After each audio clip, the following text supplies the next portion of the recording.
heart also. Camera picture. But if you place the gimbal, you're during the match, after the match, I mean between the game breaks, you can immediately take this without changing any adjustment and then come back and keep it just 15 seconds before the game starts. Okay. Then it will be, but it will always be streamed.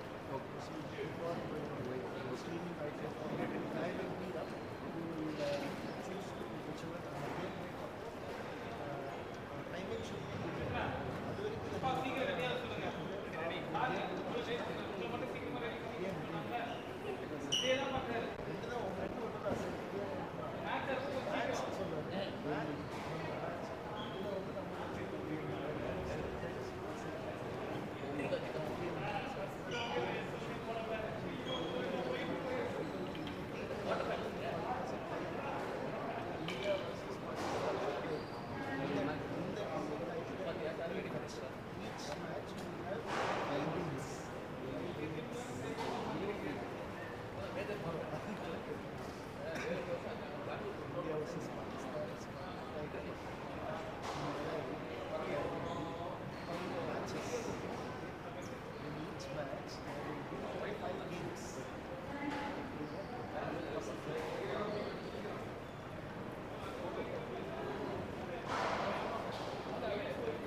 Welcome back to the 21st Asian Junior Team Championship brought to us by HCL SRFI.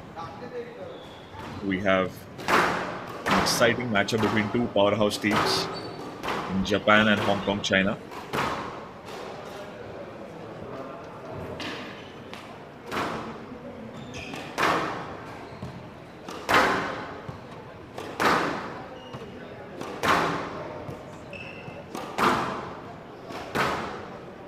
Still waiting for an update on the player names. Hong Kong is in excellent form heading into this semi-final matchup. They've won all three of their previous games, having won 3-0 against Singapore, 2-1 against India, and 3-love against Sri Lanka. Hong Kong women are the only undefeated women's team in this tournament. They've only lost one set, and that too against India's squash wonder girl Anahat Singh.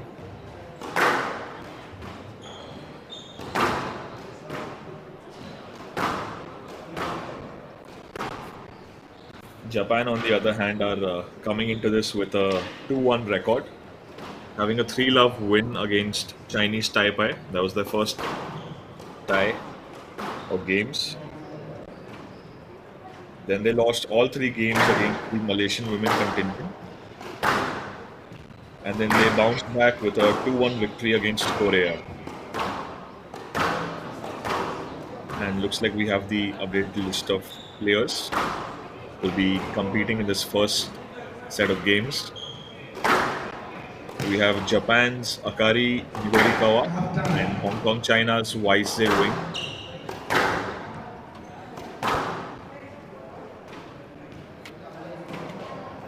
Wing is aged 18, having a national ranking of 1 and Asian ranking of 5 on the girls in the 19 bracket, and a PSA ranking of 177. She's based out of Kowloon.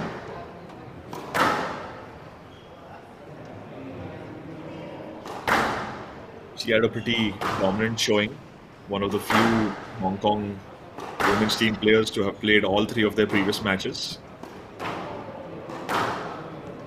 She beat Lee Zifang of Singapore, scores 11-2, 11-4, and 11-1.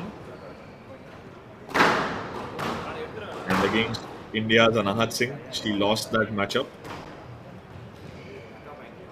But then she bounced back against Chaditma Sinali of Sri Lanka in a series of exciting 4 games.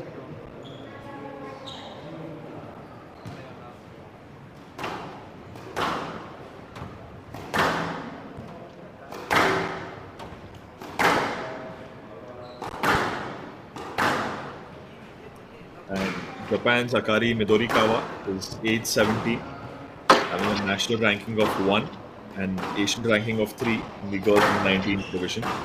So having a slight edge over there over Wing, and she's managed to crack the PSA top 100, which is excellent at her age, having a PSA ranking of 90.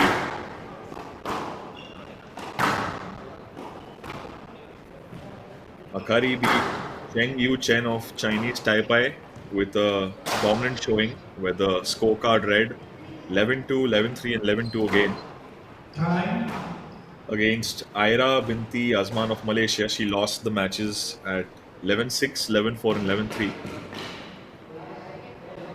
And against In Jun of Korea, she won 11-6, 11-7, lost one at 12-14, and then bounced back at 11-7. And looks like we're almost underway here.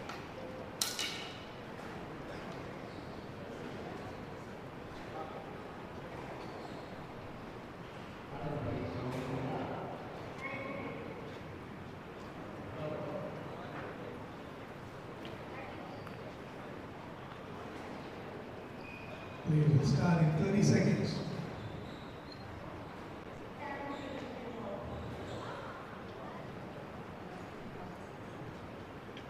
Akari Midorikawa is heading into this tournament with good experience and in good form. We will start in 15 In seconds. January 2023, she had some good showing at the Hong Kong Challenge Cup, where she reached the semi-finals, and in the British Junior Open, the 2019 category, she reached the last 16.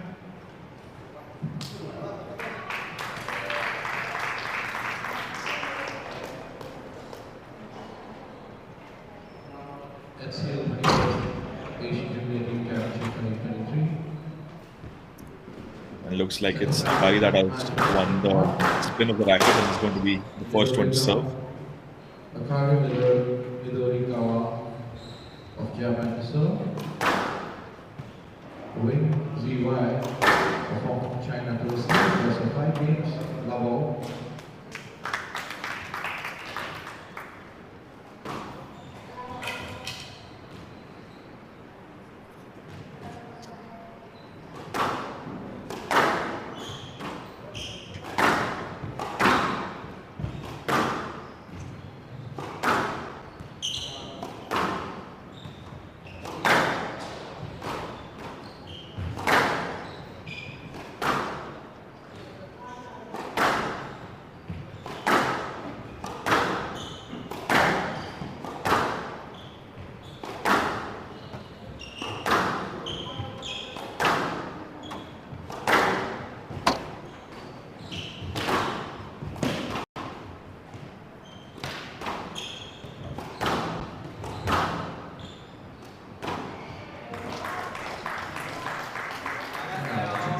Decisively placed shot there from Wing brings an end to an excellent first rally.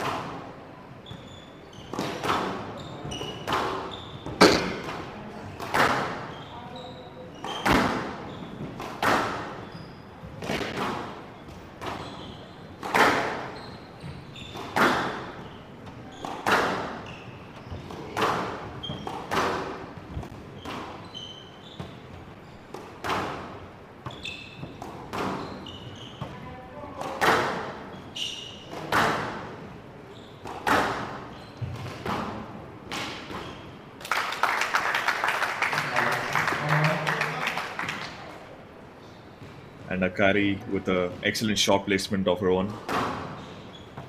We're tied to 1-1, 1-all.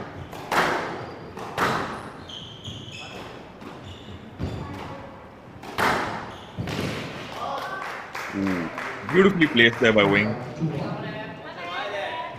Well-timed kill shot there.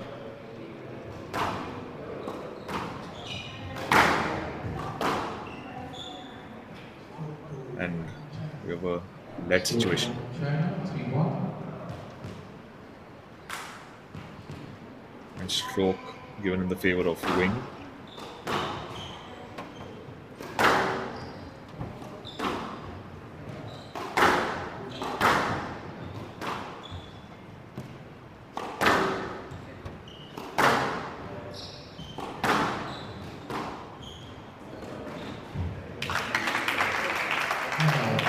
Good spirit there by Akari to continue playing in a position where she could have easily asked for a let, maybe even a stroke, and as a reward, she gets a point.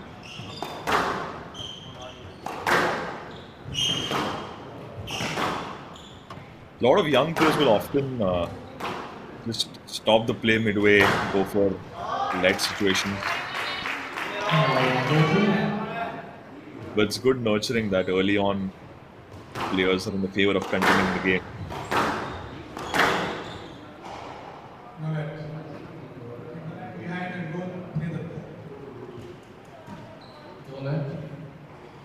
And now 3-4. No let given in the favor of Akari. He climbs back with another point.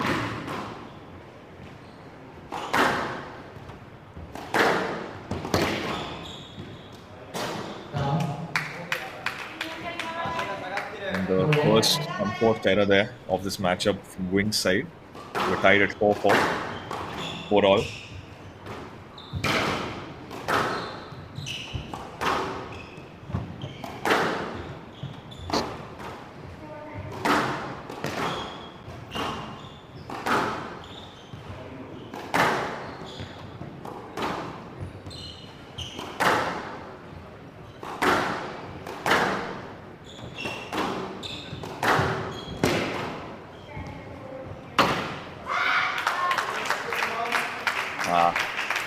Wing just 5-4. unhappy with that mistake of hers.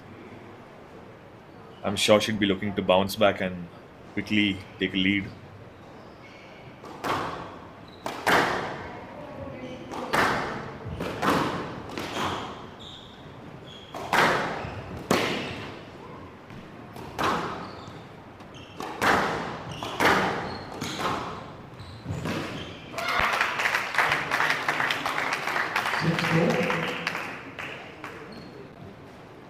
Both players exchanging some excellent low kill shots there before Akari ultimately sees that point. Out.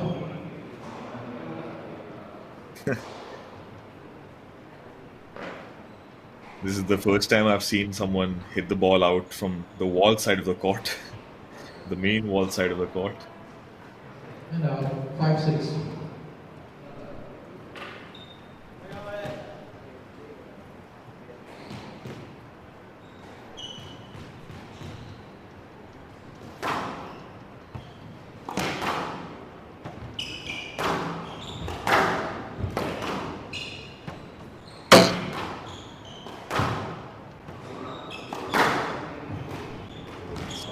Excellent camera angle there. 6-0. With another well-placed shot. It's been very few errors between the two players, mostly just decisive shot placement and few points scored through no-let and stroke situations. I must say that another situation emerging.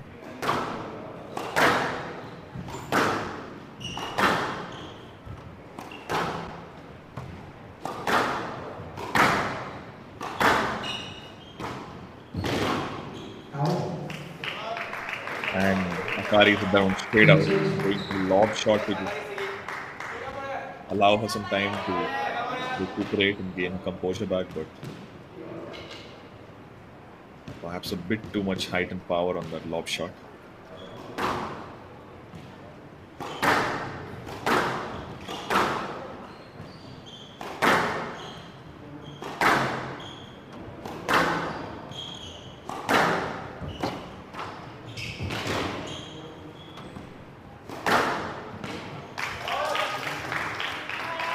Again, the perfect shot placement from wing almost had Akari going the other way initially. She takes a quick 3-point lead these last few rallies.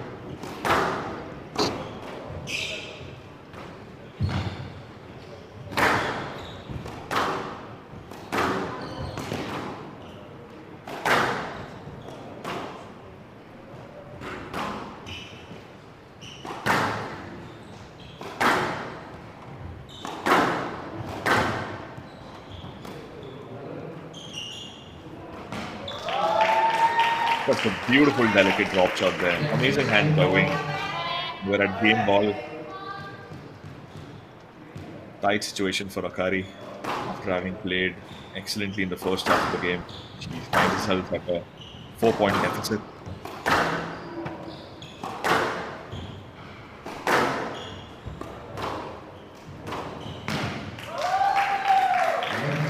Again,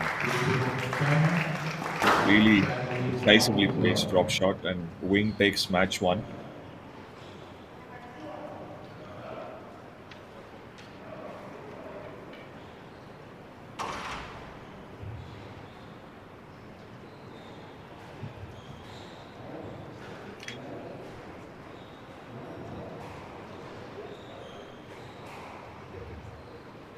Wing is entering this tournament with a decorated history, as she placed second in the Penang Junior Open in the girls 19 division. We get an excellent close-up shot of the Chinese contingent and Wing's corner. Some words of wisdom there from the coach.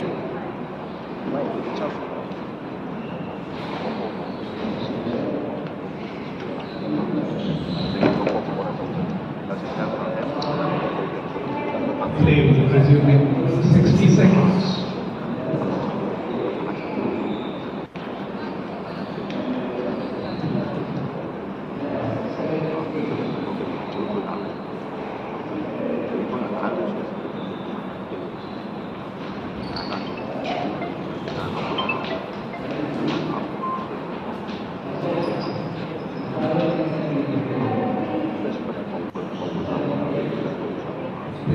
30 seconds.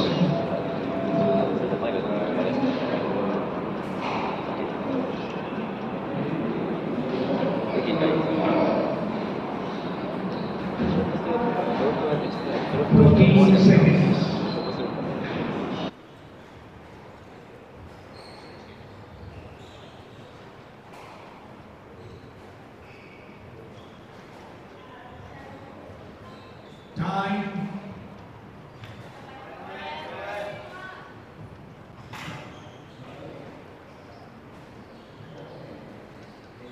Finally, 1-8 level.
And we're underway with the second match.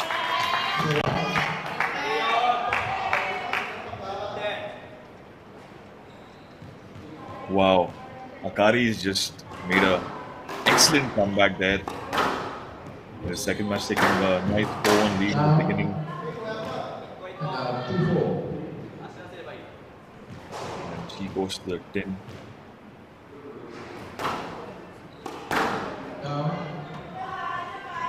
Another important activity missed there. She can't allow Wing to get back into the game. She needs to build the pressure on.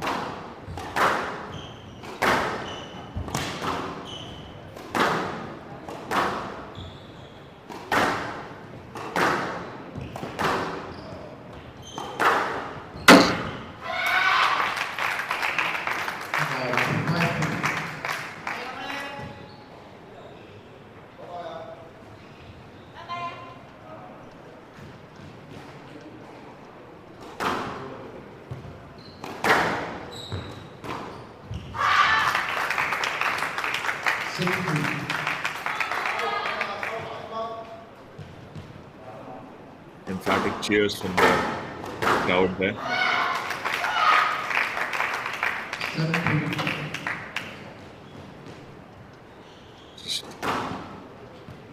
Good play, but he's also getting a bit lucky there.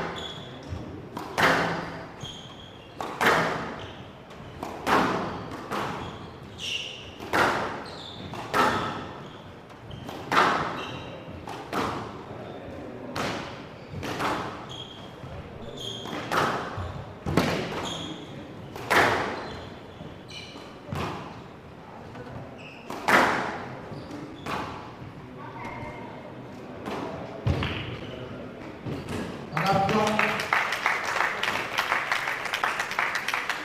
Ball to the defender.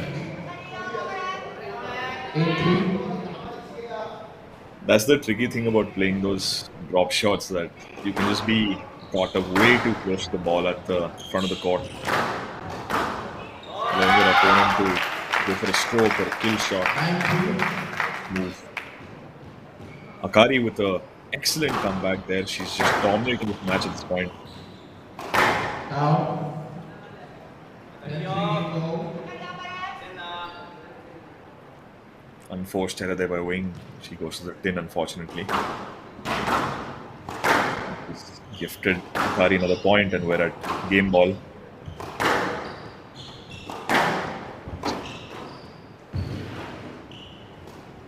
Now. 11-3. A lot of errors in this match by Wing. I mean, good showing by Akari as well, but I think the errors from Wing's side just sort of helped Akari with that second game. Camera team is giving us a more helpful angle of what the players go through between these set of games.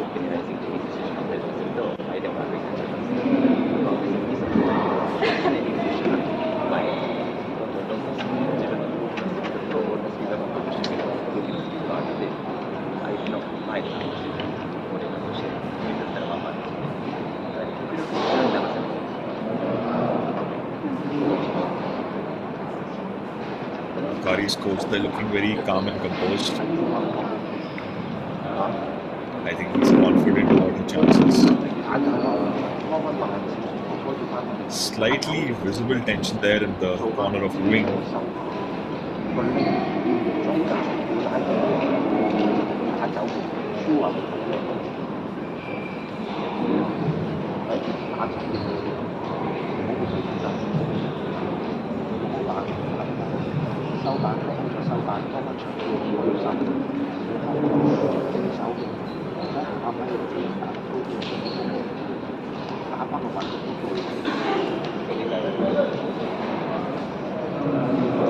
Okay, we're going to do 30 seconds. Akari is used to these high pressure situations and big performances. In 2022, she was named one of the biggest movers in the ranking of the month of March.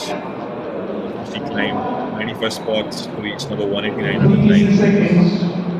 courtesy of a maiden PSA title victory at the Ida Sekke Greeting Squash Championships last year.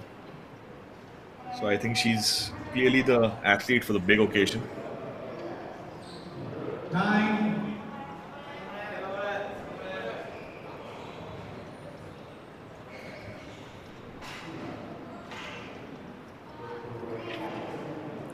One more.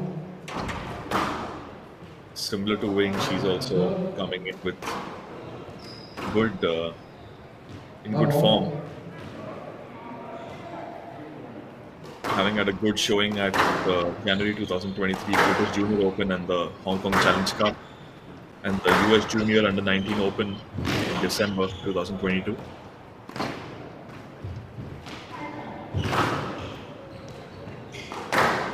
Ooh.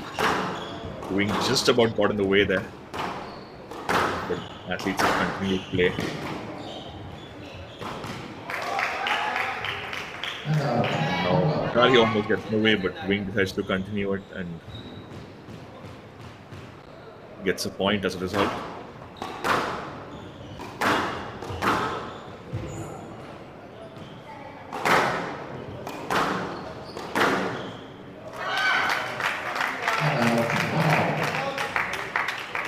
Decisive shot placement there by Akari.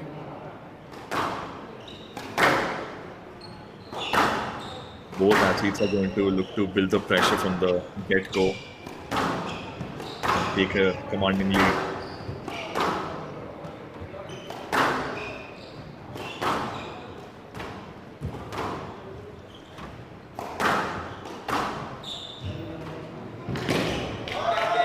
Akari choosing to hit a lot of these shots. Volley. That drop shot from Wing proving just slightly out of reach for her competitor.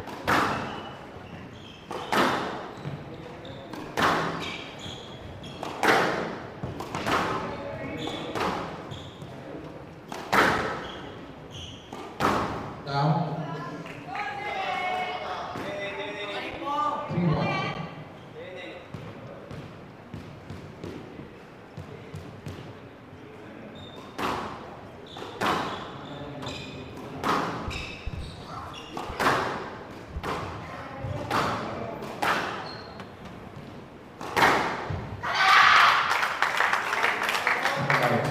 Really passionate celebration there by Akari. You can just see how much this match means to both athletes. And Wing took that first time at volley, and that just gave Akari way too much time to place that in a beautiful out of reach spot for Wing. With another decisive shot, Akari is back in the game. We're tied, score at 3-all.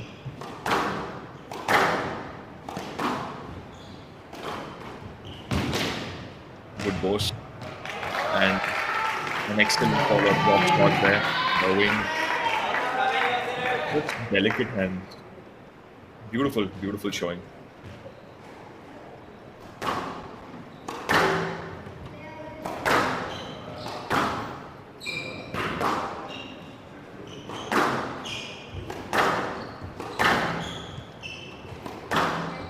Both players just scrambling there slightly.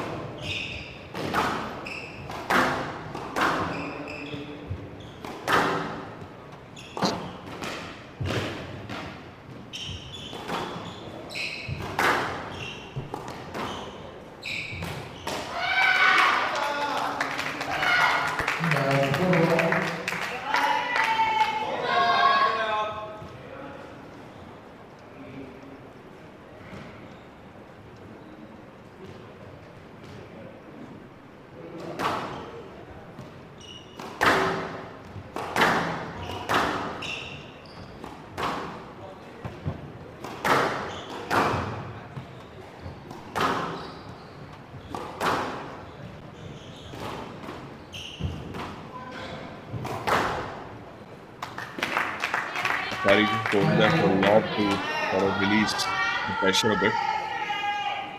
And unfortunate error there from Wing. Gives Akari a point.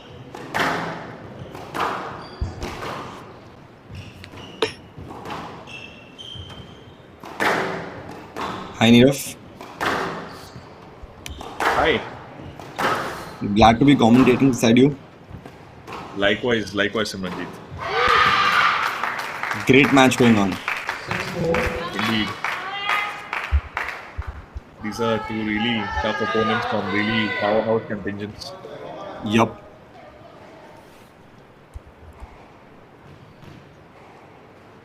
And like you said, this looks like it really does mean a lot for these two guys.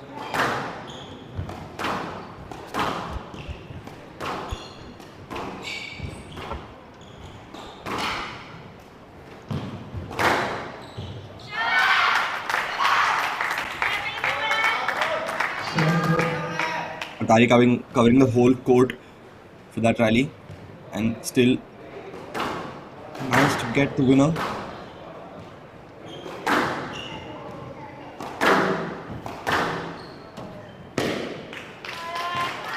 Now Wing with the lucky shot. Just a very tight angle, oftentimes not easy to get to. Yep.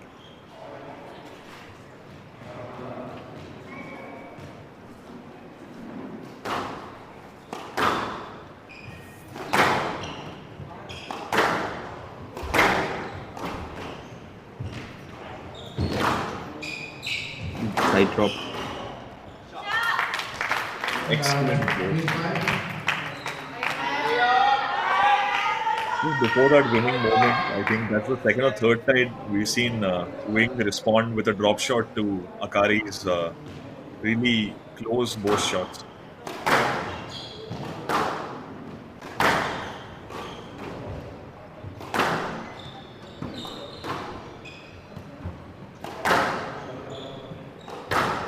Looks like the pace has increased as well.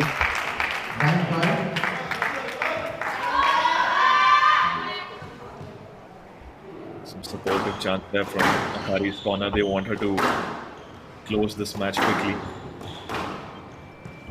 using the momentum on her side.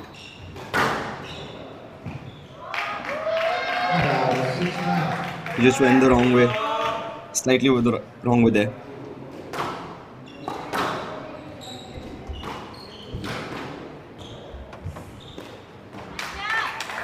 Now, 10-6, the ball. So unfortunate mistake there from Wing. She might be regretting it already, Yep. given how Now, crucial this matchup is. and now that Akari's got that 4 Now, game balls 7-10. in her hand, and now 3. It's going to be difficult for Wing to take this game back at least. But looks like she's on a mission. Indeed, He's indeed. not going to let Akari take it that easy.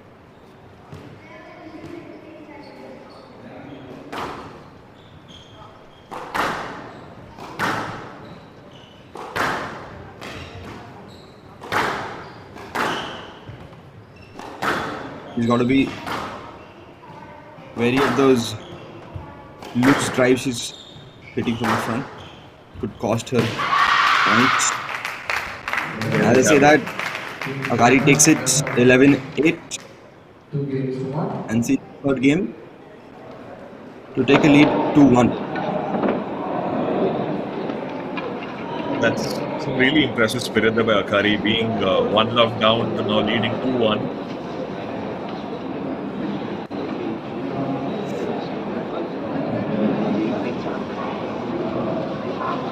We see Wings corner there just trying to help her cool down slightly. Do you think she might be nursing a neck injury? Because even in the previous break between games, they were icing her in the same spot on the left side of her neck. Yeah, very much could be Nirav. Because I think these players have traveled a lot, have been playing a lot, and I don't know what their rest recovery ratio is currently, and very much could be. These guys know how to play through it. True, true. And it hasn't been very easy showing in this tournament. They have won a lot of the matches, but both players have played all 3 previous matches for the contingent. Yeah, that makes it more difficult, especially for these guys.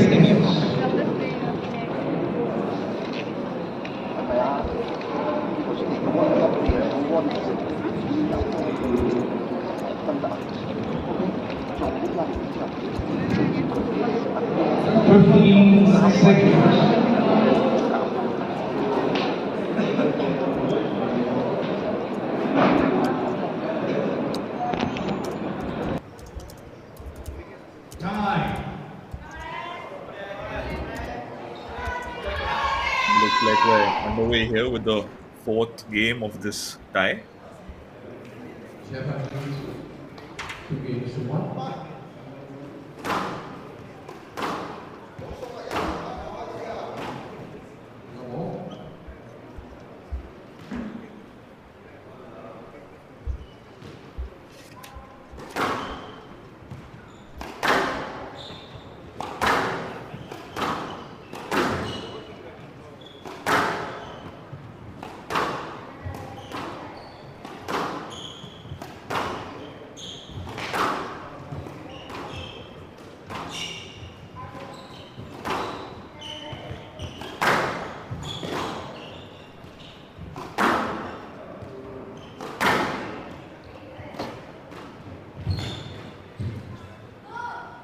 Yes, left. Yes, left. Yep, I think that was a correct decision. It was way too much space that Bing was trying to take.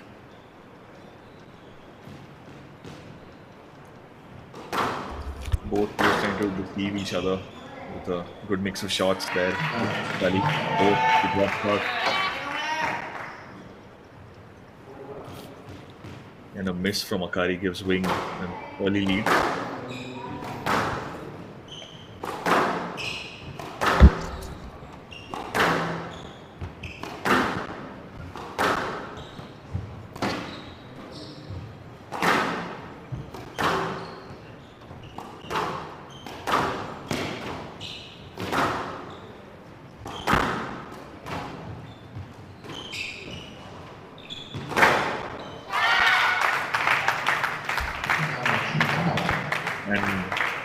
just too caught up at the front of the court there, making it an easy choice for Curry White to place the ball.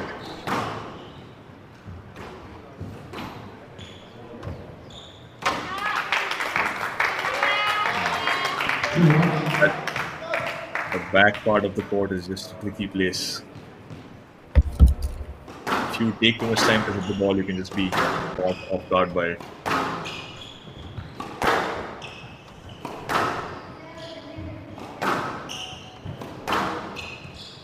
And then even if you do manage to reach the ball, you've spent too much effort trying to do so. Very true.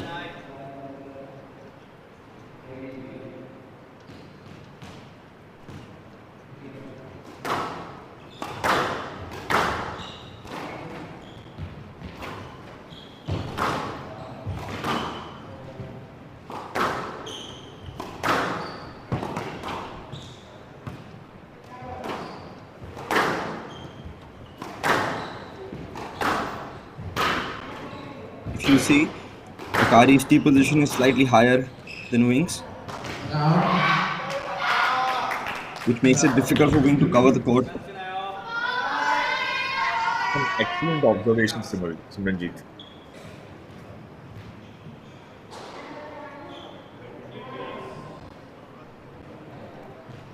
I think that's one of the areas where the errors are coming from right now. Because Wing has made 3 errors.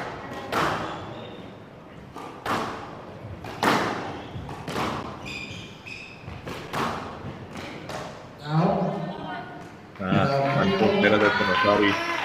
They tied at 3-all.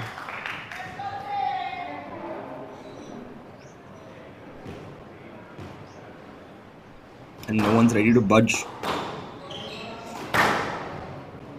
Barely giving each other a 1-point cushion. That was a good high drive. Difficult for Akari to pick up.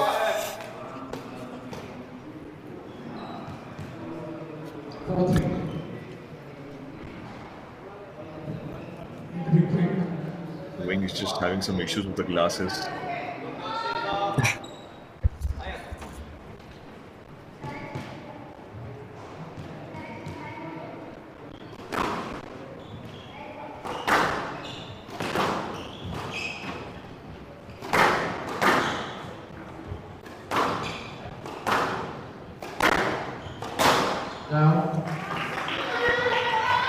Another unforced there with Akari. This matchup is crucial for her. I think she needs to really seize this 4th game to take it home.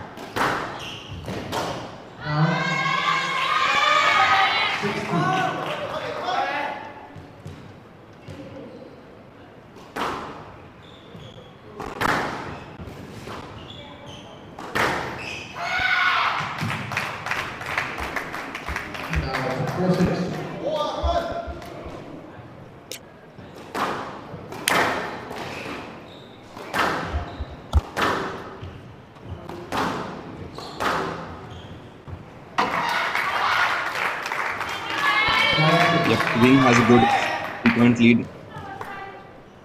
Sorry, Wing had a good 2-point lead. And now that's back to equal. Akari getting back to equal.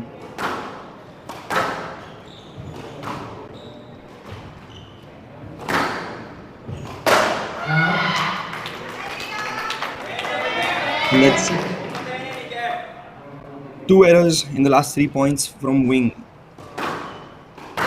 Wing.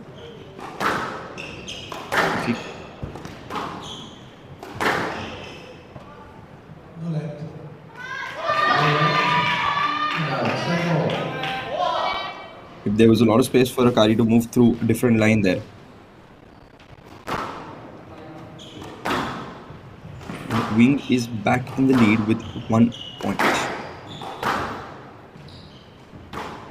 And she needs to hammer down if she wants to take this set and the match.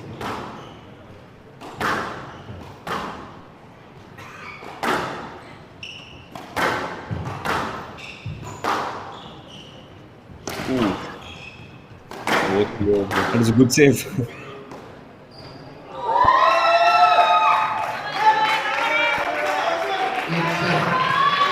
Akari has to be more ready for shots like that.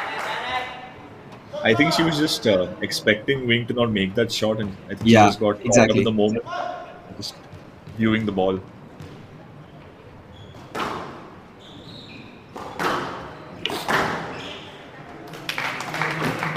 That is a simple stroke.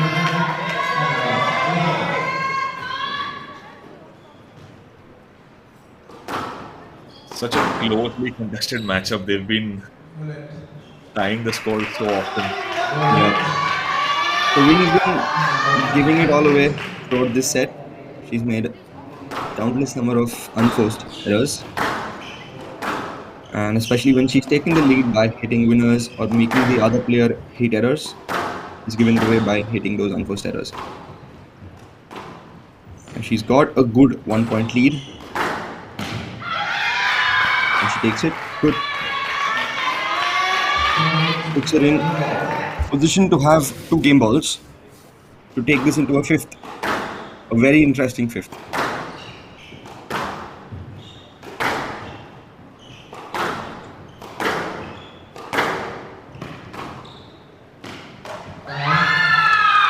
Yep, and an error from Akari. Really frustrated there with those last few rallies. Maybe one or two decisions not going her way. And now Wing has tied the score at 2-all.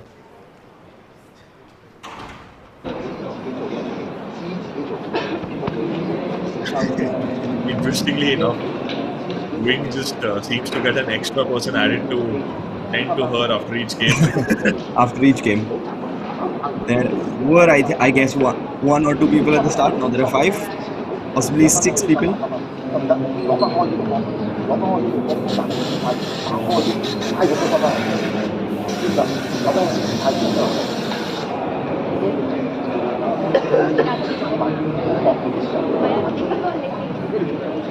She is being sprayed with something. Looks like the neck issue you were talking about was something that's actually there. Says you win 60 seconds.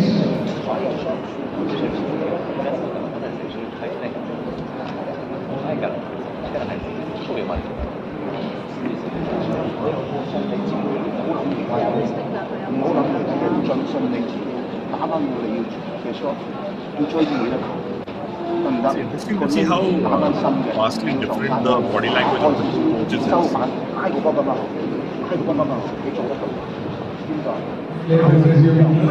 Yeah, exactly. One seems too excited, and one, on the other hand, seems extremely relaxed, confident in that.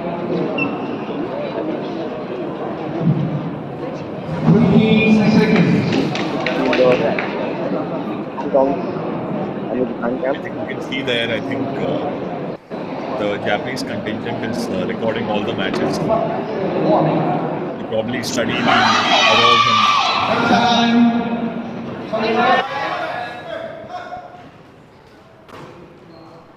very Yup, that's a emphatic huge crowd part there. of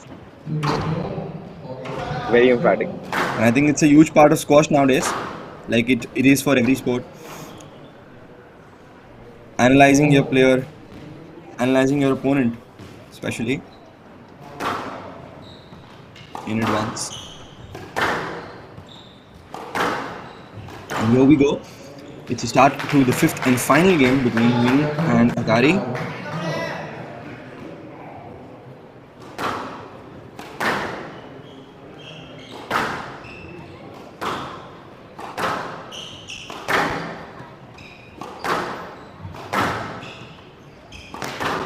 It is Japan versus Hong Kong. Akari Midorikawa versus White Wing. I haven't butchered that. What a quick 2-point And lead. Akari for France also there. a great start with the 2-love lead. And that will give Akari another Point.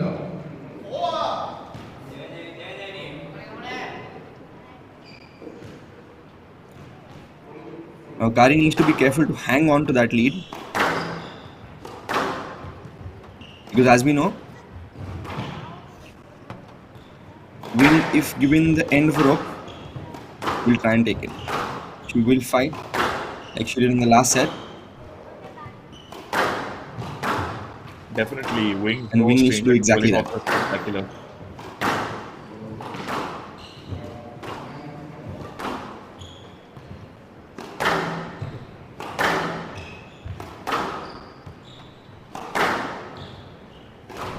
The game has sped up. You can hear the pace ramping up. Yes, lad. 3 love. Wing just slightly frustrated The there with referee the. is staying on par.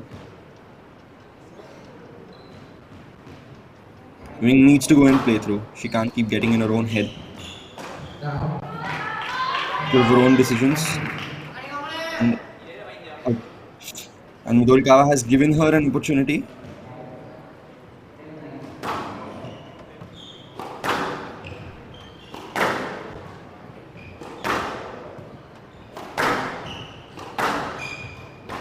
now, And Wing gives Another one error back. coming from Wing.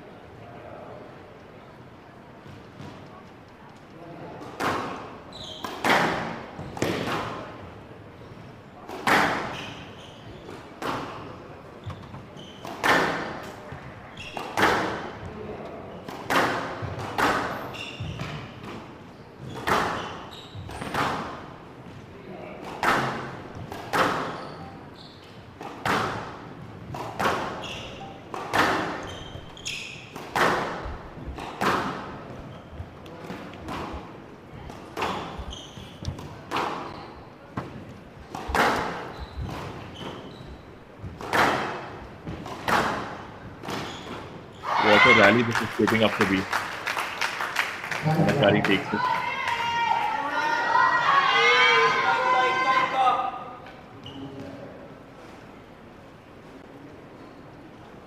You can see some visible signs of fatigue on the athletes now.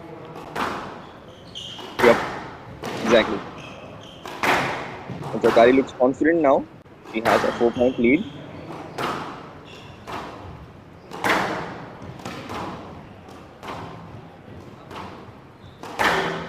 Making Wing do a lot of work on the court.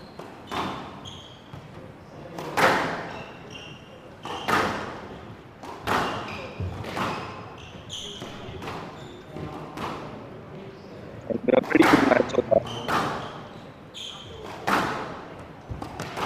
It's going to be surely catching up to them right now. yes, lad. Wing again frustrated. Yeah, here it comes for Wing again. 5-1. I think not only is she tired from playing those 4 intensive games with Akari, but I think her injury would also probably an Now, uncomfortable Yeah, injury, but still. 6-1. it surely must be playing a part right now, yes.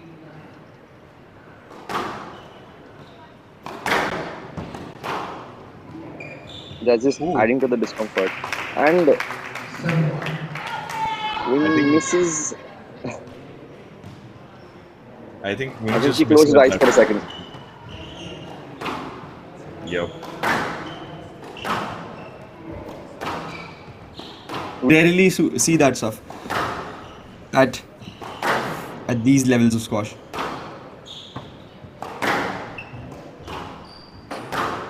I think it's just the exhaustion, to be honest. Could be.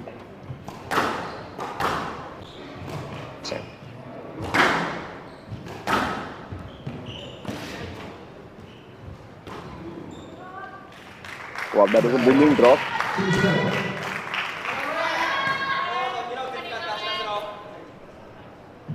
Makes it 2-7. And Akari still with a good 5-point lead.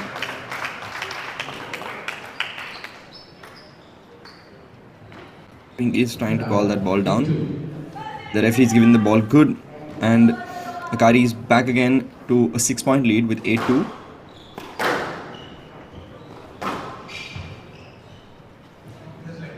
Yes, lad. No, go to play. Wing is pretty overexcited right now.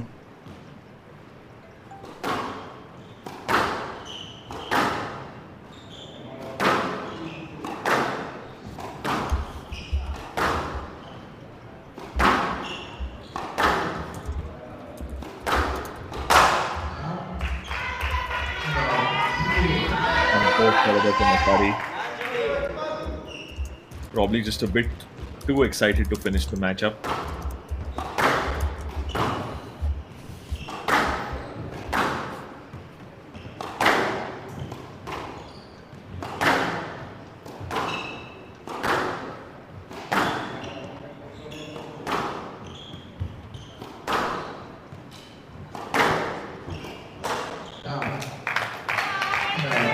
That's another costly error at this stage of the match from Wing.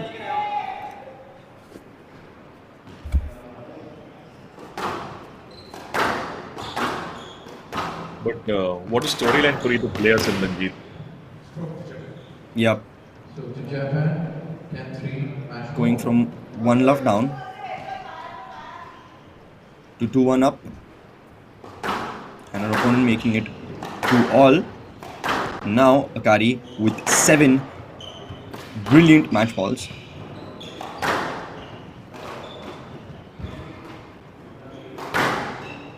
It's a great drive from Wing, and he takes that point. She's not gonna let Akari take it that easy.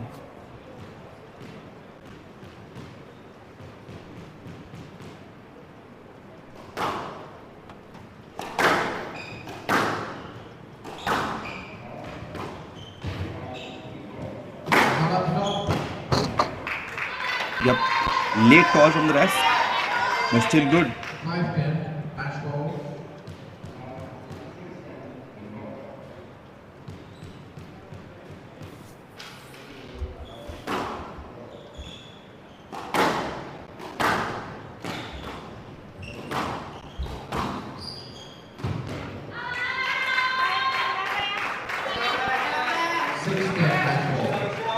Three brilliant drops from Wing. We've seen in the last 4 points.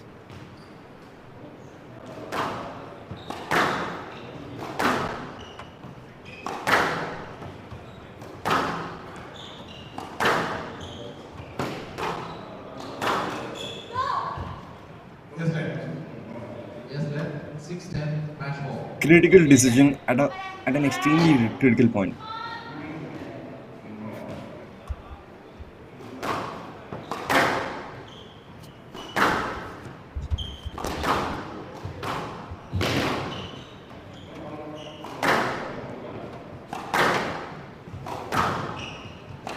Akari doing most of the running at this point. And Akari takes it. Surprisingly ended. Great match, Miraf. And Akari takes it 3 games to 2. 8-11, Excellent set of I know. games we've been treated to. And Well fought. Well fought. well fought, and some gratitude there from Akari to everyone who supported her, the officials. You can see the happiness in her team.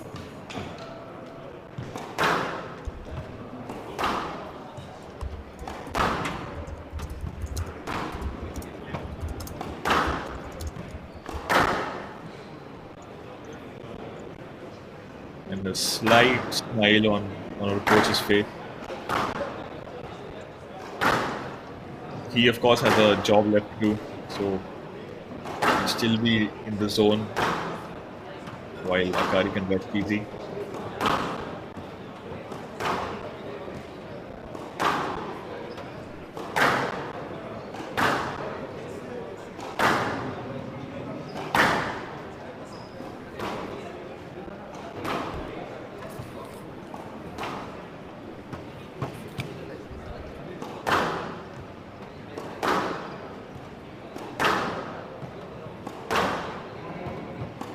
I think the next set of players from both teams have already started warming up.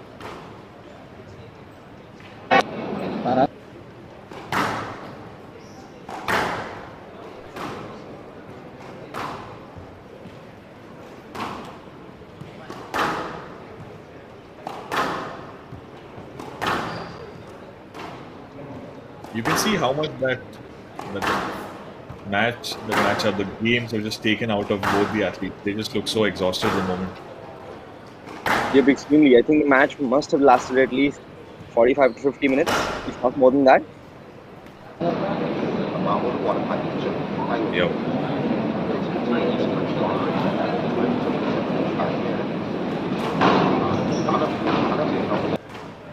We can see Wings coach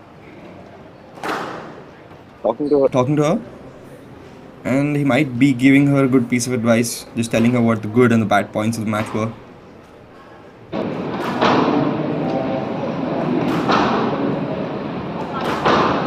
And we get to see the Hong Kong women's and men's level.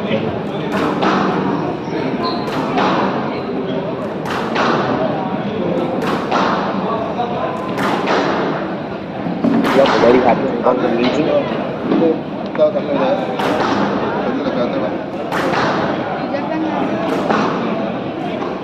Up next, we have Hero Nisho, Japan All smiles at versus the Wu from Hong Kong.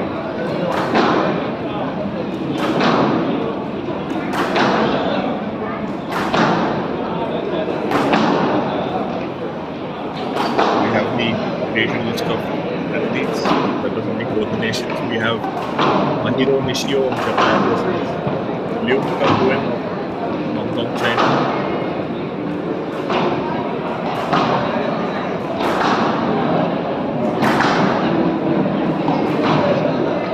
Mahiro Nishio is just age 14, probably one of the youngest athletes at this tournament.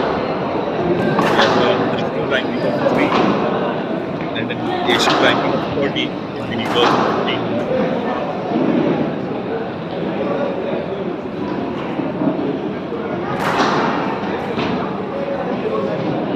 We get to see some spectators come here to enjoy this. I want you to keep this Display. on mute. Keep us on mute.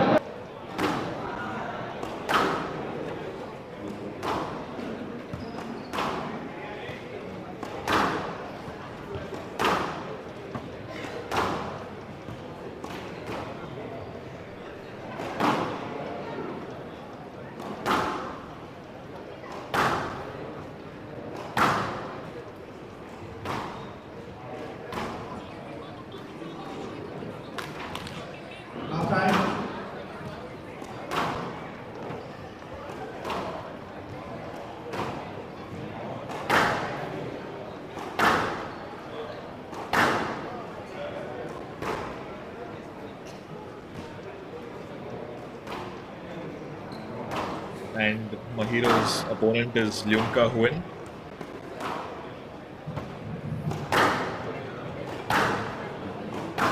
Leunka Huen is age 16, so a matchup between some of the younger members of their respective contingents. She has a national ranking of 4 and Asian ranking of 20 in the girls under 17 division, and a PSA ranking of 309, based out of Hong Kong, China.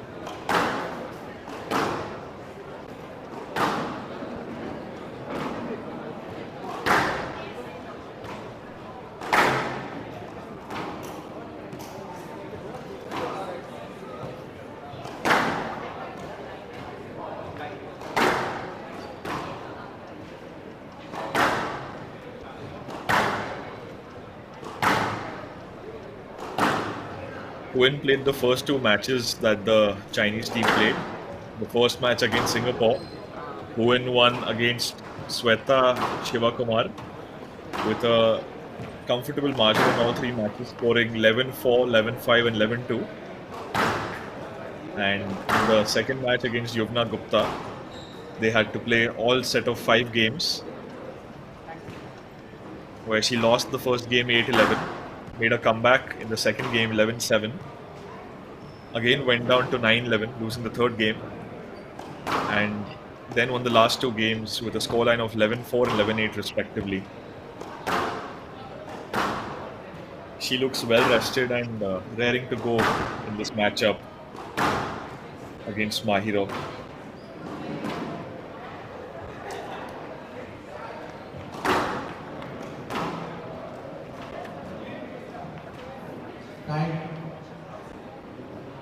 And Mahiro started her this tournament with a walkout victory against Chinese Taipei. Then she lost 3-1 against Dois Lee Yesan with scoreline of 11-5, 11-8, 9-11 and 11-6 across the board.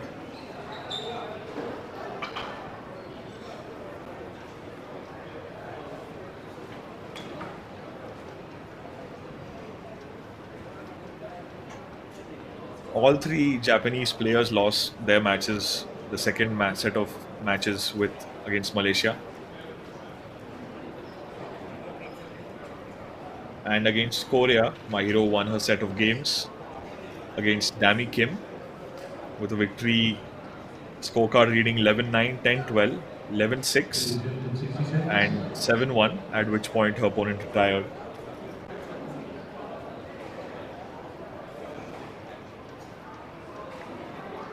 And both players warmed up, ready to get back on court.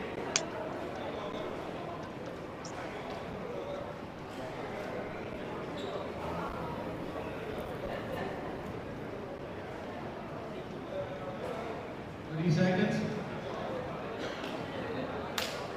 Match will start in 30 seconds.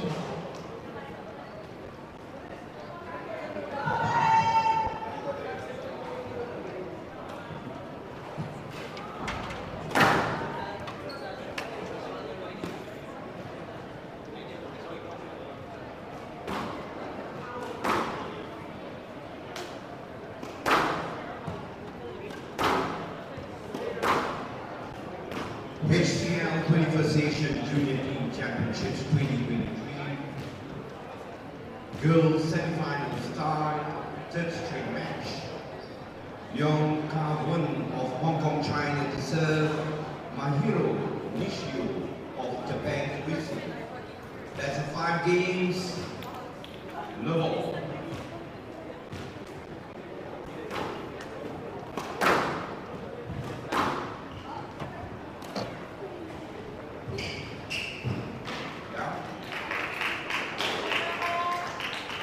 And Leum Ka-hun scores first blood in this first game.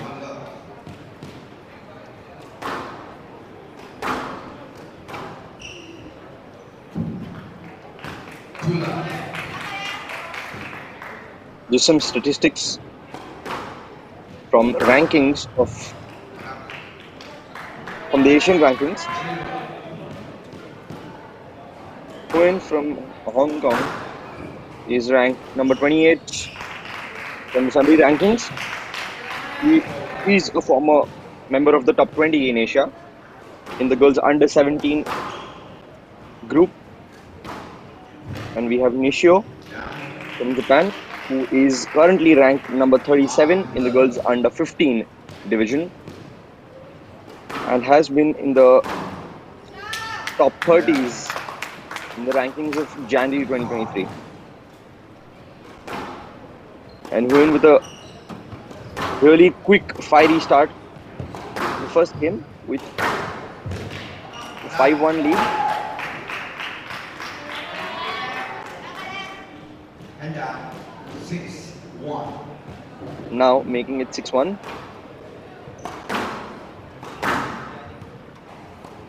Nguyen in the white top and Nishio in the black top.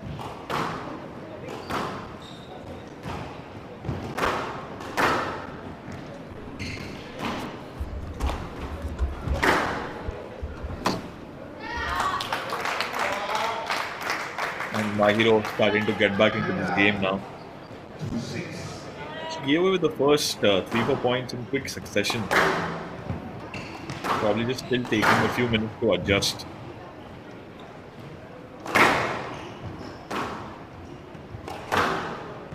Yep, especially you can see it with Mahiro. It could be that the last match just went on for a little too long and she had a warm-up again, so she has not yet gotten the groove yet.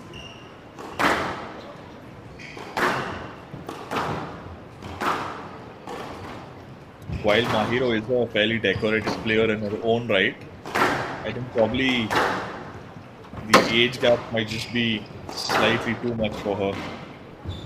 Yeah, Might there take her a is a while to adjust. difference. There is a difference between The under 17 and the under 15 contingent, definitely. China 8-2.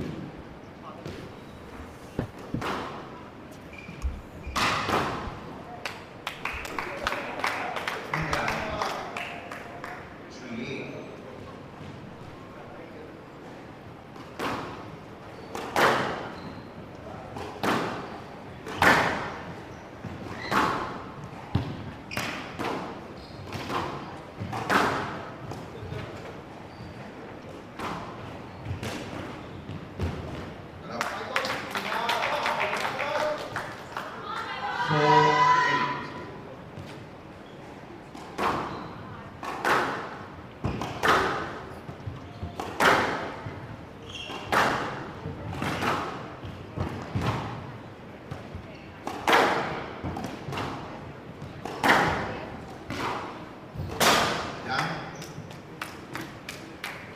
Unforced error there from Huan.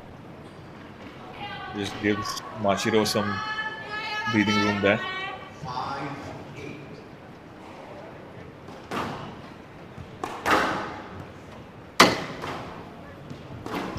Now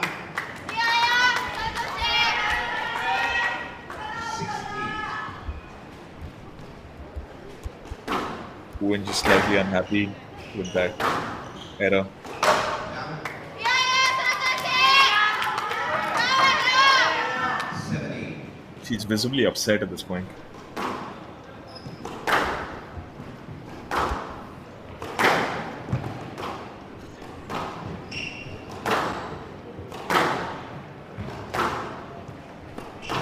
Yeah, Hyun with a great start, and now she is. Now Nishio is closing in on the lead.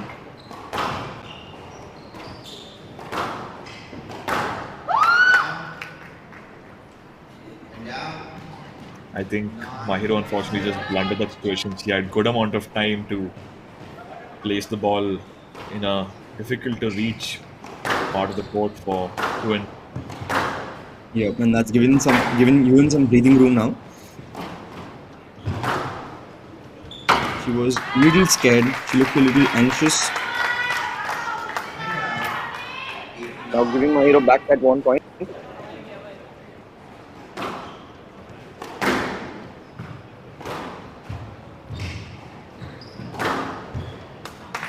Slightly loose drop. yes, ma'am. 8-9.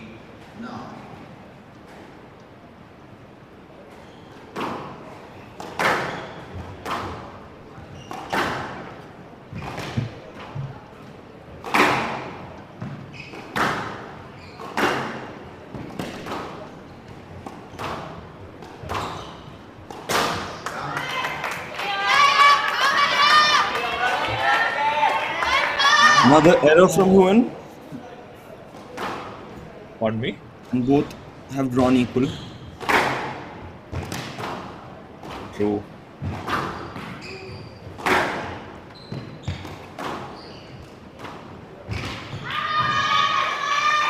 It's a great drop from Yuan.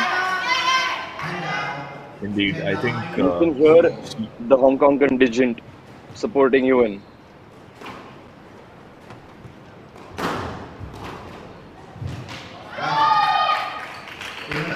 really deceptive board shot there to end off this first game. And Leung Ka-Huyen of Hong Kong China takes the tie. The first game of the tie.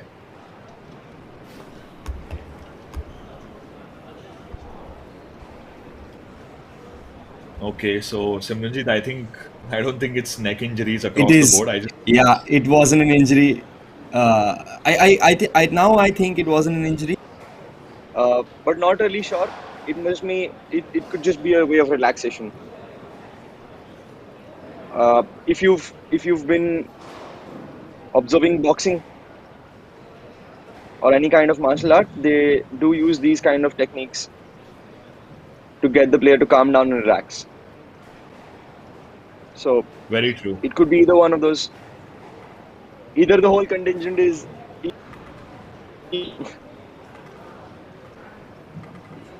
They could have had a flight filled with a lot of turbulence, and that's just given the whole 60 contingent a bad seconds. neck.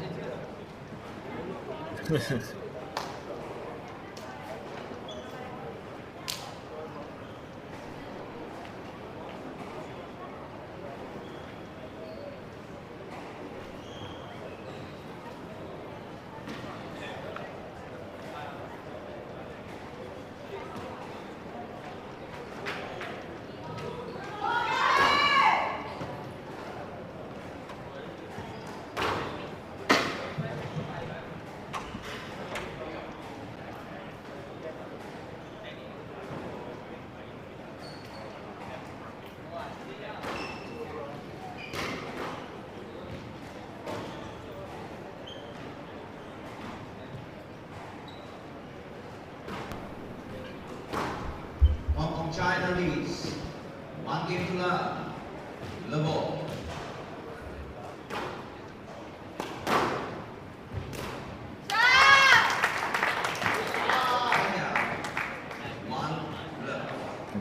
Mahiro looking to mount an immediate comeback.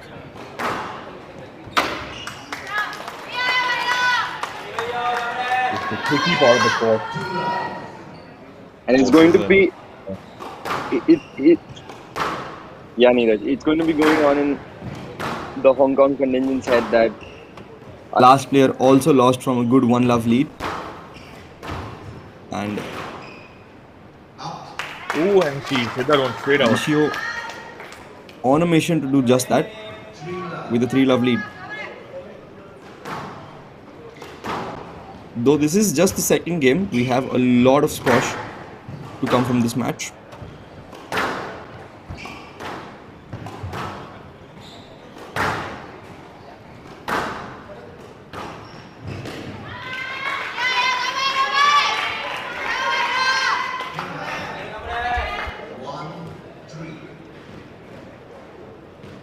Young eager to get some points of her own.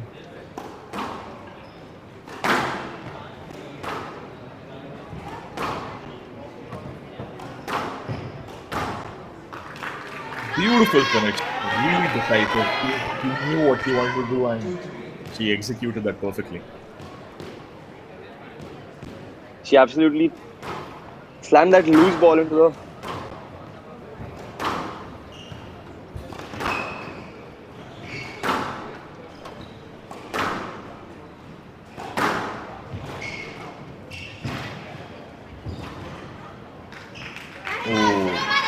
And Mahiro did not see that coming at all. That was a good taxi. Yep. Really deceptive.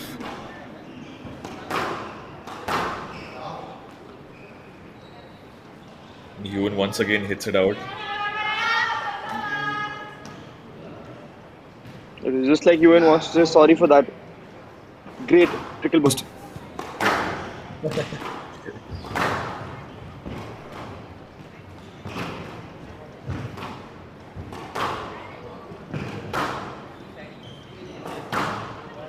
Ewan is making Nishio work a little bit extra with those trickle bursts.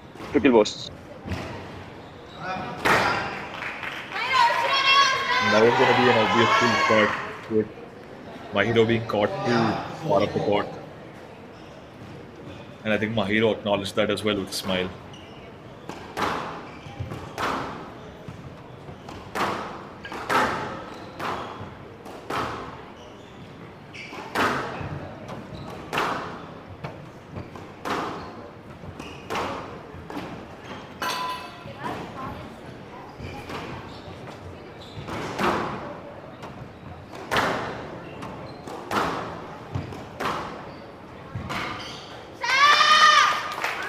So, Nishio catching that lucky corner of the court. 5-4.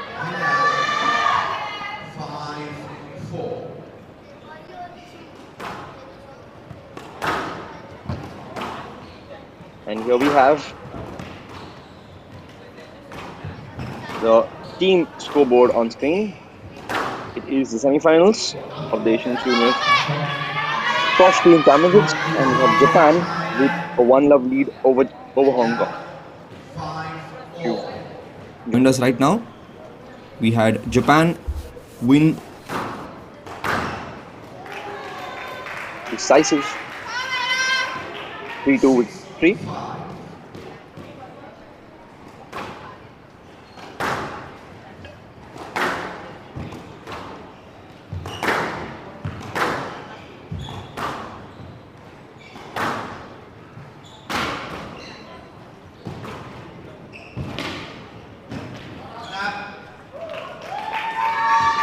Hugh with an excellent deceptive move yet again. Yuin has proven us that she is a division above Nishio, showing her that she is more experienced. Again with the excellent shot placement. Again, she almost had Nishio, sorry, going the wrong way.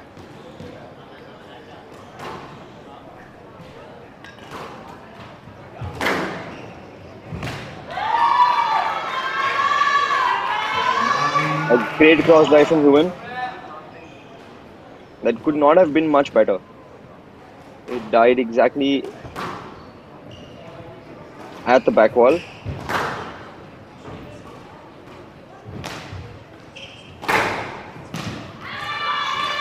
And another falling for the same trap again. And from a 4-love lead that Nishio had, she is now down to 10-5 game ball.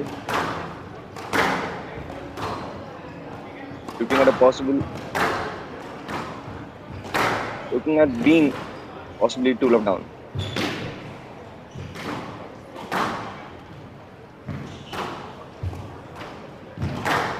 Good to see the players play to that.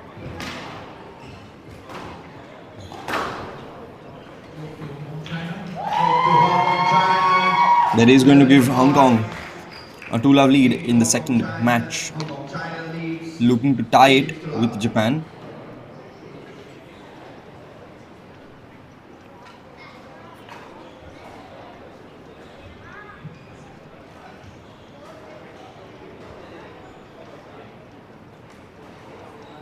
And again, we see the difference between blue contingents. We have Hong Kong, China on our left, and we've panned over to Japan. Japan looking more relaxed, more calm, with one or two most people in their corner. And then we have China with 5, maybe 6, possibly 7 people in the athlete's corner.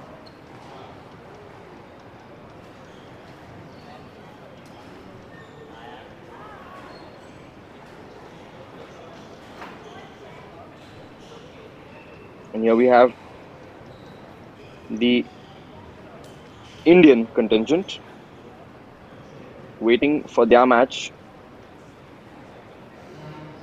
which will be next. 60 seconds.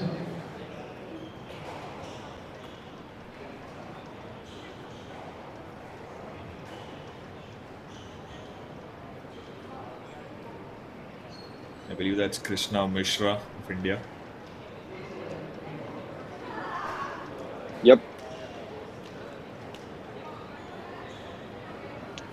The top and upcoming juniors from our country. In 30 seconds. Some of the next athletes warming up.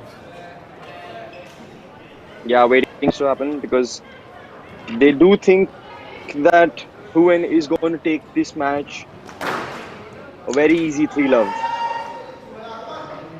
But we can't yet count Japan out of the game.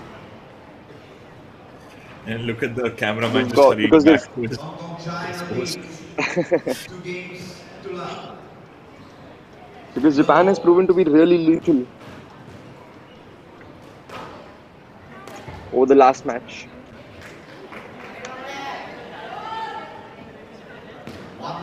True.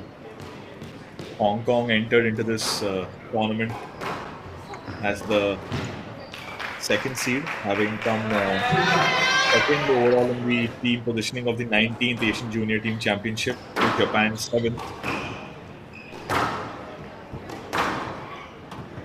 Japan showing a major improvement in this tournament. And now, 1-2.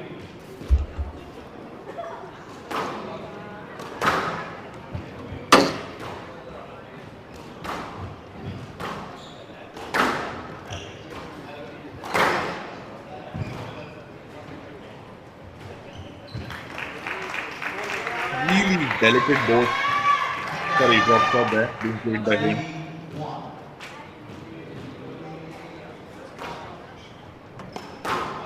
Out.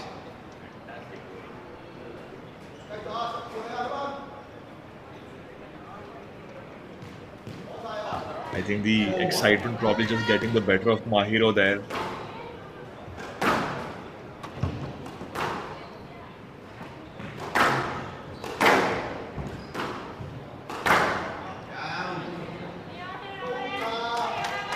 Head down. And post tether there from Huan. Actually goes to the pin.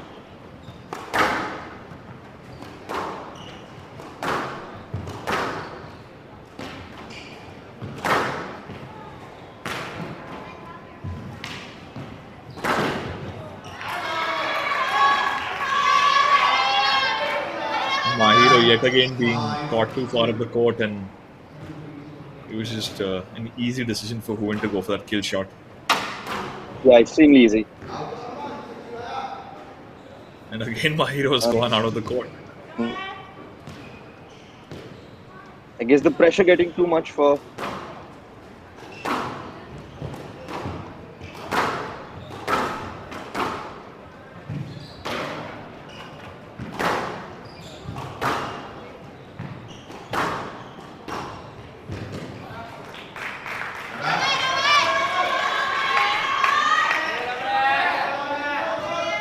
Huan has built a commanding 5-point lead at this point of the game.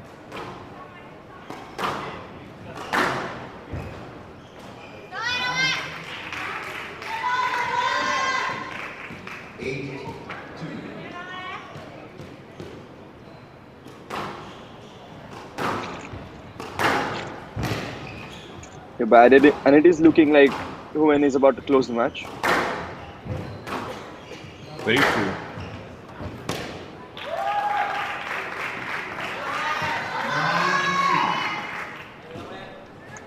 I think Mahiro definitely one of the most talented prospects from Japan, but looking a bit too immature in this matchup against Huan.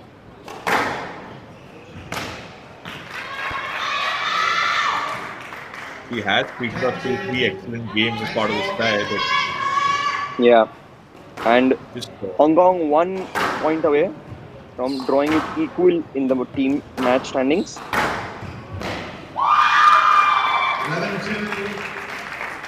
Next to Hong Kong, China. From Japan and Hong 11-9. Huan takes 11-5, game and 3 as well as the tie with a dominant showing against Japan's Mahiro Nishio.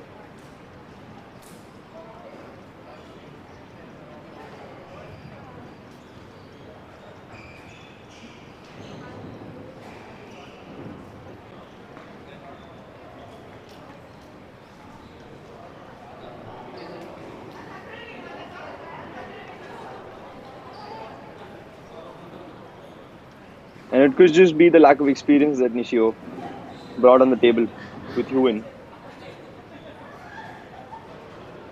Could be.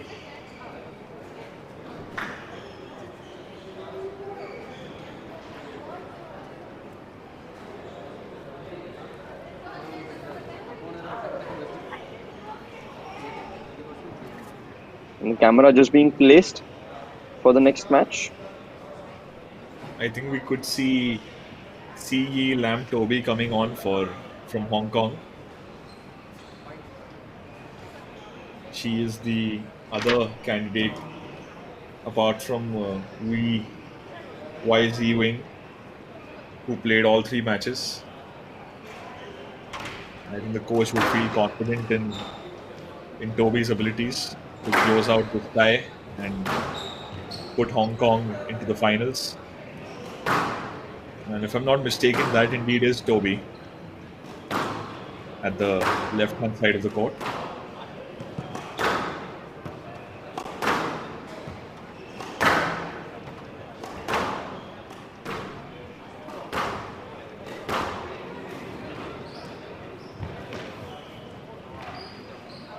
And this is going to be the deciding match for these countries. Hong Kong, who's previously been there, and Japan, who looking forward to get into the finals.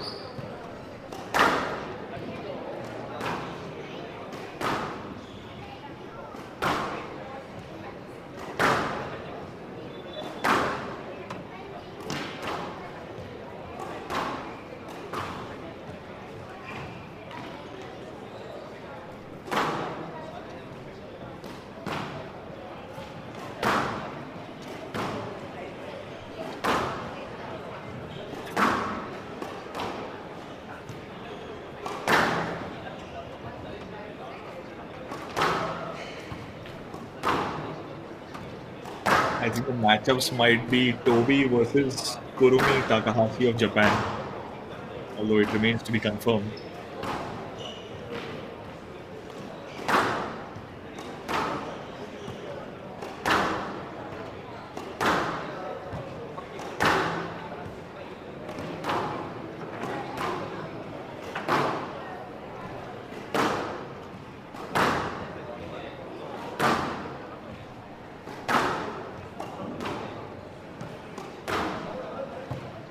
Kurumi Takahashi, one of the Japanese athletes to play all three matches for them in this tournament. Just might be her.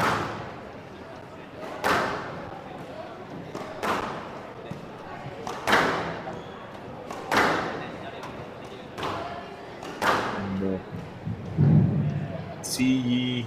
Lam Toby is aged 18, has a national ranking of 2 and Asian ranking of 6 in the girls in the 19 division, and a PSA ranking of 145. She's undefeated in this tournament so far, having won all her games, all her ties against Wai Lin of Singapore. She won 11-4, 11-4 again, and 11-6 against Pooja RTR of India. She beat Pooja 11-8, 13-11, and 11-5 to round off that tie. And against Manargi Perara of Sri Lanka, she won all three games with a scorecard reading 11-8, 11-5, and 11-6. Extremely dominant showing there from Toby.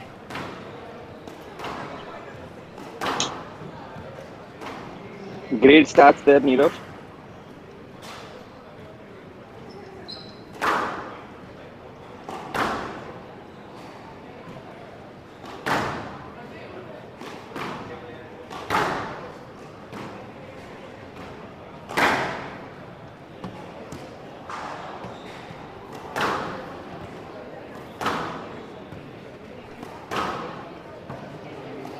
I did get a chance to see her play in yesterday's match against India, and she showed some really good endurance.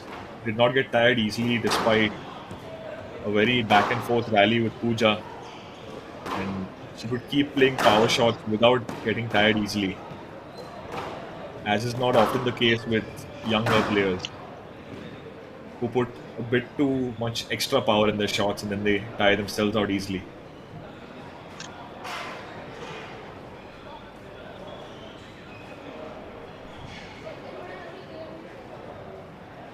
I think they will just tone the previous ball. And they're gonna get a new ball and just take a few minutes extra to warm this new ball up.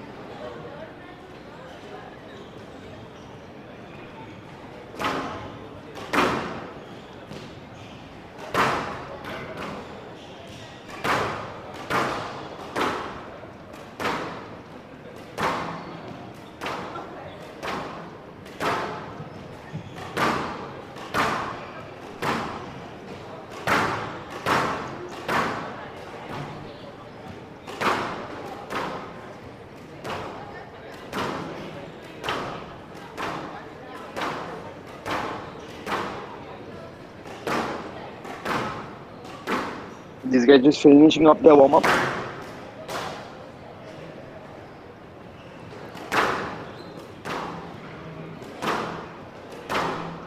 Both of them will be nervous coming into this match.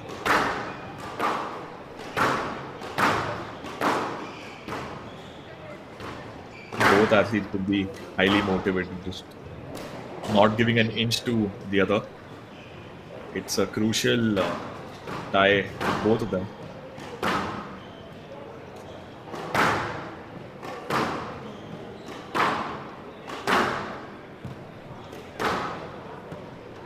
Yes, and that has been the case.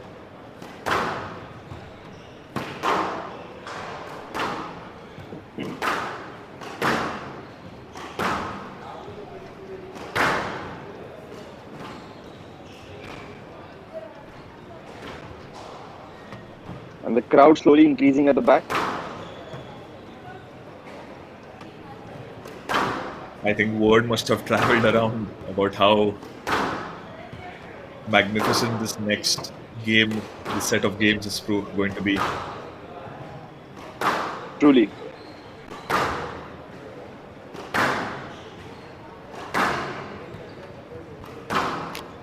And the noise from the Yeah, go ahead, Simran. the stories from the first match, and the noise from the second match must have surely gone through.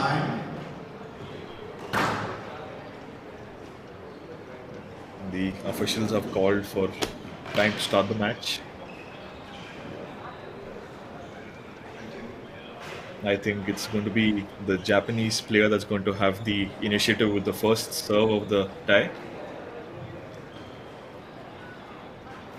And Toby is, along with her compatriot, it's Leunka Hoen, who we just saw in the previous tie, and Lam Po Ying are the only three female players that have yet to lose a game in this tournament.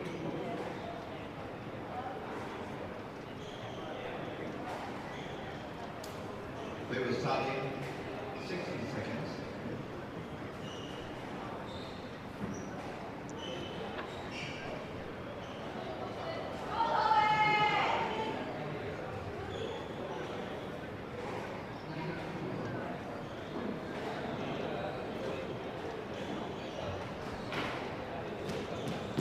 We will start in 30 seconds.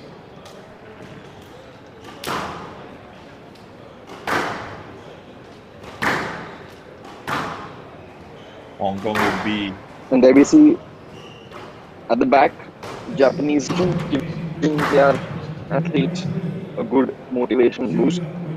Semi-final match between the second team players, Korobi Takahashi,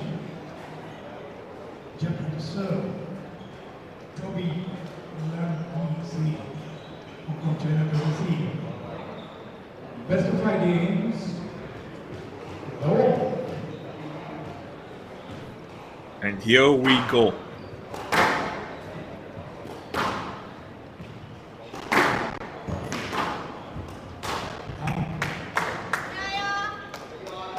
Early unforced error there on Toby's behalf. And yep, look like it is indeed Kurumi Takahashi for Japan against Toby from Hong Kong.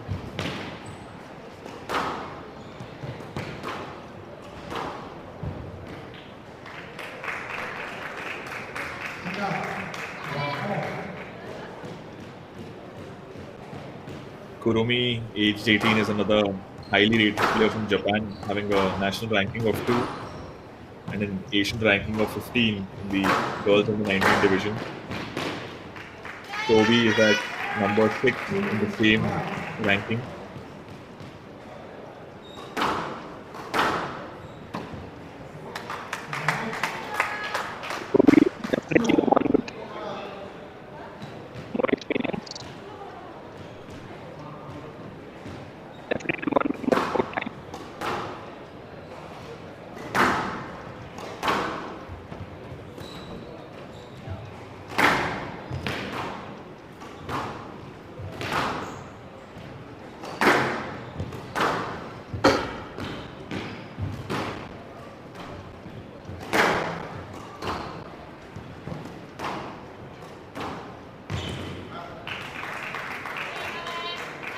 Good rally there, and excellent drop shot there from Toby. Even though Toby looks like she And,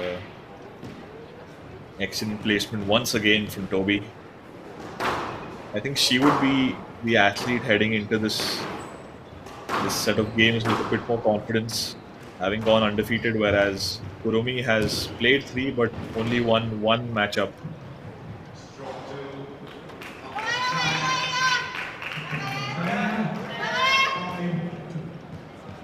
She's taken a good early lead.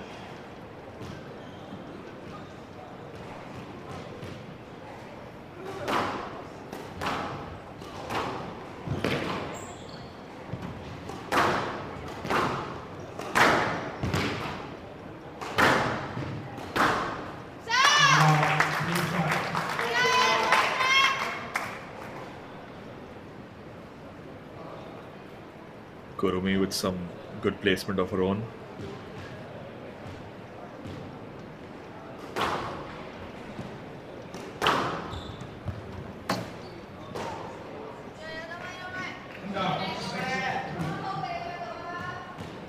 Very tricky shot there. Kurumi goes to the tin.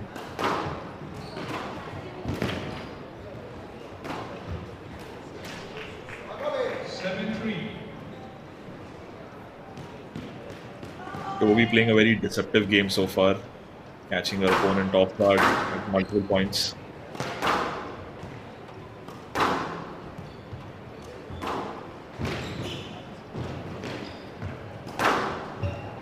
Serve to Hong Kong China.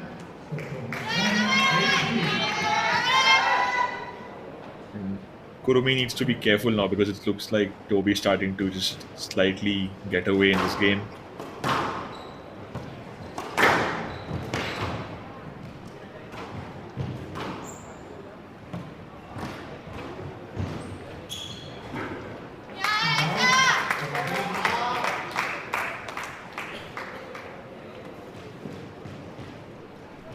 Kurumi is maintaining her calm and composure.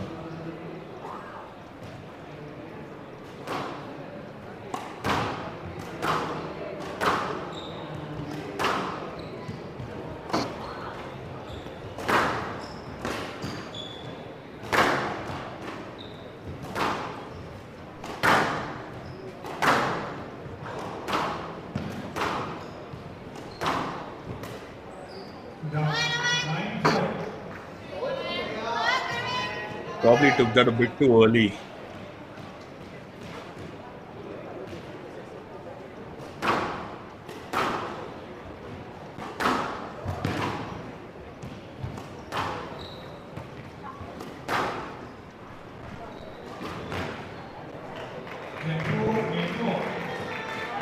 Again, a deceptive both shot being played there by Toby. Game ball.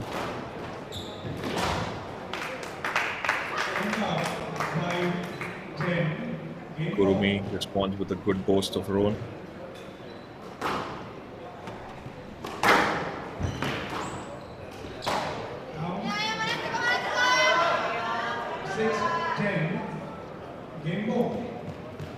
Some unforced errors from Toby allowing Kurumi to get back into this game.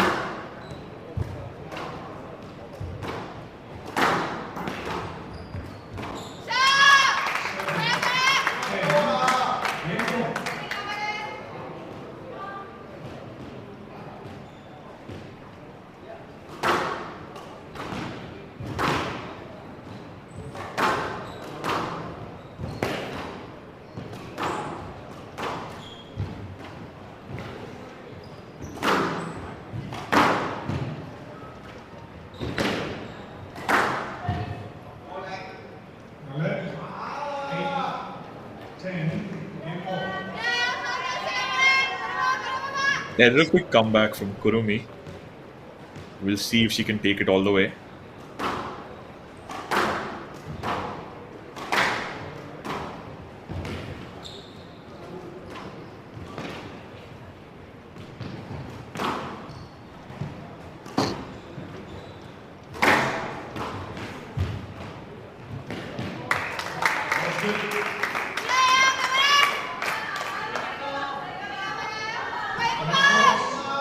Right box, 9-10, game ball.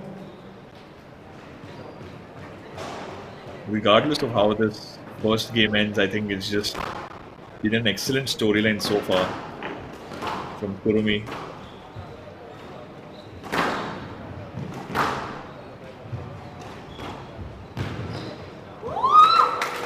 Wow.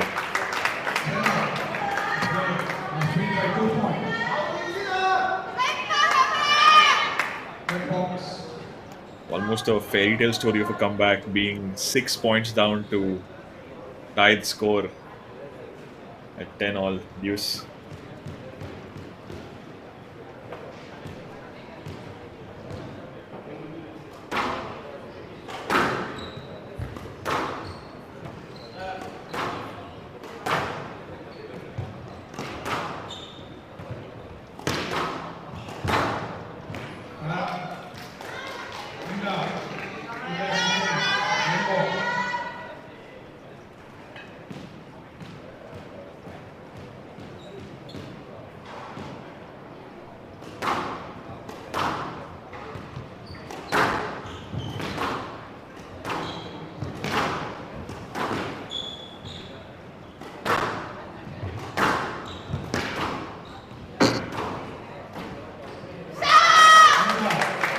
Once again, Kurumi surprises Toby and the crowd.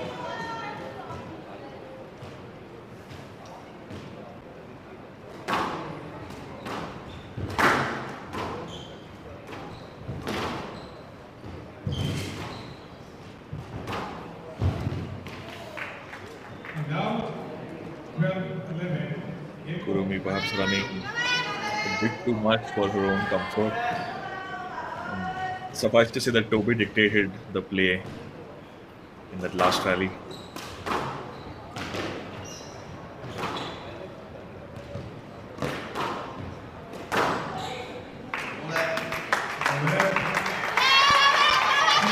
once again, Kurumi is back in this match, and Toby appearing to look a bit frustrated with that no-light decision.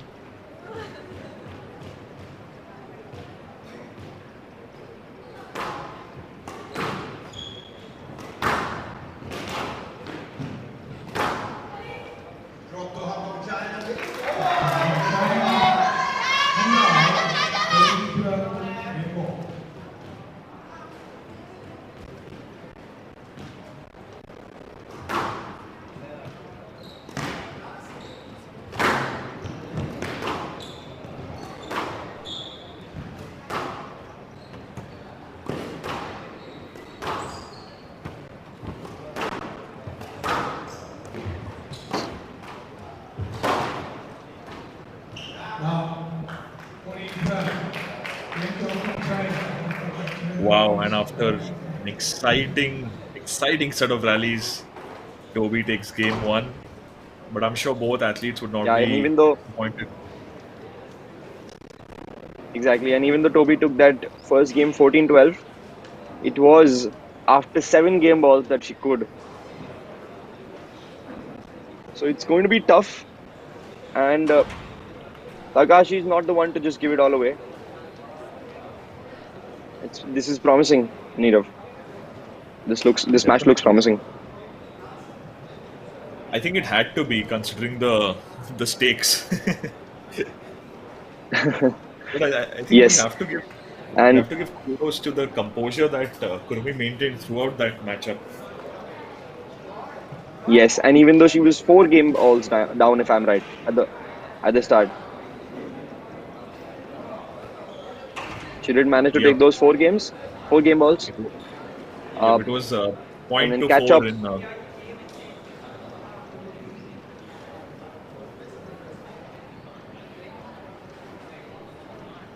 Oh, it was actually 6 game balls plus another 3. Play will resume in 60 seconds. So Takashi did do well to save 8 out of the 9 game balls. And that's going to put again a lot of pressure on Toby, that she has to get her A game out here.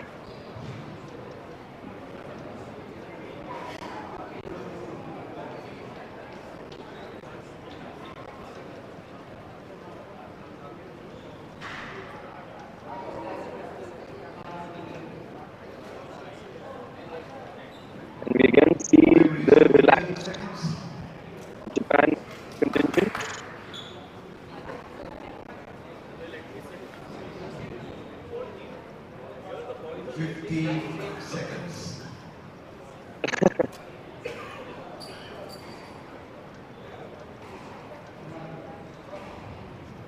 And we have the Indian contingent, boys, in the corner.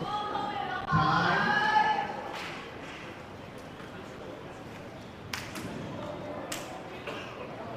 All the spectators in the venue kindly refrain from moving around at the back court. Toby recently reached the quarterfinals of the Hong Kong Challenge Cup, which was held last month. Apart from that, she scored successive bronze medals at the 25th and 26th Asian Junior Individual Championship.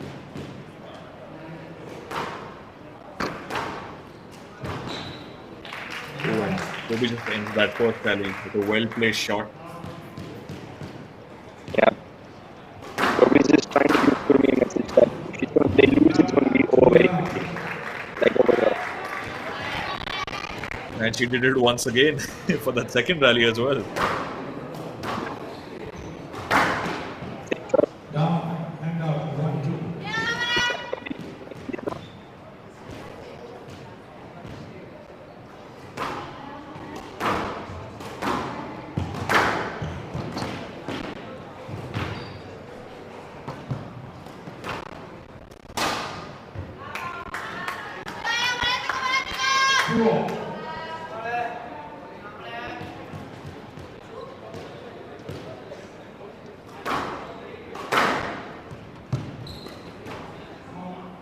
And out, 3-2.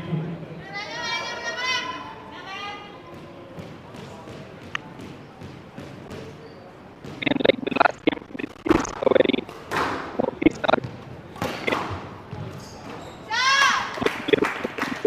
And out, 3-0.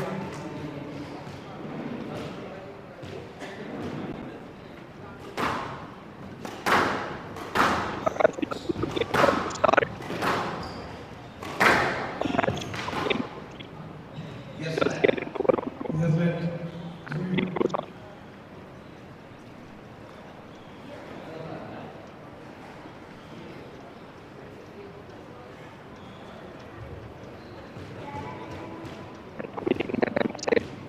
I'm sorry, Akash, if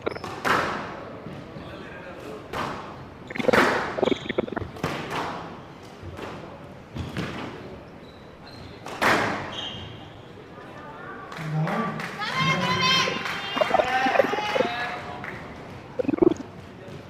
of that champion and the court.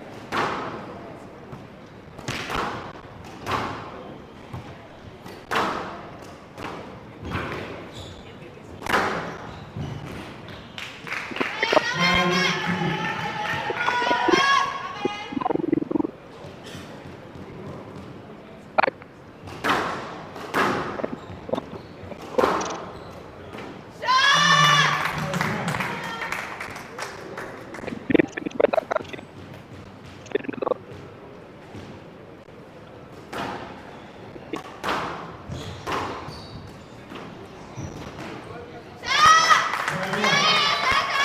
Excellent boast there by Kurumi to tie the score at 5-all. 5-4. 5-4.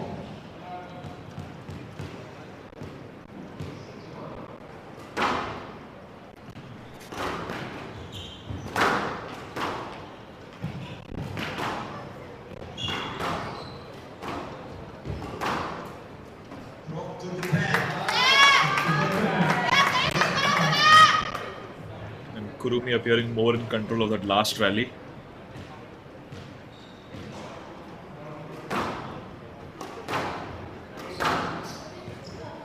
No left.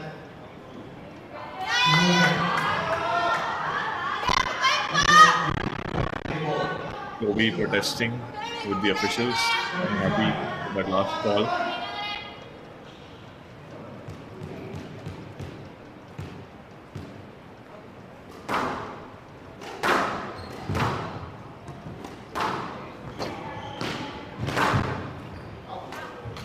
Oh, and she's that straight out of court.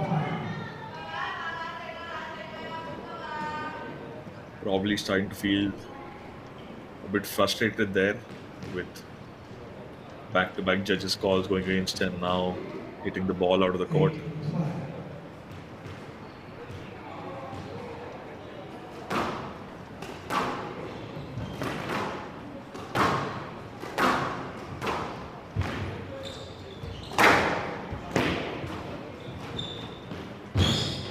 And Kurumi somehow managing to stay in the game, but Toby steals it.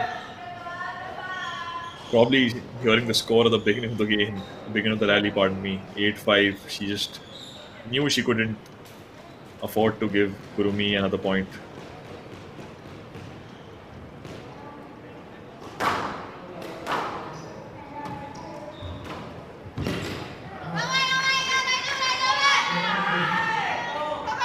Good play from Toby. She's putting the ball in some hard to reach parts of the court for her opponent.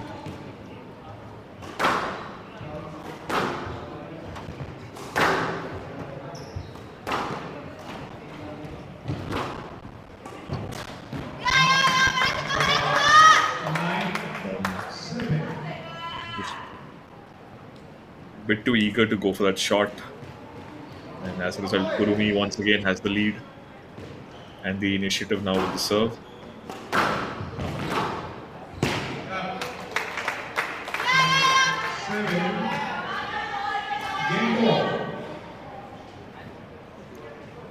Toby was perhaps a bit too eager to hit that again first time and just wrongly anticipated the bounce of the ball.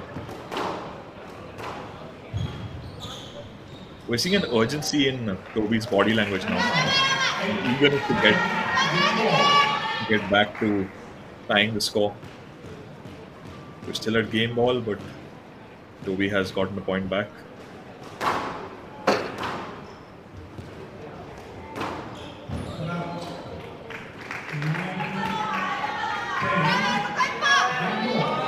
Toby mounting a comeback, but the two athletes indeed appear to be very evenly matched.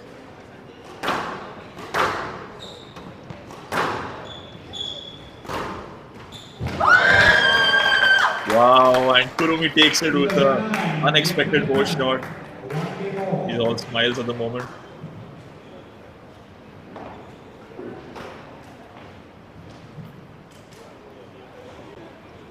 And so is her contingent, you can see, the coach.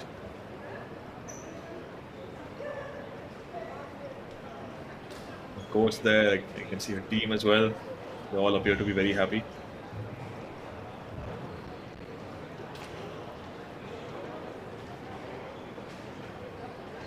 Japan stays in this tie. Scores being tied at 1-1.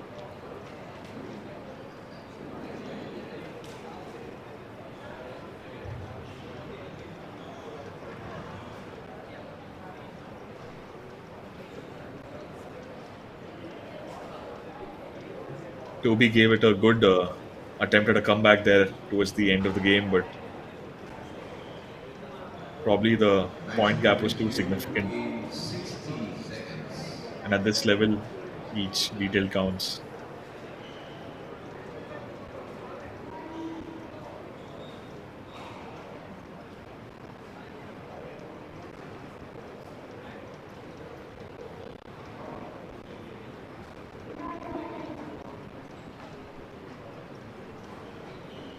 You can see the Team Korea men athletes beginning to warm up for the next tie. They will face Team India men's in the next tie.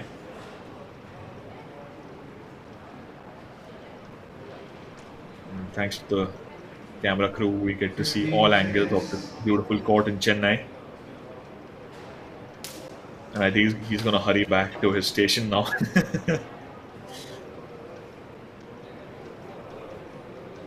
Time. Players in court, please.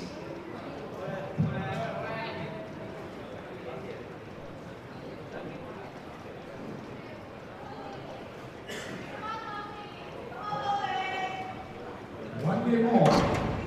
Japan to serve. Oh.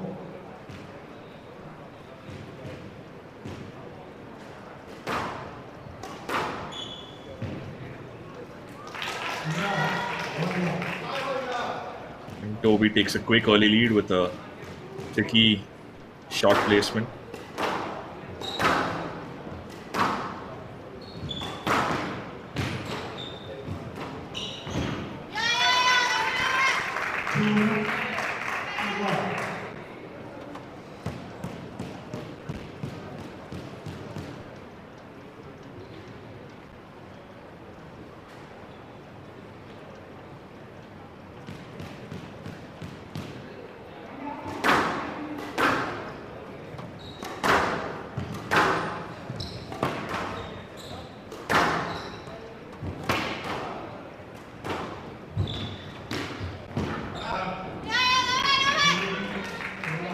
Toby showing some urgency there to take an early lead.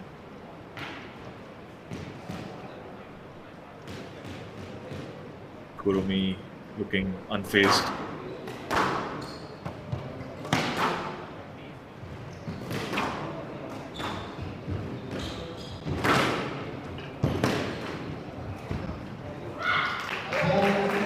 Really well placed both shot there, very deceptive. So Kurumi charging straight ahead, and Toby just saw through that and placed the shot really well.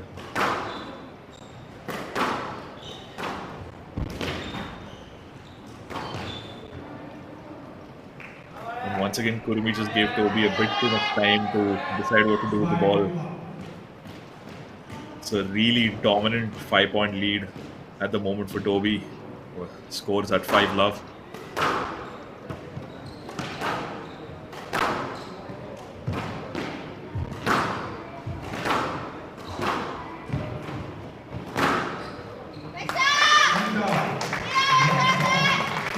Kurumi once again showing her composure and experience as a squash player.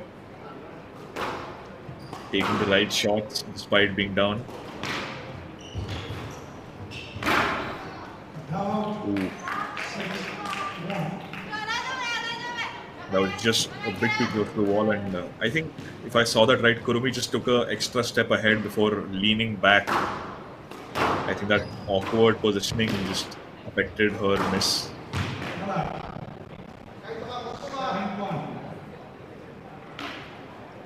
Toby really dominant in this stage of the game.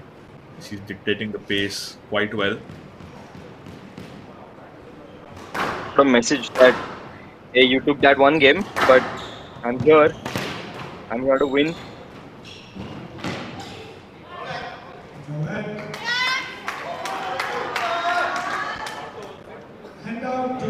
Toby just really looking really unpleased with that decision. But no let goes in favor of Kurumi. Let's see what she does. That she'll have to score a few points to build momentum.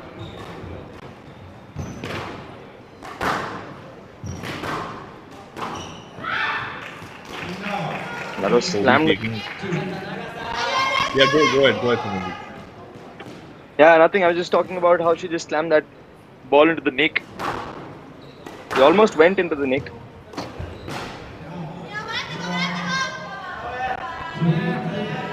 True. And now Takahashi on her infamous comeback.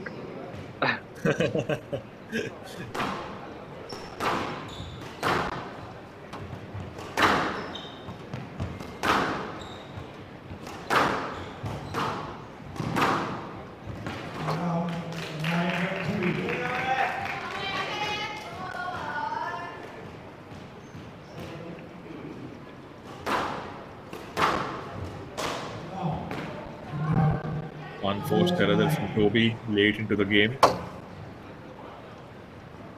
She's been unafraid to take a lot of these shots at volley just to keep the pressure on Kurumi, make her run around even more, not giving her time to think. Yeah. And I think that's actually been her downfall in the second game. Game ball.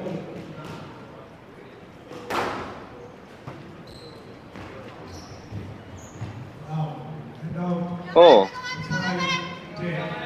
A very weird error from Toby. The ball barely reached the second floorboard.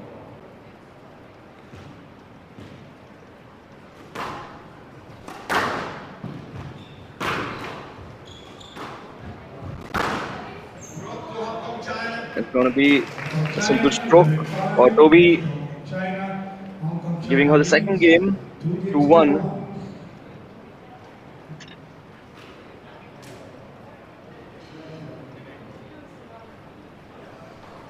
I think it's been an excellent showing from Toby there. I think her coaches really stressed upon her the importance of winning game 3.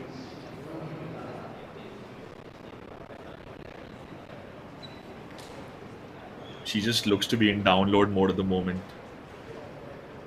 patiently listening to everything her coach has to say.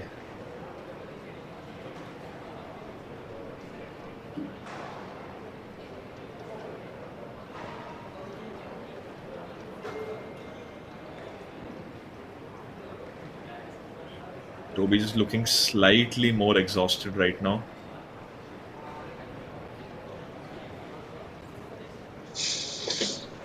Yeah, again, like both the contingents are different. The athletes also look pretty different. Their way of coping and getting back on court is much different. For example, Toby on one hand just closing her eyes, looking down, and just listening to what her coach has to say, and Takashi seeming to be more questioning what her coach has to say.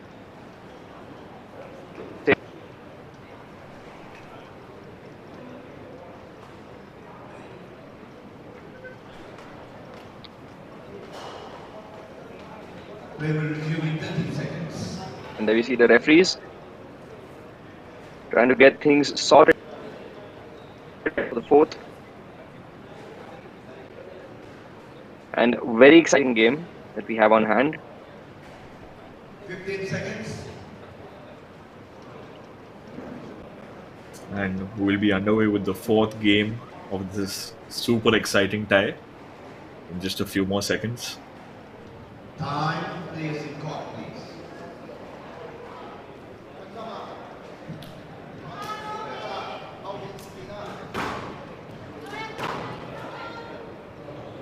Every game in this China leads 2 games to tie 1. just seems to China be serve. crucial, but none more crucial than this fourth game, where Yep. Kurumi needs to win in order to survive.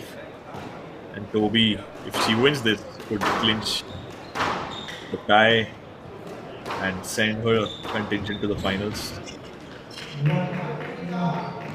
Kurumi making a horrible error at the start.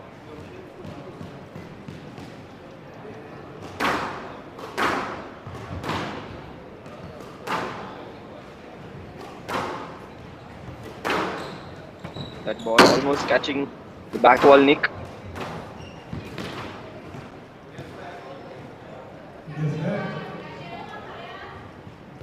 It's given Toby a good start to the fourth game.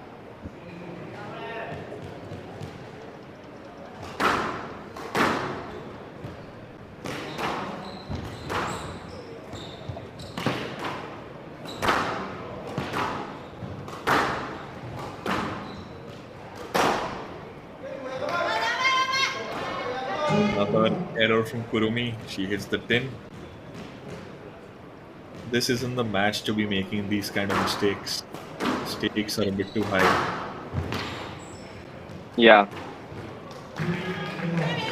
And she's shut her down again.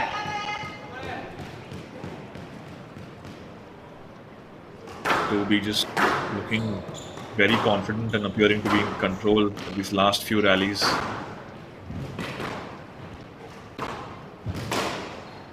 For love. Toby perhaps being too much in control, dictating every play of Kurumi like a puppeteer. Yep, Kurumi's gone slightly into a shell, I feel. She's not played even a single of her good finishers like a triple burst in this fourth.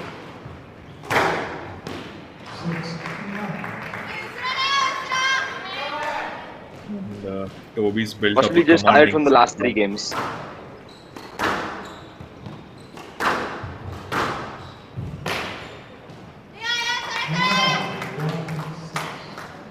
Could be Simranjeet, but I just think that her mental alertness is just slightly lesser in this game. Where some of the shots that Toby's placing for her, she was able to get to it in the past two games, but it seems like she has to like Yeah. run a bit more or think a bit more.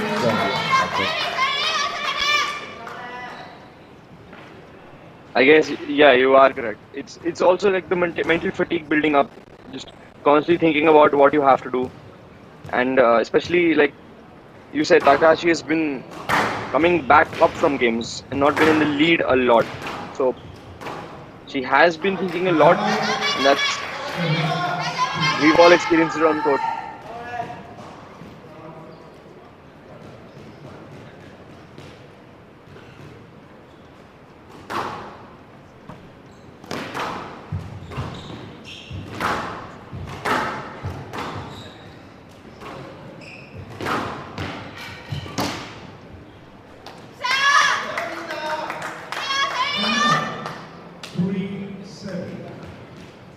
And now it's looking like we're beginning to see a more active Kurumi.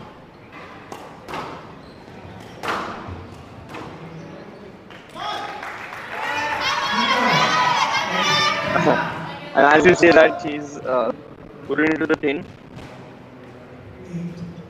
That's been Kurmi throughout this game. She's taking 1 point and giving one.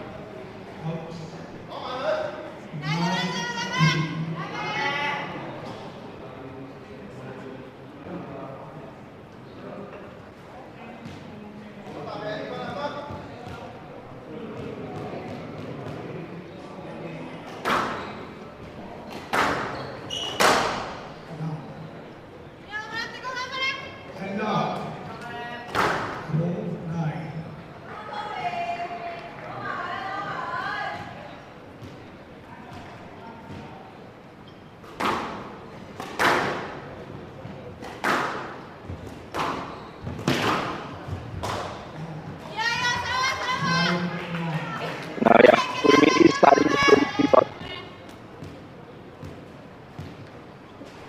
Indeed. Usually I'd say the gap is too much or too impossible, but if anyone can, it's Kurumi. Anyone can do it, yes. It's Kurmi. But now it is 5 match balls for Kurmi and opportunity for Hong Kong to get into the final. And he lap Toby takes it for Hong Kong, sending them into the finals. Excellent set of rallies between the two opponents.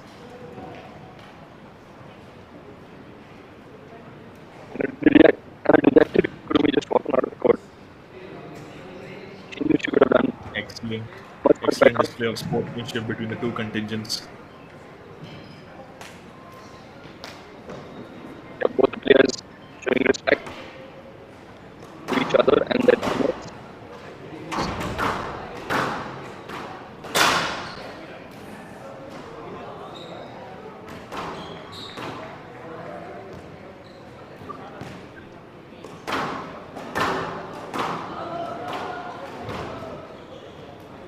And we're seeing the Japanese Hong Kong opponents enjoying together. A beautiful moment for the camera.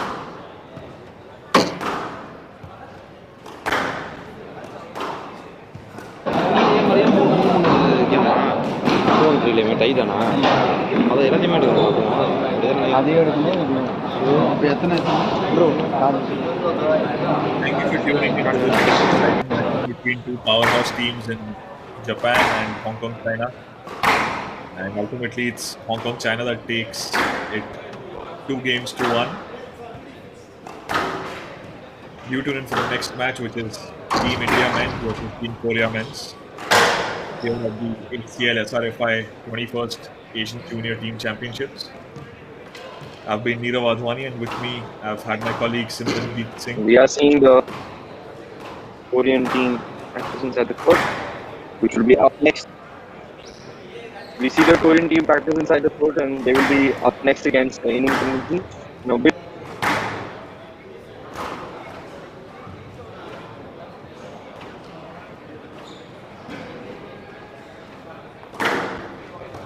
All right. See you around, Samranjit. See you around here, and everyone who's watching live, please stay around because this is about to be a cracker of a semi-final between Korea and India that we are about to witness. So we'll be back in a few.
பேசுறது கேட்குது அவனுக்கு கேட்குது ஆனால் interview இன்னும் ஆரம்பிக்கல நான் சொல்கிறேன் சரியா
Supply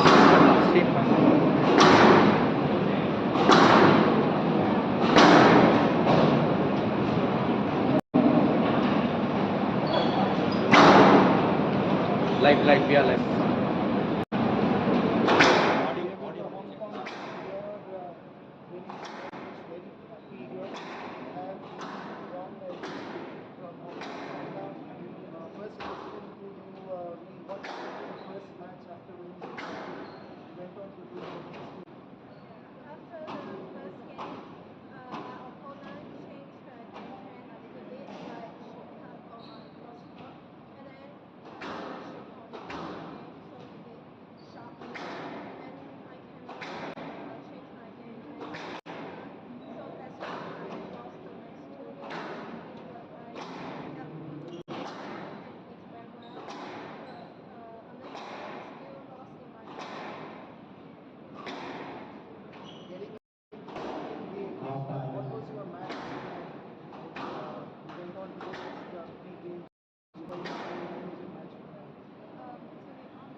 It all.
We are back. The Asian Junior Team Championship semi-final. This time for the men between India and Korea. This is the first match going on between Jo Young-na from Korea and Krishna Mishra from India. Krishna Mishra just lost one game ball, and now they've drawn equal.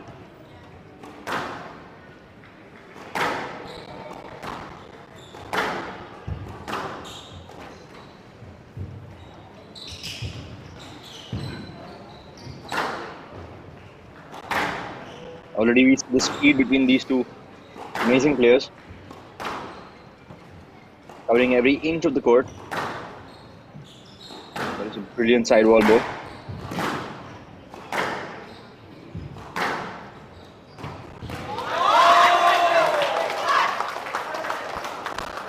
And after an amazing drop, Krishna Mishra is now another game ball up. An opportunity to take the first game, draw first blood.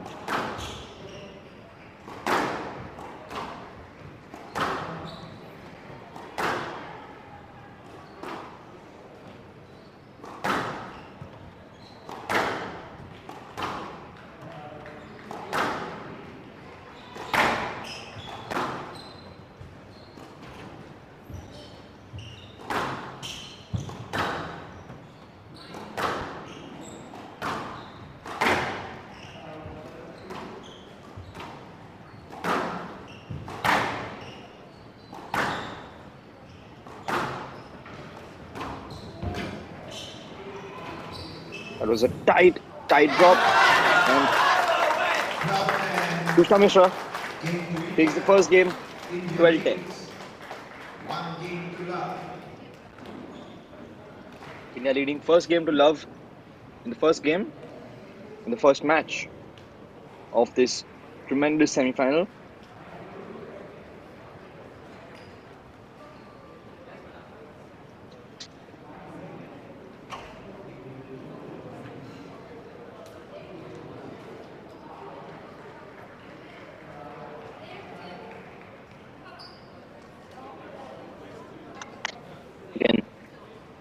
a few similarities, but also a few differences between both the contingents, the Korean and the Indian contingent.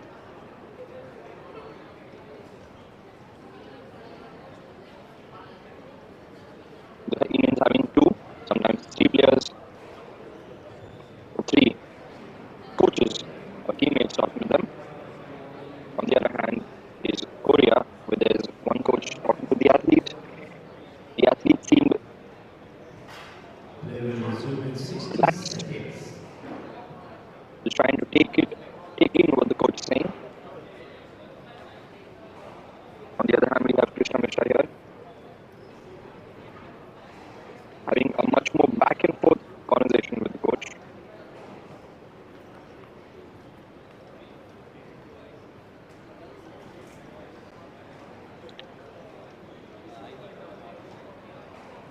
Play will resume 30 seconds.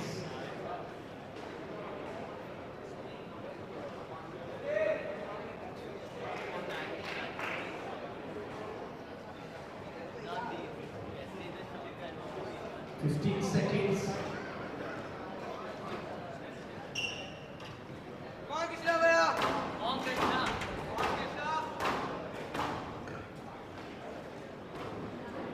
India leads 1 game to love. Love all.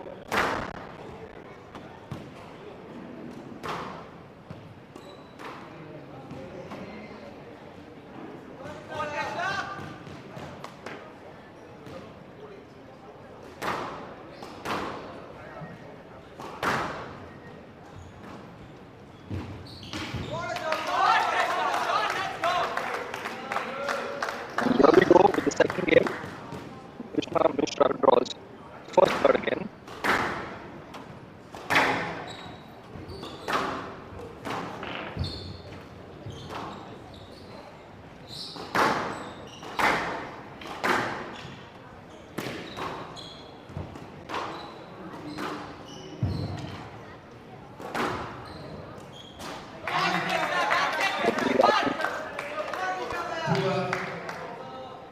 Hold high ranks at the Asian Juniors.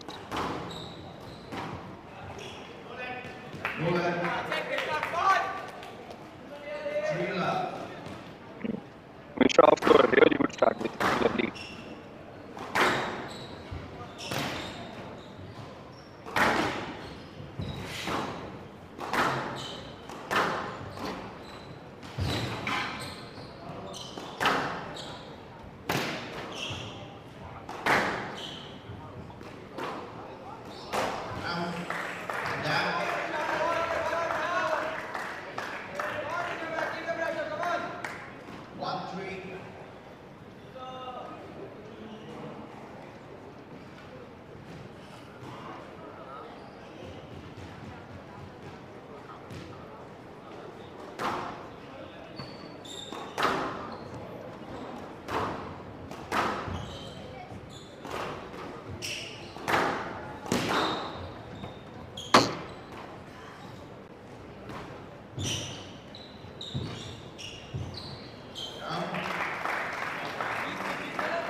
Please don't do this next time. Time wasting. 5-4.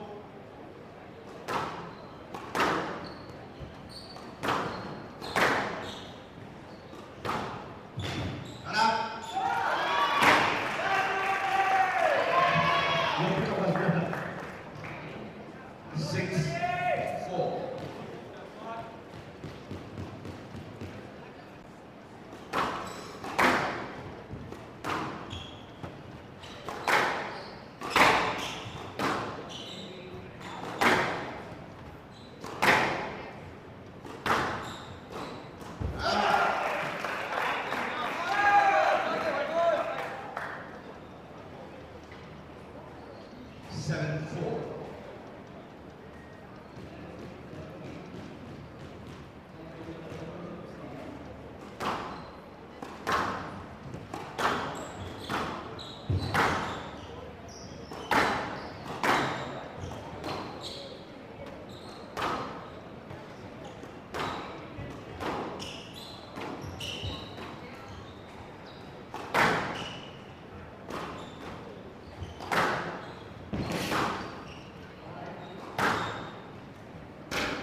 Krishna has done a great job to get to game ball. He's got one game ball in hand.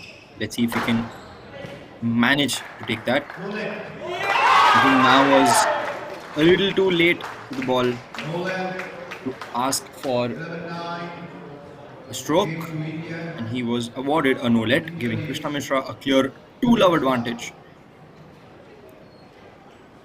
That's going to give the Indian contingent a lot of confidence heading into the third game of this first match. The camera panning back to the coach's corner.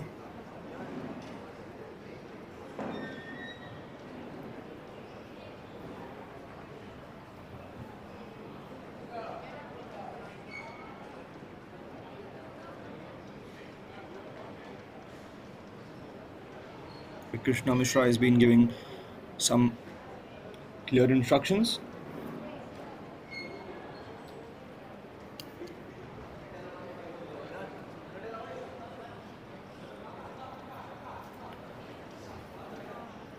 Now we're back to the Korean contingent. A lot of similarities this time between the two.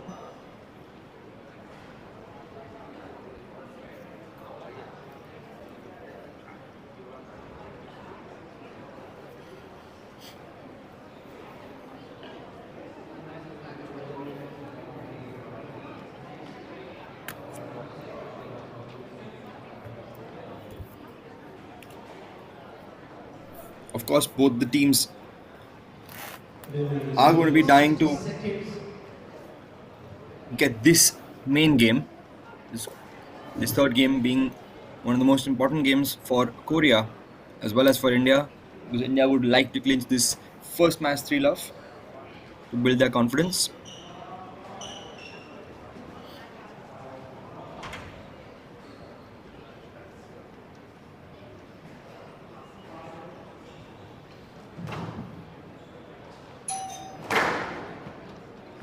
India leads.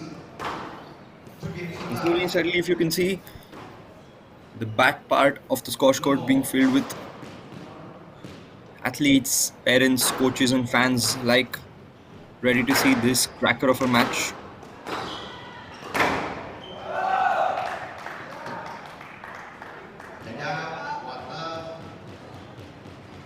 Enjoying now, drawing first this time.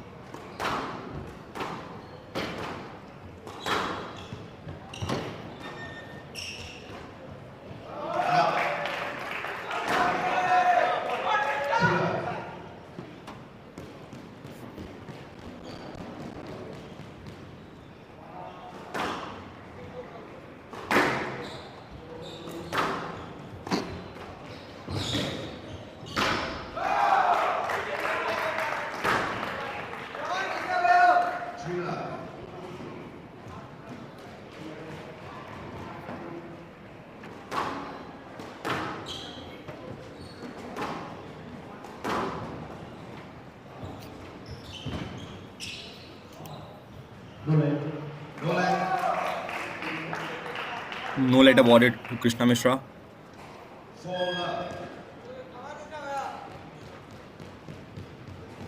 Awarded to Jo Young-na. My bad.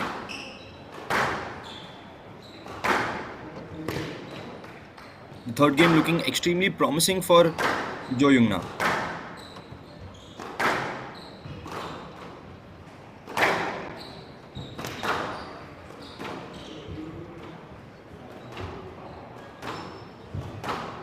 Now taking that opportunity to continue the game. The referees been, all the refs have been pretty consistent with their decisions. That's what pushing the players to keep on playing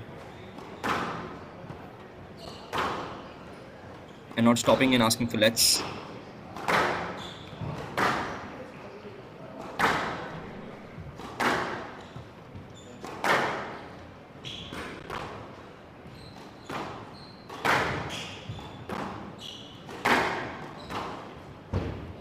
Now if you see, Na is slowly getting to a higher T position, and that could also be a part in increasing his confidence because he had a good lead. He still does. There is a 2-point cushion between Na and Mishra. Mishra just losing his stepping there over the oddly bounced ball.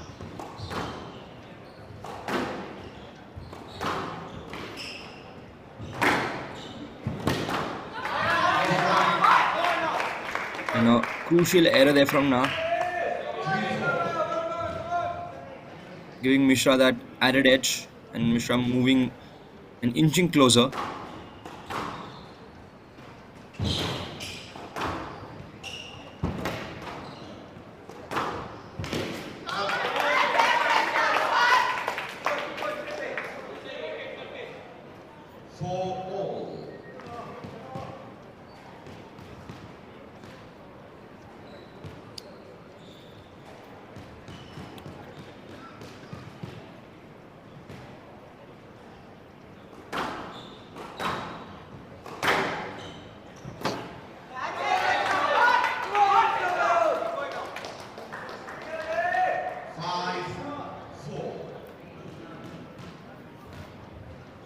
Krishna's taken 4 points in a row now.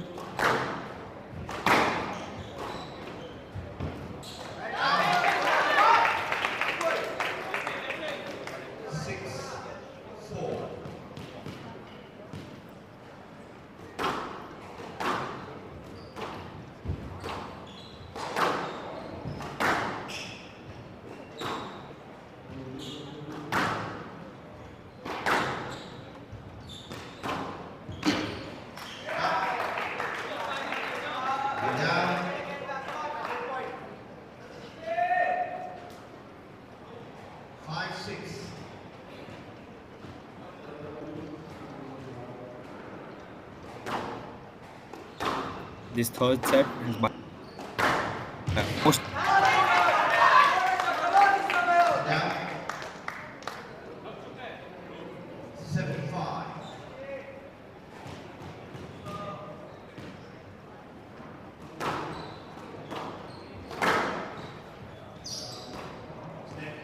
Yes, lad, 7-5.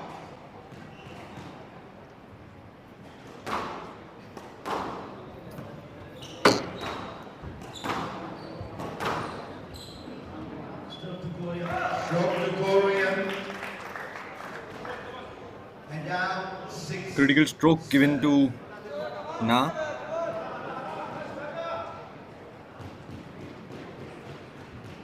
Jo Young Na, as the referees pronounce it.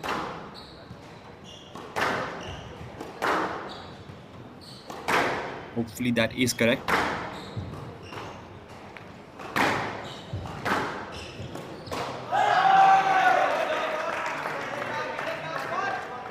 We are now at the business end of this third.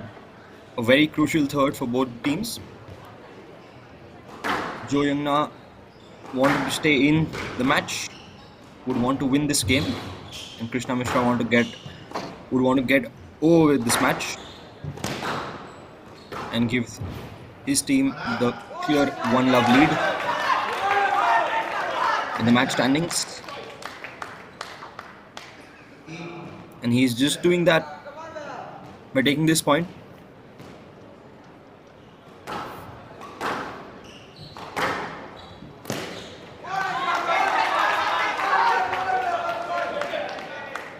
And slowly moving closer. Na needs a moment if he wants to win this game.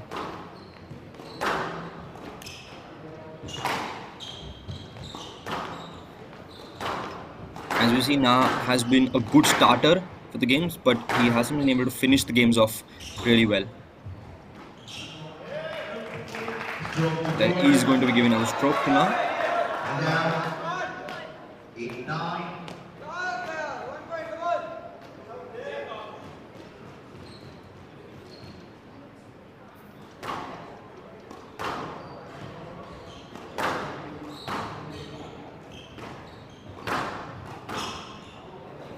Again, these are one of the top juniors on the continent of Asia.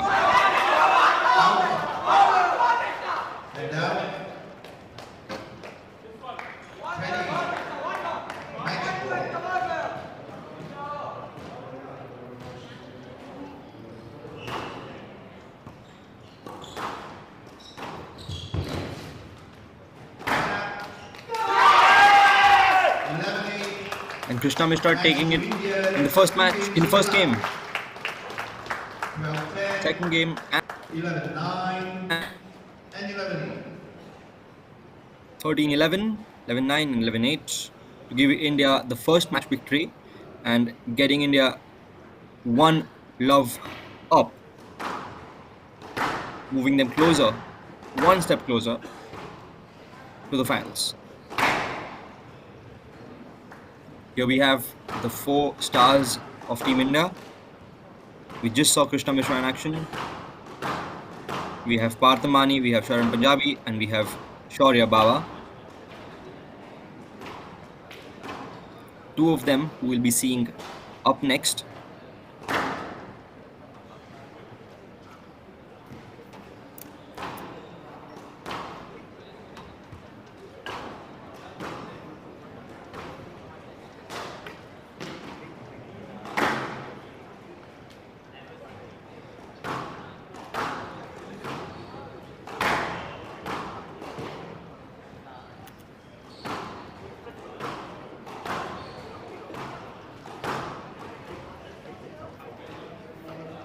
Krishna Mishra, who is just on court, ranked number 7 in the Asian Juniors in the boys under 19 category.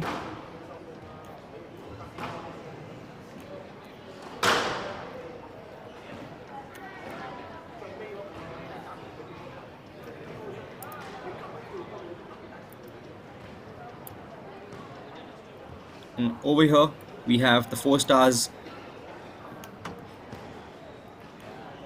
of Team Korea as well. We just saw Jo Young-na in action, and he is the Asian Junior ranked number 3.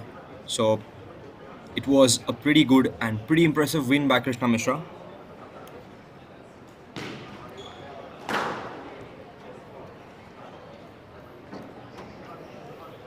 And that 3-love win will stay with him for the rest of his career, beating a pretty high-ranked junior in his category in the Asian continent.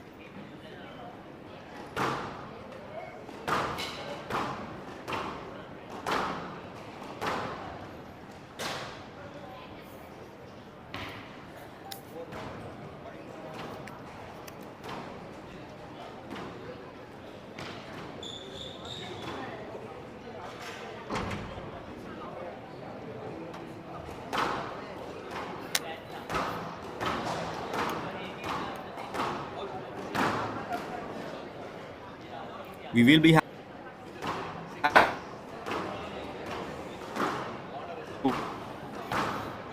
if you've just joined us, we're here at the HCL 21st Asian Junior Team Championships being held here in Chennai. We are at the semi-final stage with Team India versus Team Korea. We just saw Krishna Mishra, number 7 ranked Asian Junior in action against Jo Young-na, the Asian Junior ranked number 3. Krishna Mishra beating him 3-love with an impressive victory.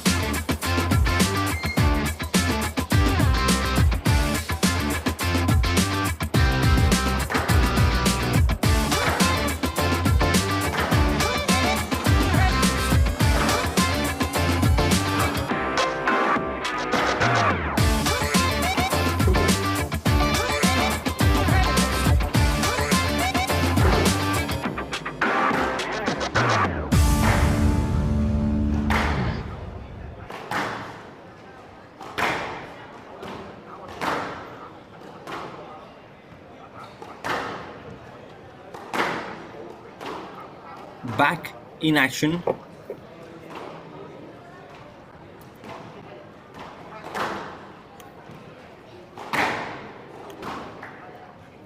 We have Kun Kim. We have Kun Kim.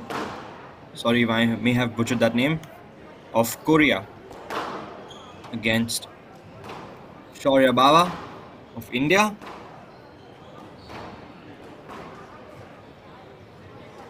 Kun ranked 29 in the under 19 category at the Asian Juniors level, and Shaurya ranking number 32. So they're pretty close, and again, this will be a very closely contested fight. Both teams for a chance in the finals of this prestigious tournament.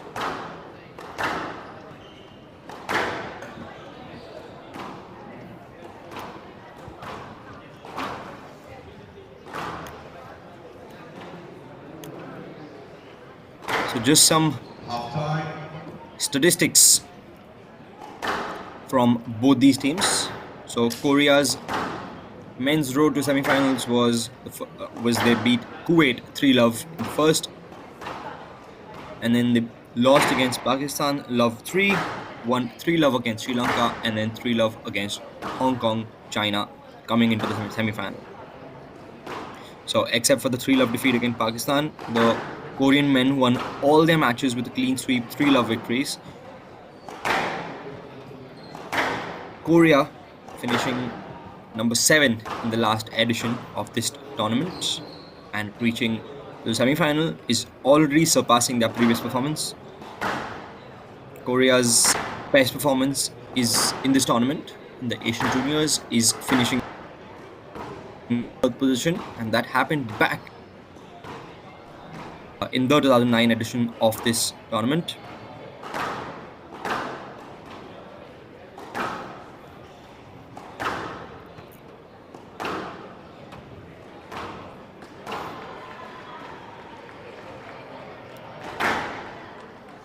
The Indian road to the semi-finals consisted of India beating Chinese Taipei, Singapore, and Japan, all with clean sweep 3-love victories, and winning 2-1 against Malaysia.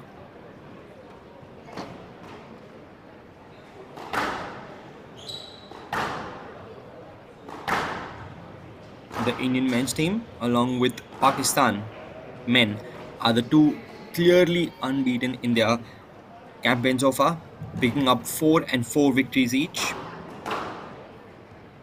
Krishna Mishra, player who we saw just a while ago, is the only Indian player who suffered a set loss. Malaysian Jeffrey. The past of the Indian men in this prestigious tournament have been winners in 2011 and 2017. They finished second in 2019 and 2013. In the past edition of this tournament, India finished runner-up against Pakistan. So this time they will be aiming to avenge that loss by clinching the title. Another fun fact, India has been hosting the Asian Junior Team Championship for the 5th time. Has been hosted four previous times in 1997, 2001, 2005 and 2009, and returning this year to Indian soil in 2023. This is after a 14-year gap that the Asian Junior Team Championship is being held here in India. Now for some stats about the players. We've got Kun Kim of Korea going up against Shaurya Bawa. Kun Kim is a 17-year-old.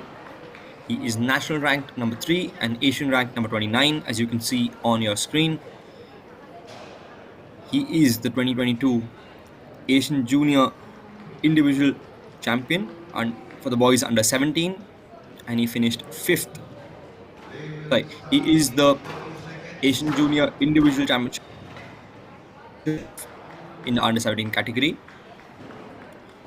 in the 2022 edition.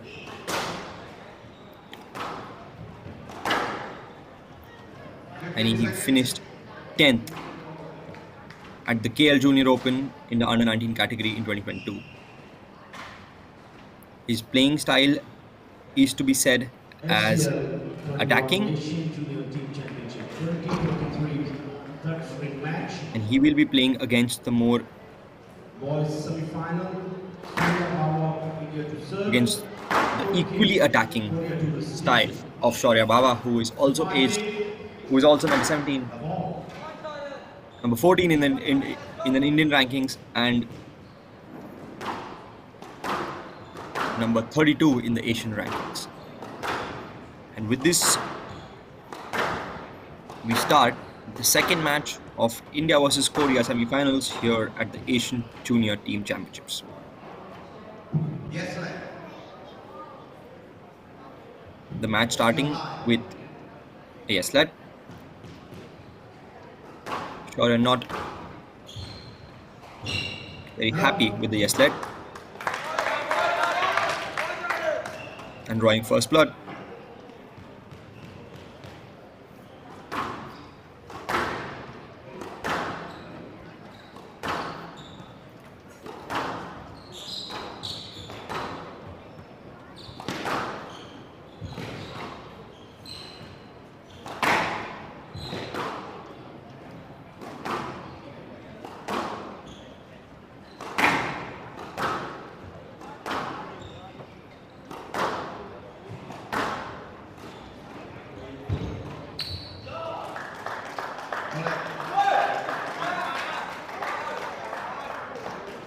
And now, 1-0.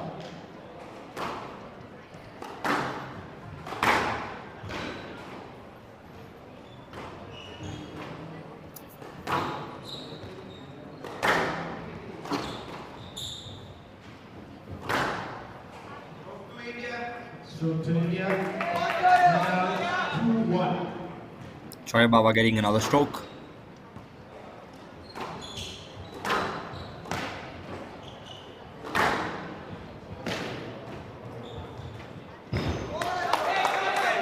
Shaurya can't do all the running on the court, making him do diagonal sprints, as you just saw.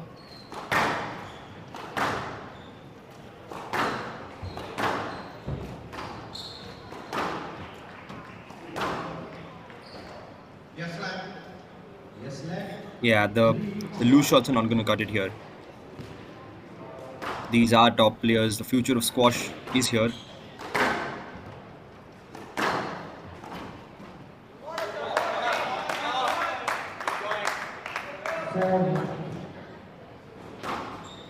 And we have been spoiled by the quality of squash we've seen this past week.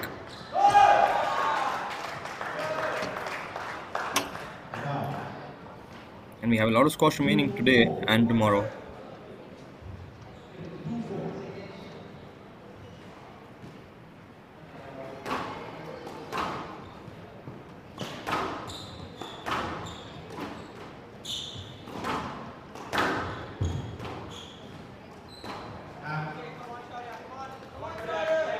Yeah, I think it's just nerves 5-2. that are here at the start of this first game.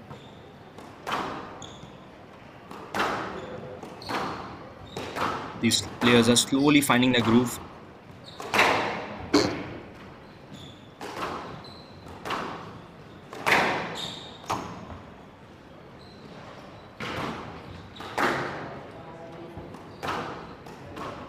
What a brilliant rally this has been.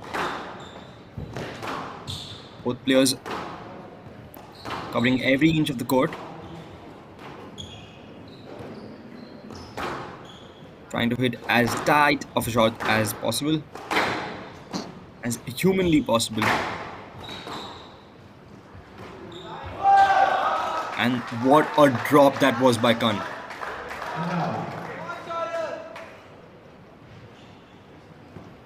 That's definitely, surely got to give Khan that confidence that he needs. And Shaurya's attempt for a cross-court nick.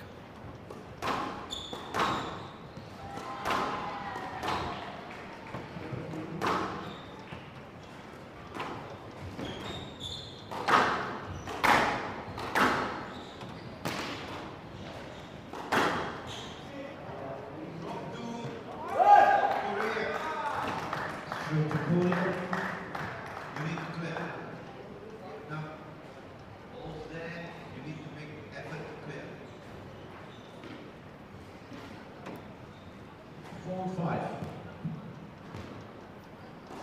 Khan inching closer to draw level with Shaurya.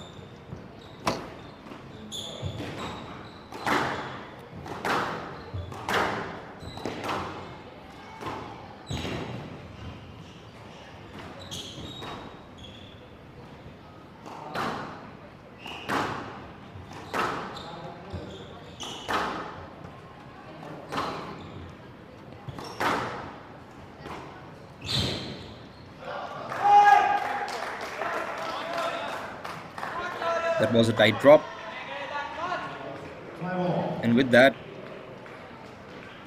and Khan are drawn equal. Nothing between them. Absolutely nothing.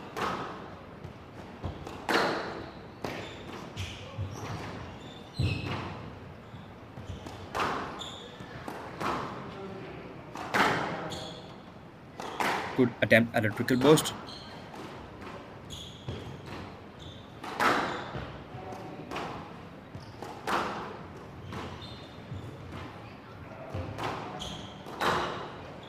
Baba trying to use height on the ball.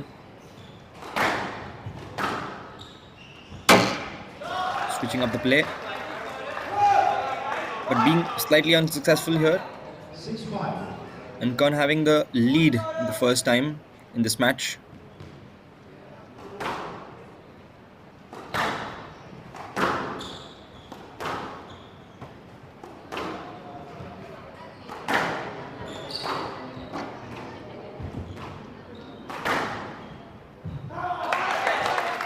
That was a brilliant straight drive. That is as good as it can get here for squash. And right there, dead at the back of the court.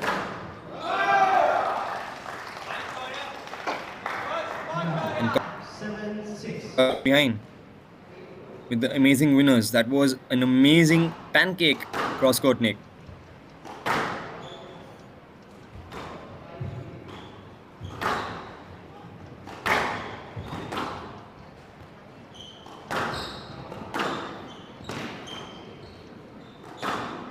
Khan ranks slightly higher than Shaurya at number 29 and Shaurya at number 32 in the Asian rankings. Now, 7-all. Both players drawing equal at 7-all. Again, absolutely cat and mouse squash, these two.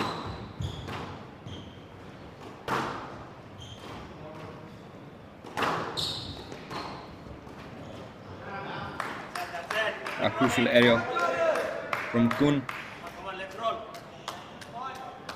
87.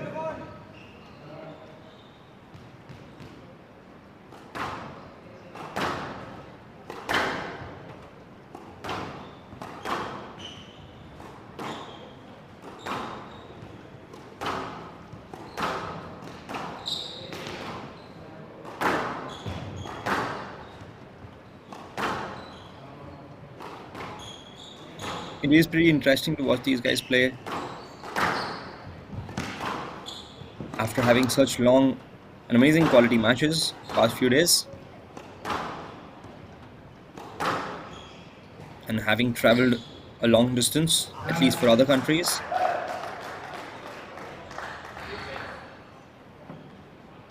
And out.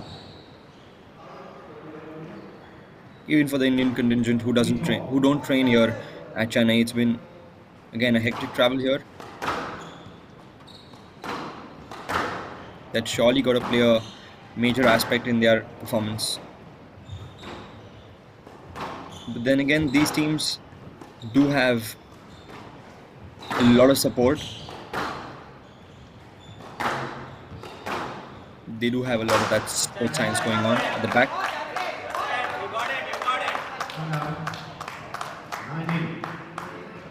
And we've got Shaurya back in the lead at 9-8.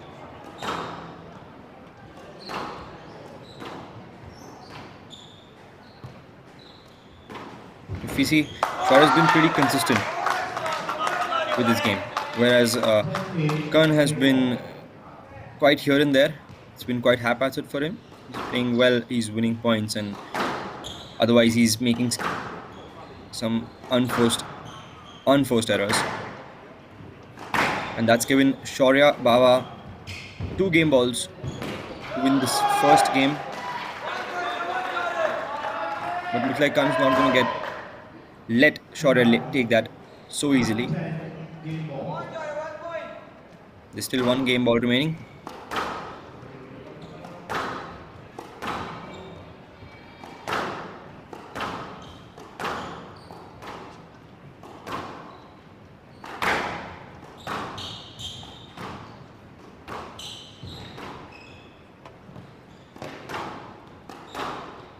A good lob from Shaurya. Great pickup from Khan. It's going to get sped up by 3x at least. And Khan makes sure that it's 10 all.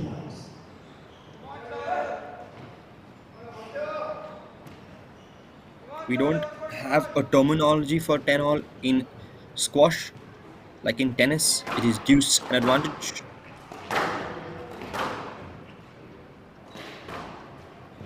The player here must win by 2 points.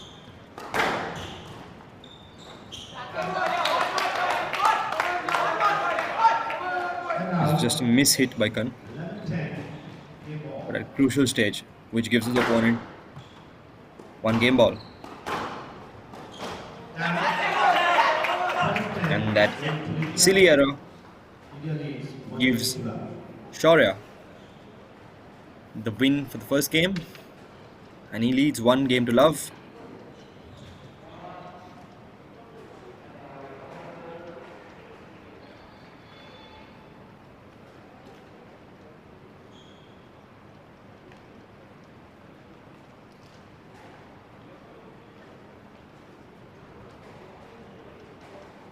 The Indian coach giving Shaurya some clear-cut advice of what he should and shouldn't be doing on court.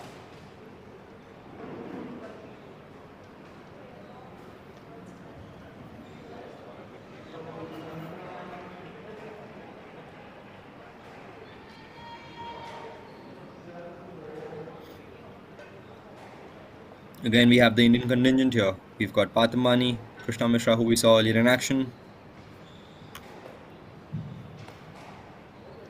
We also got Sharan Punjabi standing right there.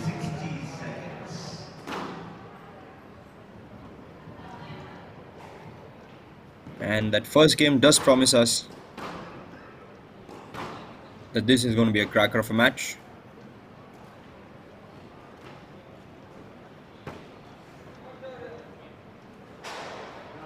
And that first game win from Shaurya Bava has risen the hopes up for the Indian contingent. And they would like to win this game quickly 3-love in order to make their way into the finals, giving their players the least court time possible, heading into the finals as fresh as a daisy tomorrow.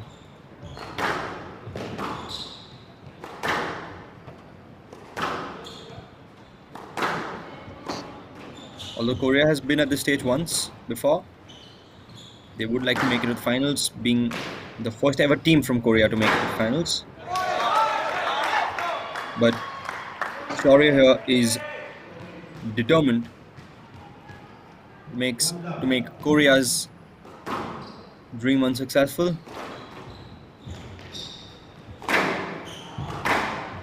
Great counter drop from Shaurya. An attempt for a cross-court nick.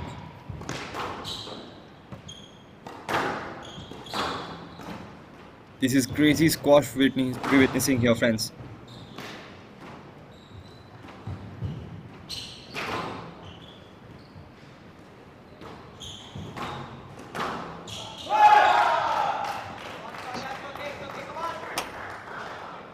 That was a crazy rally. The heart rate for these guys must have been through the roof. I'm pretty sure of that.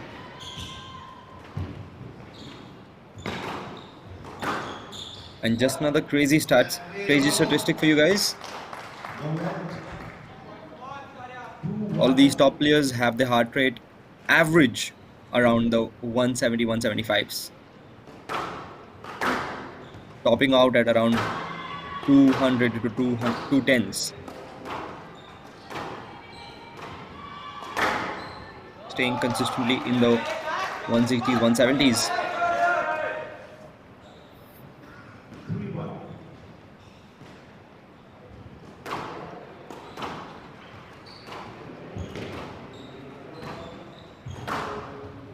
We do have a lot more promising technology for us coming in squash. As the game grows, as these juniors come up to be future world champions.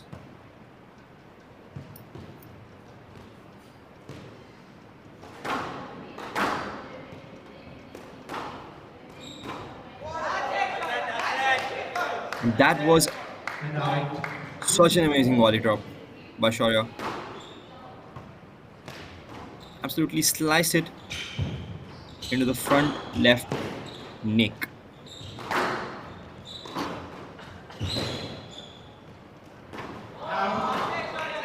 And a crucial error again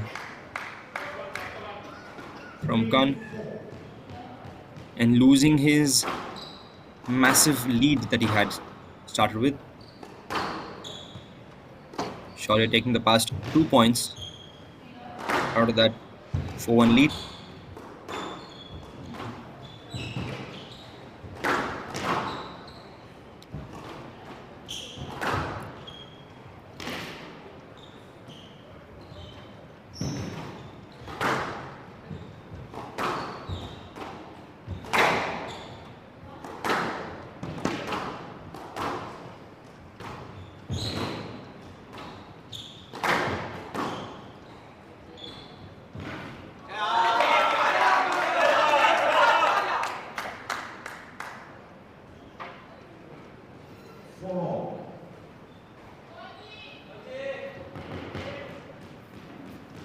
Sorry for the score there, guys. It is 4-all.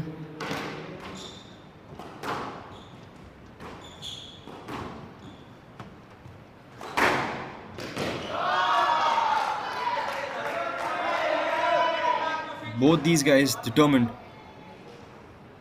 to win this game.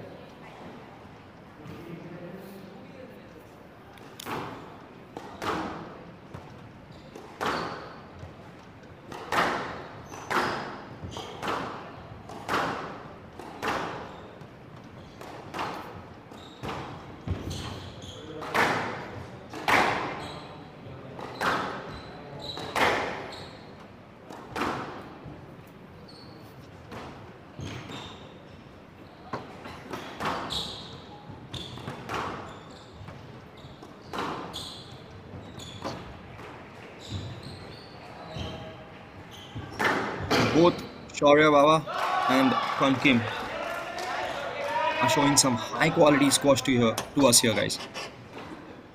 6-4.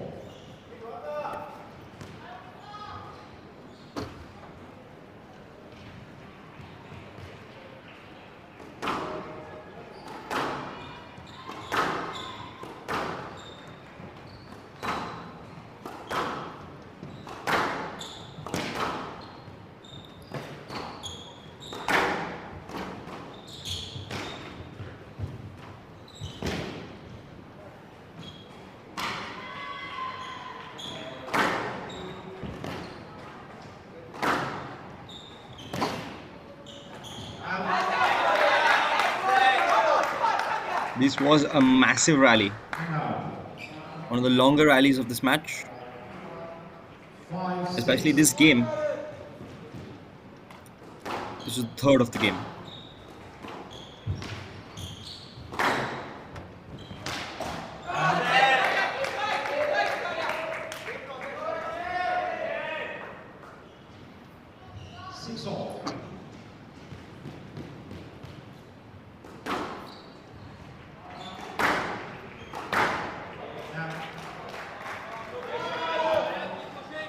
And now, 7-6.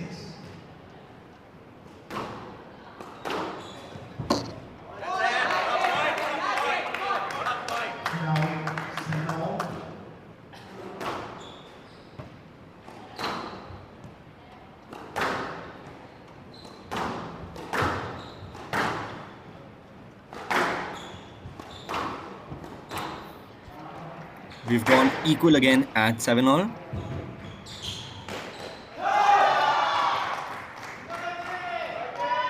And that just hitting the top of the tin, giving Khan that edge. 8-7. Above.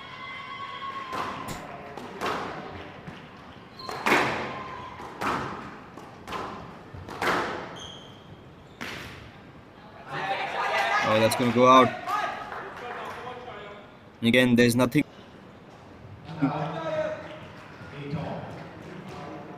Both of them being such good players. Also complementing each other's game. Both of these players are attacking. So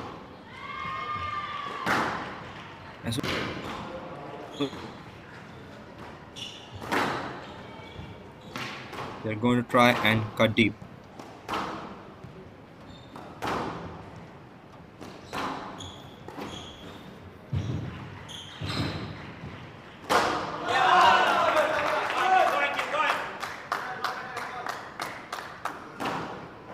That was an extremely silly error from Khan.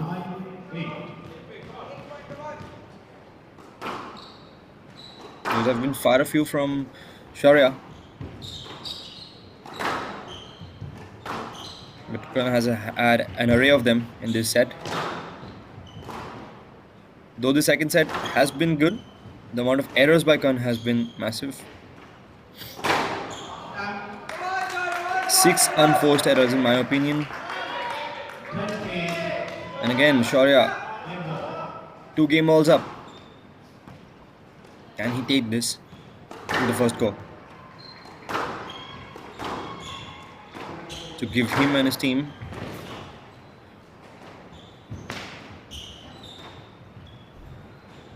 closer to 2-love lead. And he does. Shaurya Baba with a 2-love lead in the second game, inching India closer to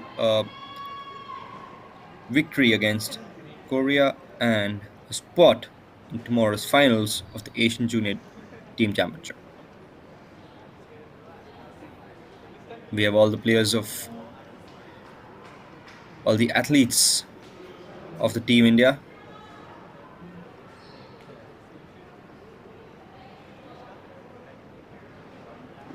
Just hanging out, discussing about games, squash, and much more. And here we have Shaurya Baba and his coach prepping him for the third, possibly the final game, which they would like to get done with as quickly as possible to keep themselves fresh for the massive finals coming up tomorrow. And we have Khan Kim discussing with his coach maybe trying to show him some of his errors, trying to draw if you can see clearly, his coach has drawn the squash court on his mobile.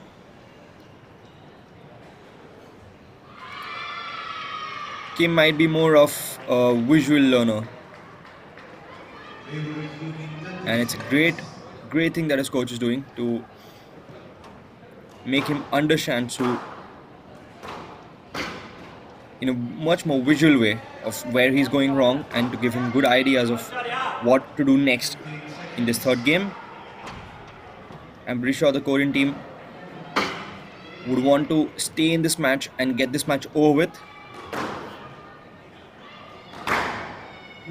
because this match is going to be the most important, and this game is going to be the most important, and we give it a go with Shaurya Baba serving to win this third game and give India a chance into the finals of the Asian Junior Team Championships.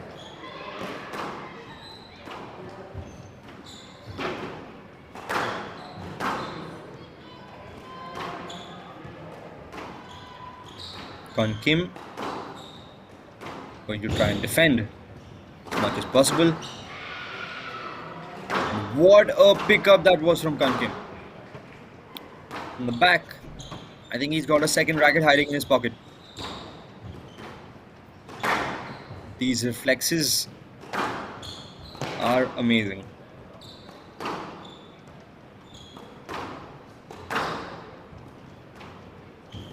Quite promising, both these juniors, for the future of squash, future of Asian squash.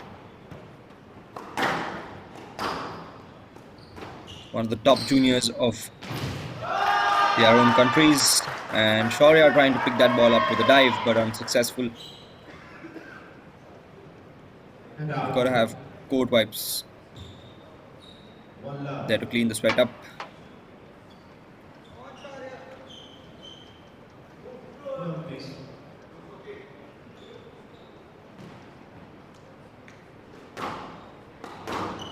A small break for these players. I mean, a 20-second break is much more than needed for these squash players, these top quality squash players. It's more than enough break. They're going to get their heart rates all the way down because the recovery is supreme.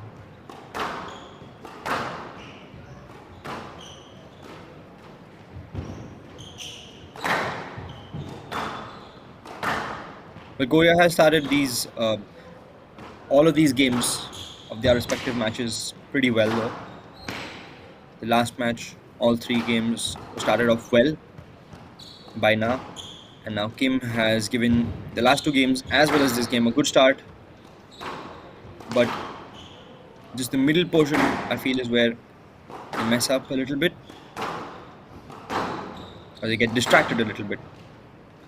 Good on Kim for continuing that play. That gives him the point. If he would have stopped and tried to take a let, he would have been awarded a no let. And he's been given this point by Shaurya for continuing the play by making an unforced error. And Shaurya hit that wonderful cross-court nick. Slammed that ball right in.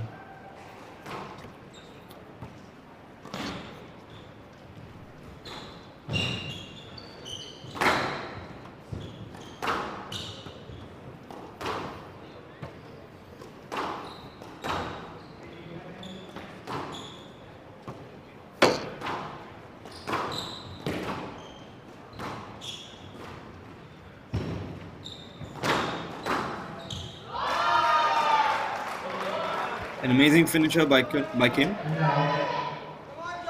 Still holding on to his lead. Still 2 point. He's got a 2-point cushion. And he's got to hold on to it.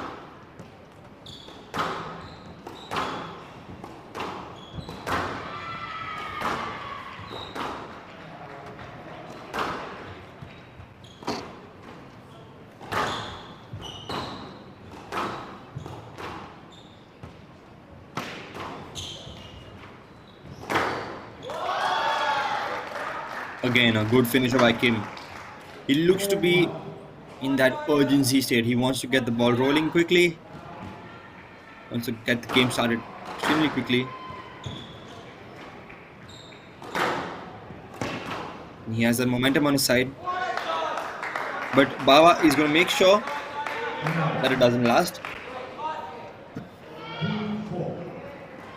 And here is where the quality of players is tested. You've got to a good start, you've got a lead. Maintaining that lead is going to be difficult.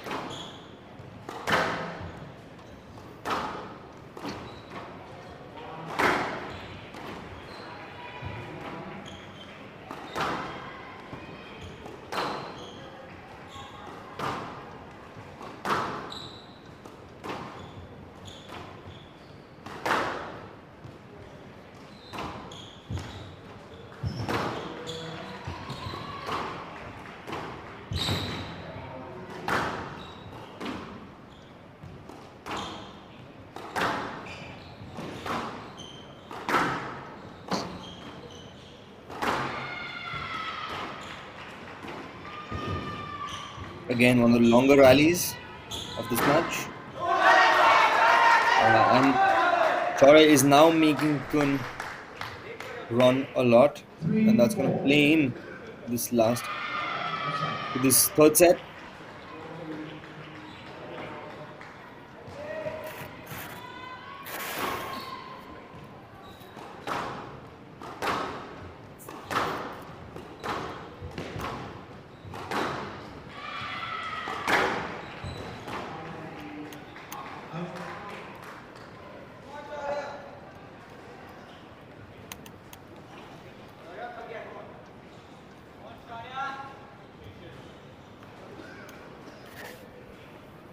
And now 5-3.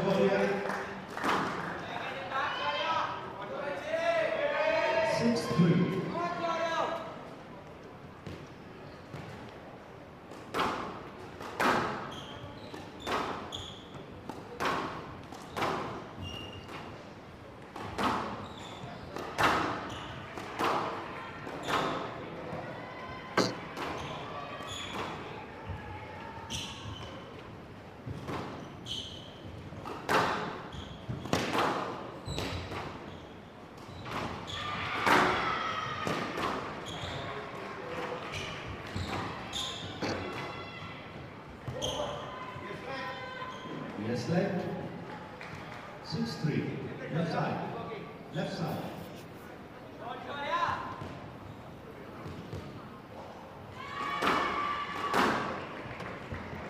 Kim looking very promising in this third set.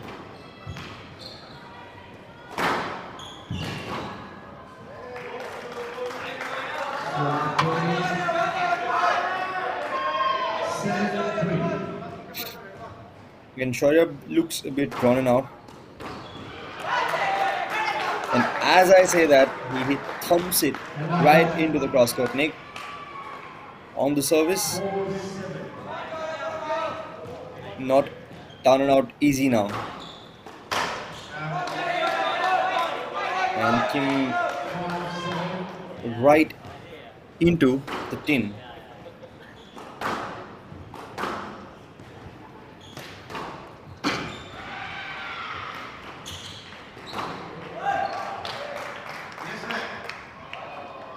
Yes, left. 5-7.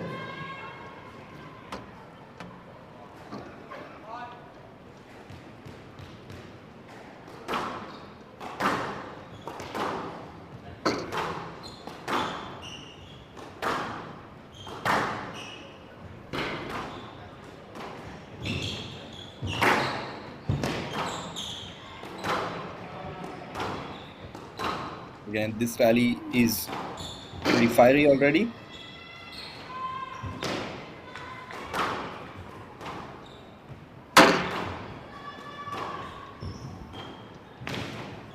What an amazing counter drop there. Again with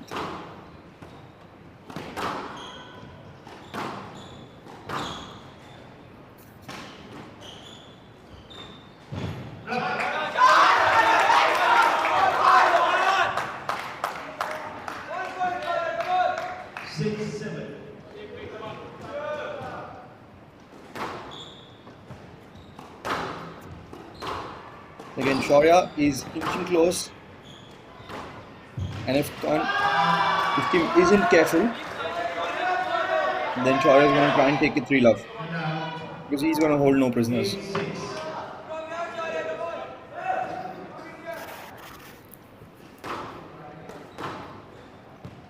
And the come on India, come on Shaurya chants have started.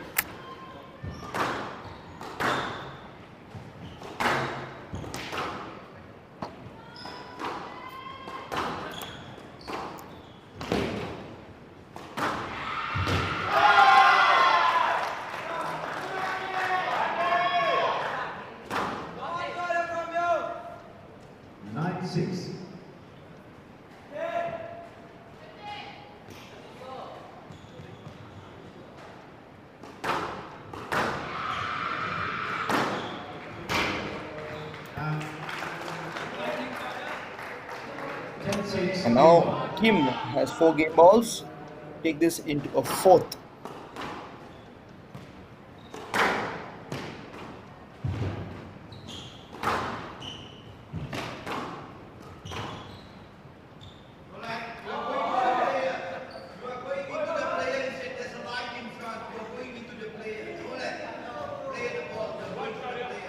Yeah, I mean that was a clear stroke according to me. But the refs do have a different view and a more clearer view.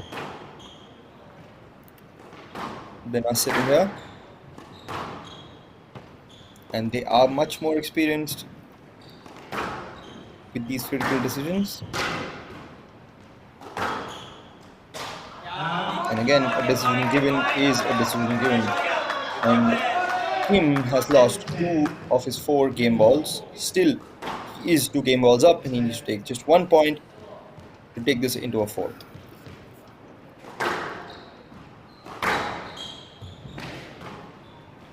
That was a pretty loose service from Kim. Now, successfully taking it into a fourth game. Let's see what Kim has in store. Shaurya taking a round off the court before getting out.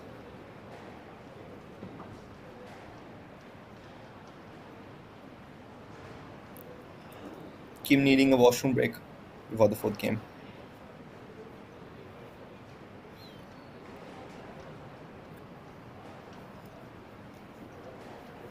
Now we come back to the Indian contingent, and the Indian coach looking much more involved than before, much more excited, much more aggressive.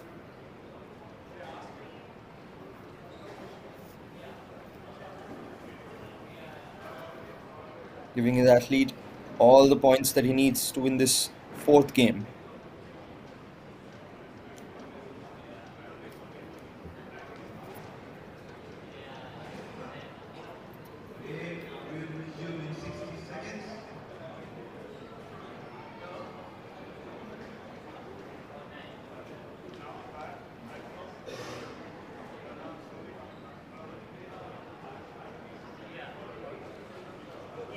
These guys are playing in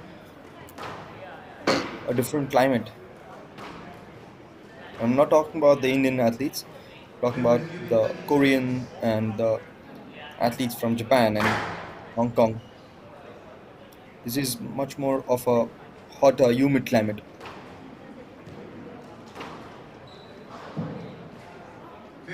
And a change of shirt is at least needed.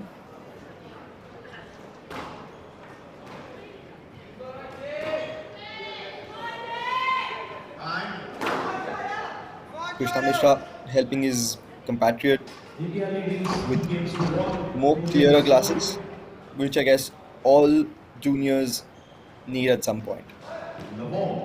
So if you are not aware, juniors need to wear eye protection glasses to protect their eyes from if the ball hits them.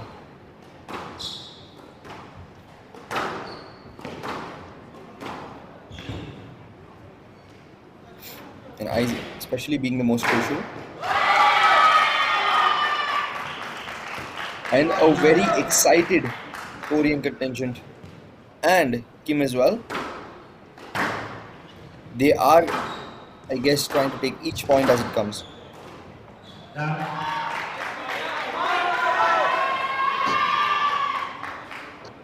Again, Shaurya does look down and dejected at this point. He needs to get his confidence back up.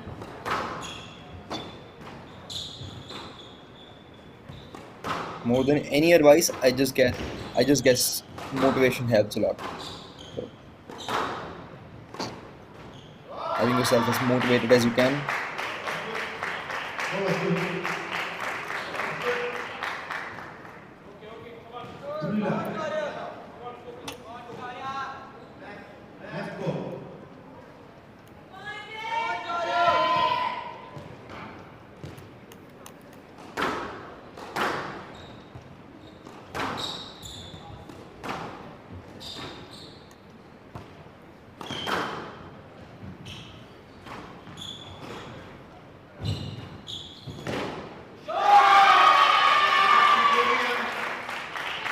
A very huge roar from the Korean side.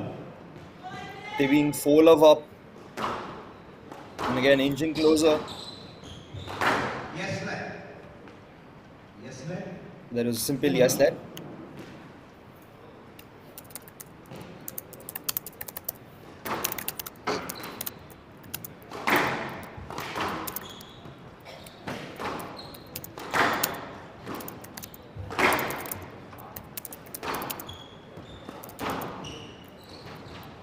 It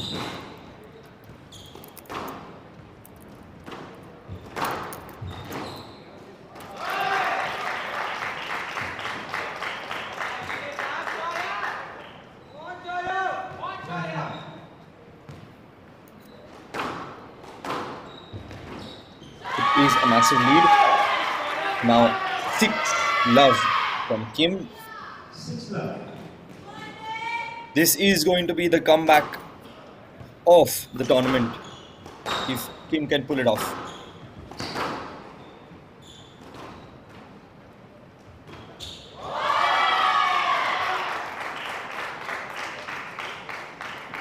Seven love. Let's go. Kim is looking quite in the groove right now.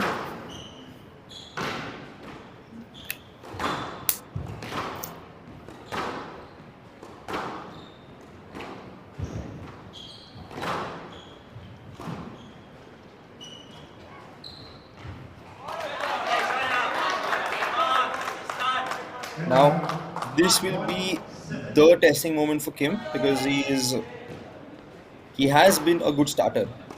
That is true for all Korean athletes, but we need to see how well Kim can handle this pressure that Shaurya is about to put on him.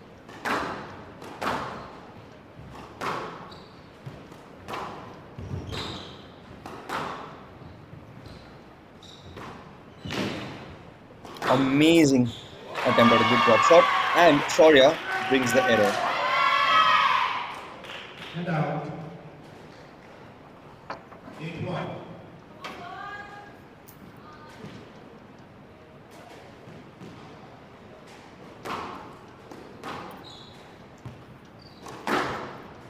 It is going to be a huge issue for the Indian contingent if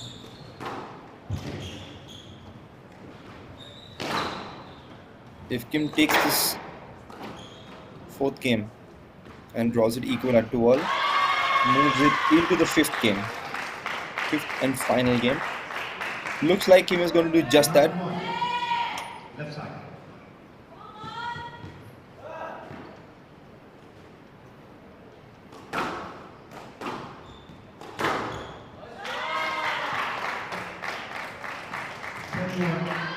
Good ball.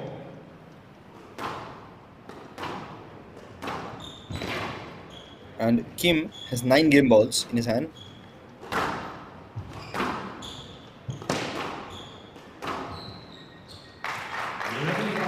And Kim is successful, taking it into a 5th game. And we have got some real tasty squash on our hands, guys. Please stay tuned and we'll be right back into the 5th game.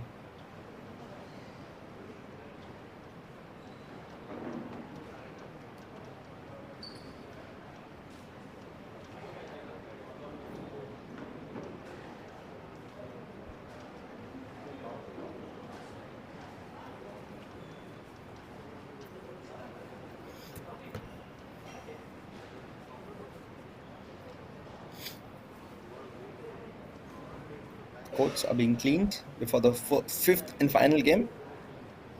This will decide if India goes into the finals now or will they have to wait for another match.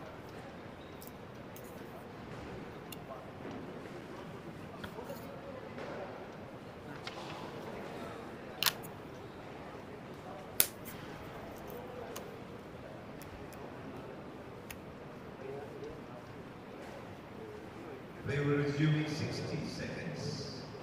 I think there is something wrong with the left hamstring of Shaurya Baba.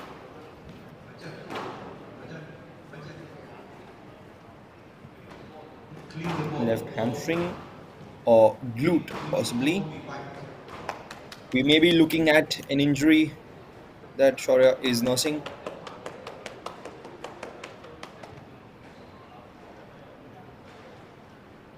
They will resume in 30 seconds.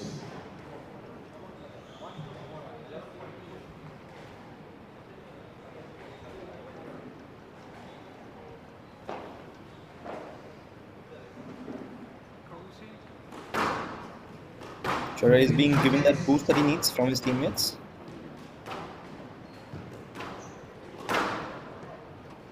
On the other side, we've got Kim already in the court, ready and confident. Get the 5th game up and running.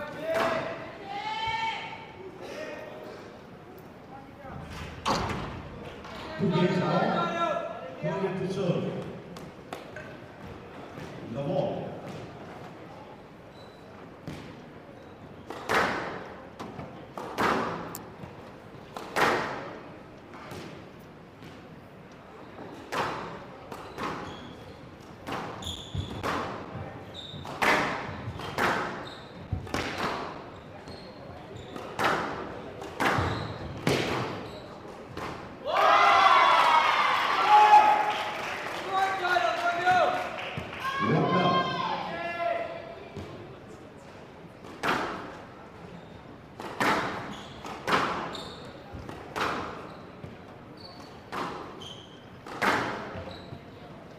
And again, Kim off to draw the first blood.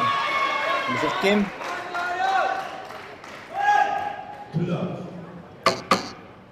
Taking the lead by 2-love.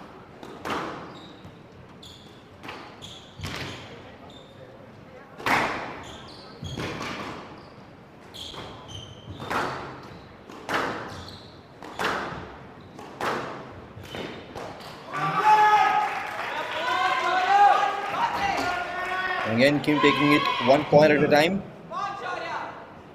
Now you can hear the screams and shoutings of Kim as well as his compatriots.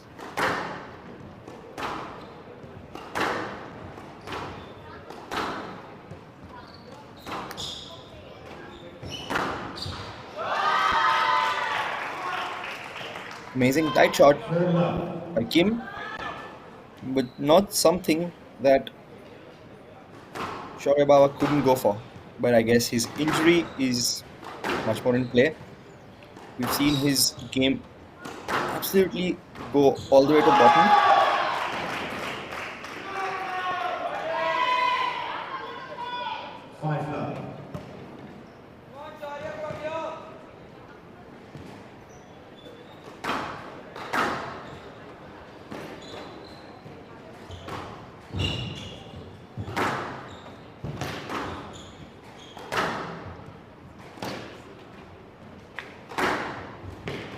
Even though Shaurya is 5-love down, he does look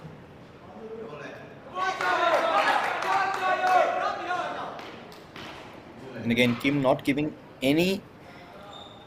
much heed to the referees because he knows he needs to be mentally sharp to get this game over with. He can't still count Shaurya down and out. Shaurya looks to be in much better condition now, moving better on both legs.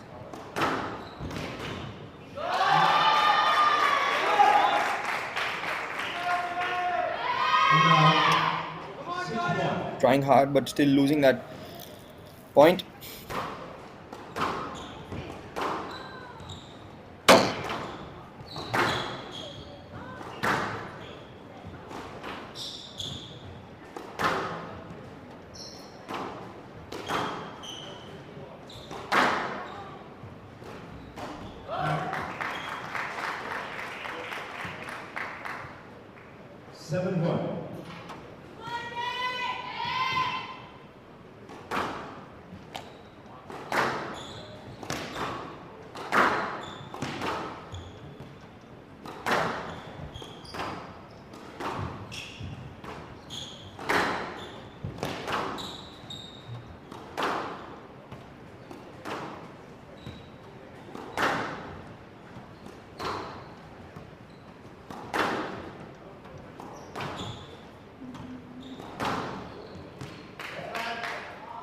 Yes, left.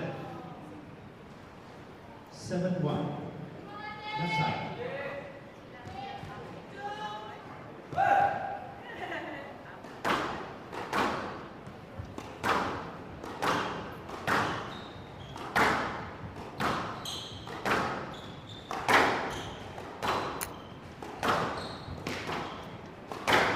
Again, Shaurya looks to be back now, but it could be a little too late now because considering he is 7-1 down, he will need to cover that gap, and Kim does look to be extremely confident. And again, these kind of matches put a lot of pressure on you, especially if you've been 2 love up and then lost your lead.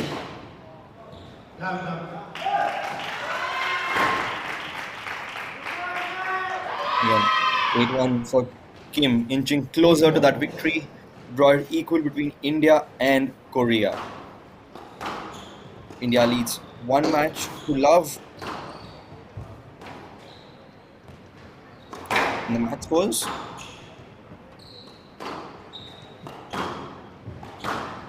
Shaurya still trying to give his best, even though he is injured.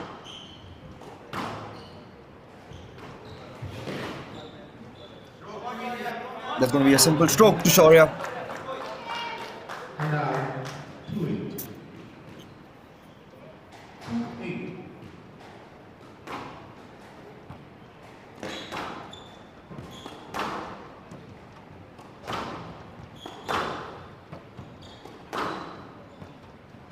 Again, both of these athletes ranked pretty high in their respective countries, and both of them almost inside the top 30s of the Asian junior rankings of the under 19 division.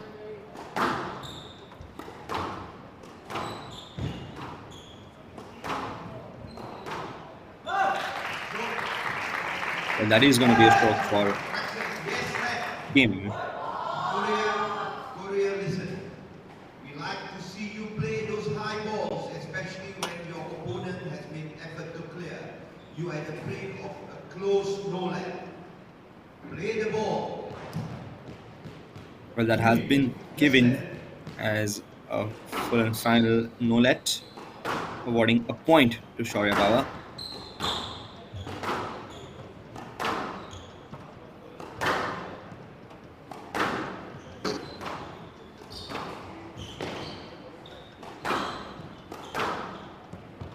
Well, I think there is a lack of technology as well. That is all round in squash.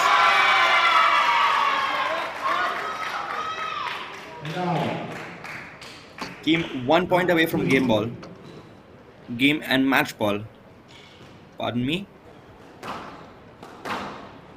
So technology for calling the shots in or out, or giving a stroke or a no let or a left.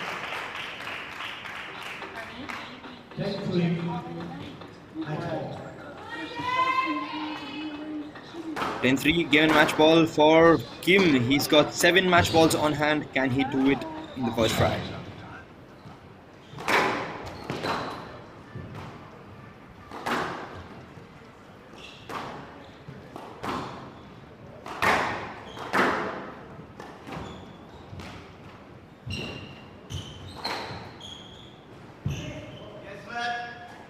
Yes, left. 10-3. Match ball. Again, that was a let ball. Ball going around Kim to the back wall. Simple let. Again, Kim is holding 7 match balls.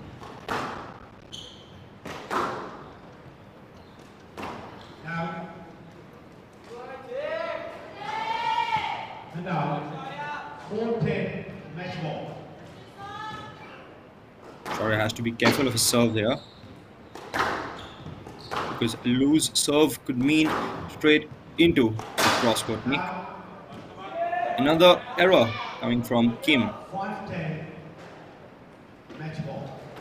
These are about to build a lot of pressure for Kim as well. Going from an extremely comfortable position, builds up a lot of nervousness.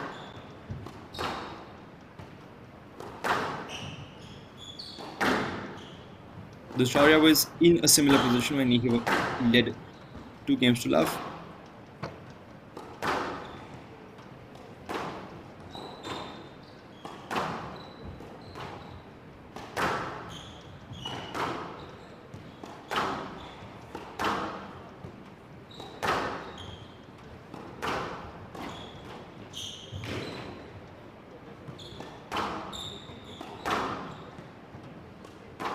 This is again one of the long rallies.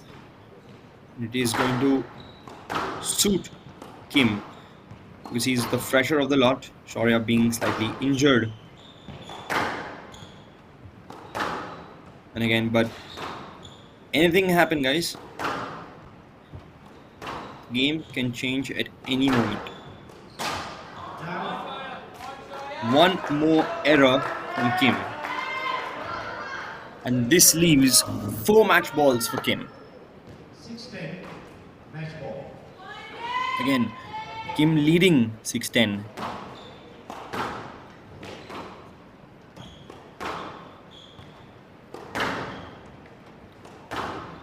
Shaurya doing well to save those 3 match balls.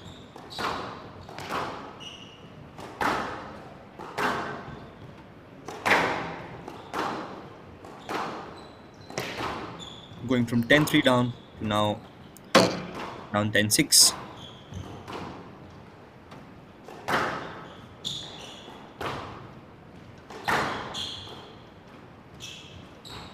Again, it's a loose shot and a great lob from Kim.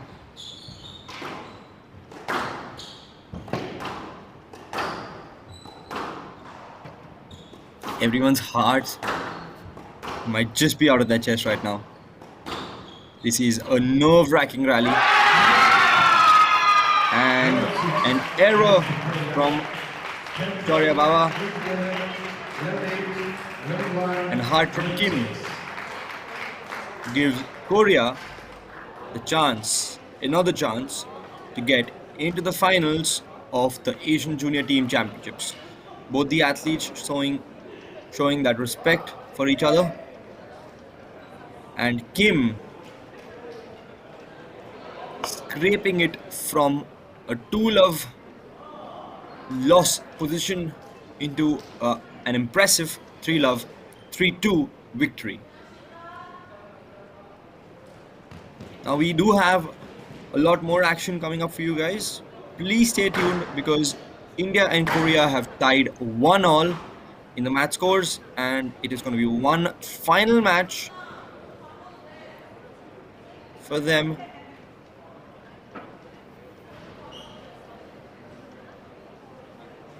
One final match for India and Korea to decide who will be going into the finals of the Asian Junior Team Championship.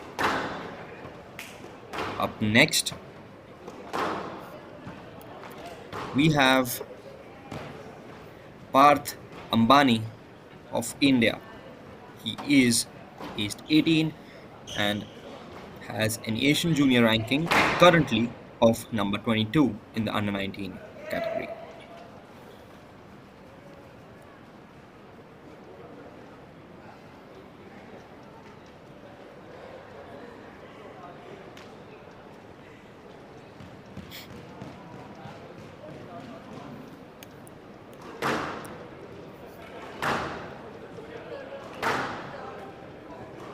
He will be playing against, we haven't got the names on the board yet, but he will be playing against either Tae Kyung Young or Seojun Oh.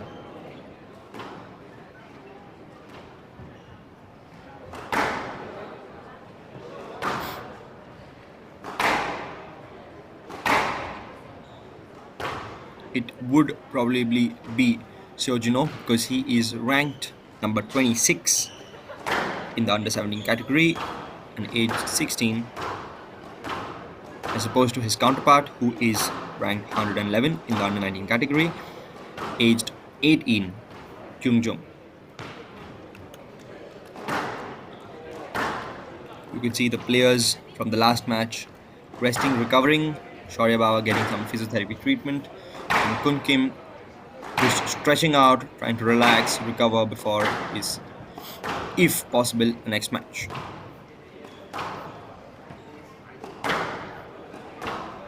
There we have the Indian women's contingent. We have the girls, the juniors. They will be up next for the semi-finals. They will be playing against Malaysia. and we have Malaysian contingent as well. Just behind, we saw Anahat Singh of India. She is a girls under 15 player, and she is ranked number 2 or 3 in Asia. One of the top juniors in the world, one of the most promising players India has. She is the winner of the British Junior Open Championship, and if I'm not wrong, of the under 19, under 13 category. She is ranked number 2 in India.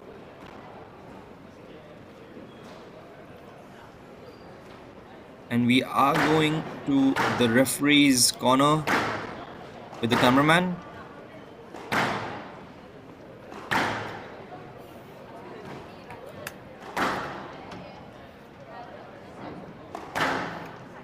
Please stay tuned, guys. We will be back in a few moments. Leaving you here with the referee's corner.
Time.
Play will start in 30 seconds.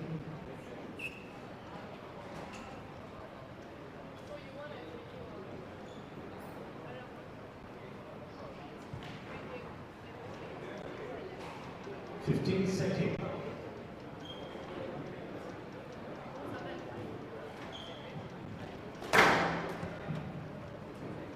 HCL 21st Asian Junior Team Championship 2023 Boys Semi-Finals. Katumani from India to serve. Seojin from Korea to receive. It's 5 games. Number.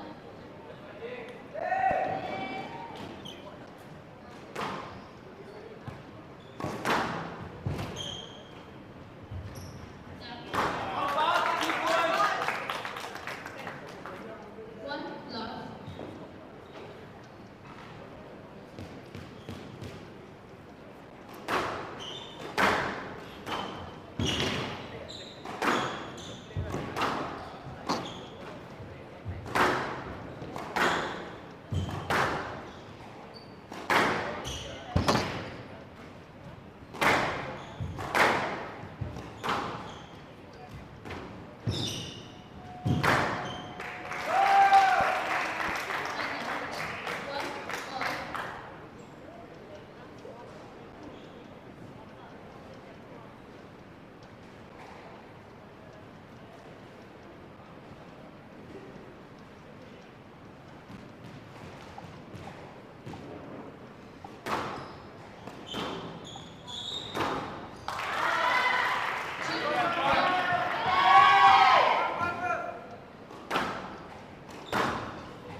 That was a tongue twister.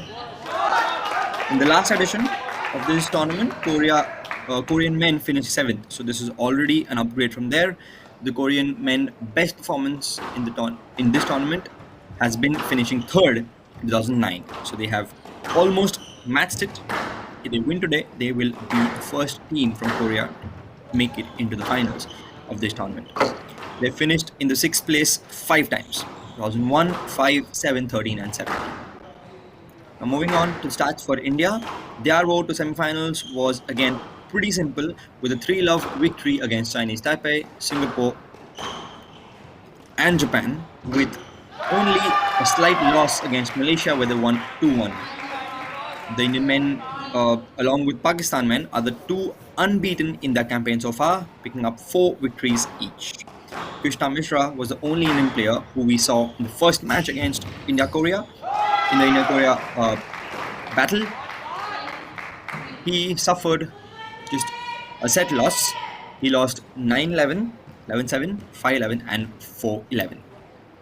3-1 against Bin Jeffrey. Indian men finished winners in 2011 and 2017, so they've been winners twice in the past. 2013 and 2019, Indian men have finished 2nd. In the last edition, they finished runners-up. Following a defeat against Pakistan, they will be aiming to avenge by going all the way up to clinching the title. India are hosting the Asian Junior Team Championships for the 5th time. The past 4 times have been in 1997, 2001, 2005, and 2009. And this is the 5th time in 2023. It's been a good 14 years since we've hosted the Asian Junior Team Championship here in India, and we are delighted to host all the 10 countries who are here to play and battle it out for the title.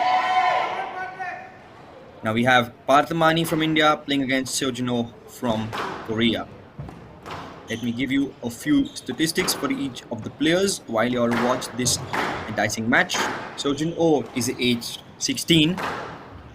He is currently ranked number 26 in the Asian Junior ranking in under 17 category. He is more of an attacking player, and his national ranking is number 2. He placed 9th at 2022 Asian Junior Individual Championship in the boys under 17 category.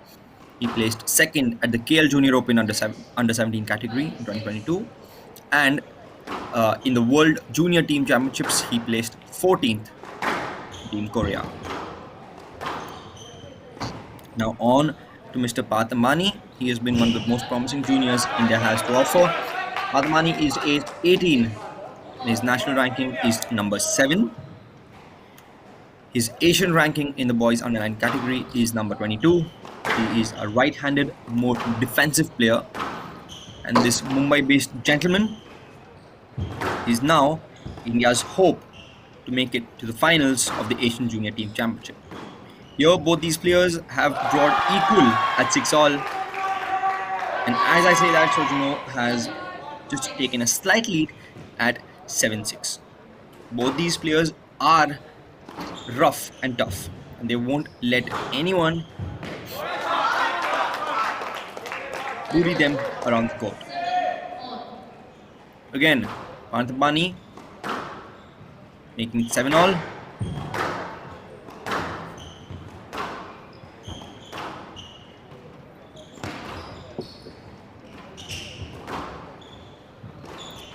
Path has been one of the top juniors in the country for as far as I can remember, from his under 11 debut to now under 19.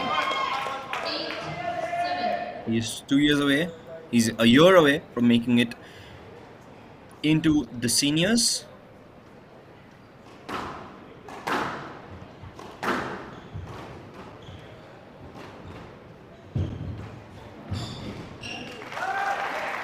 Seojin again is one of the top juniors of Korea, and he's nationally ranked number 3.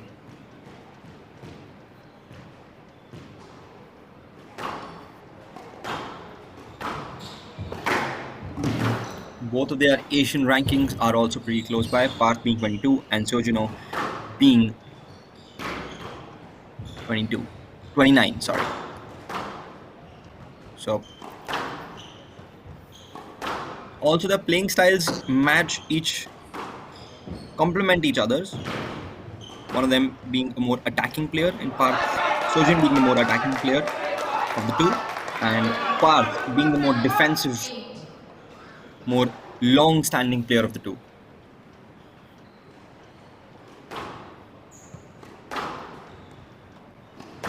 And Parth well known for holding his own during longer, more brutal matches.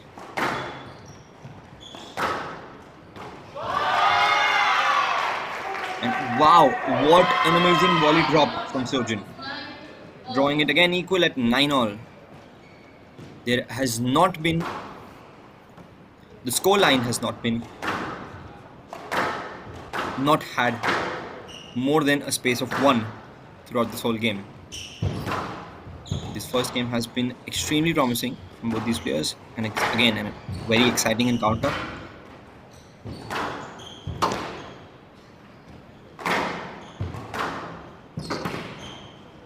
The pace has suddenly increased. Both the players extremely high on their tee position. And again, An extremely beautiful boast, 3-ball boast, Nick, from Pathamani, and gaining a game ball to get India 1 love up in the third and final match of the semi-finals of the Asian Junior Team Championship.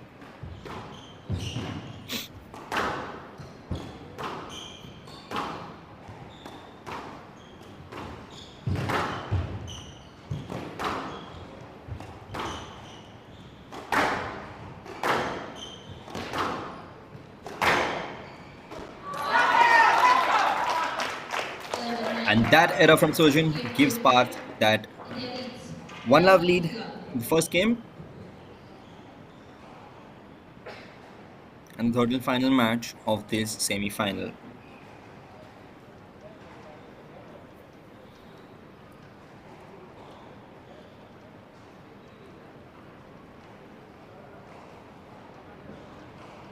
Again, there is a lot of difference between both the teams.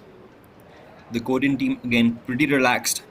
The Indian team, extremely excited for this encounter.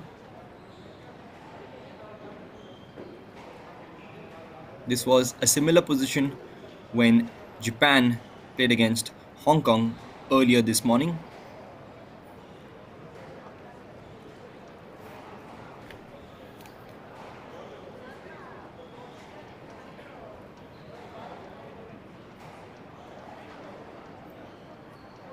They will resume in 60 seconds.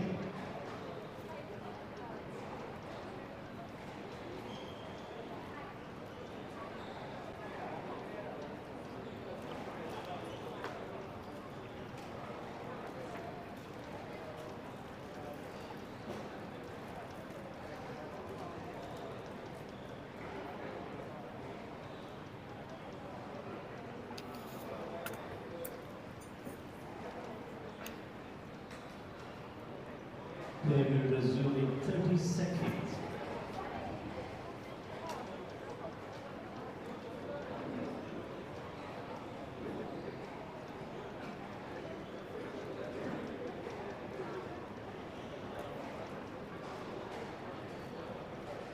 Seconds.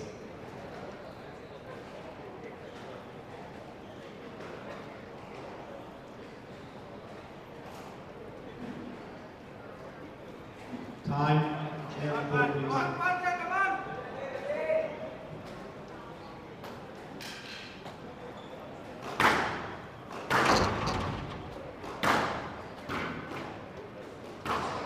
Again, it's 1 game to love.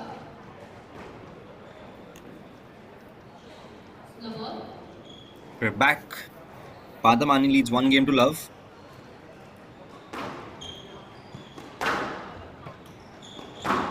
And fighting to win this match as soon as possible and get their country into the finals.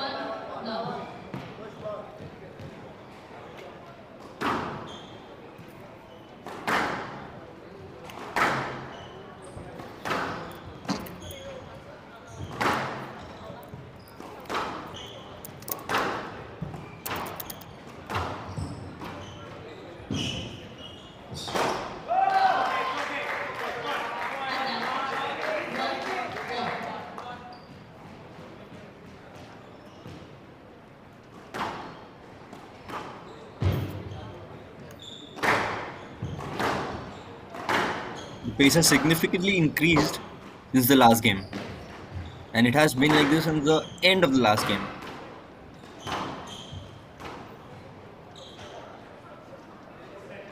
Is that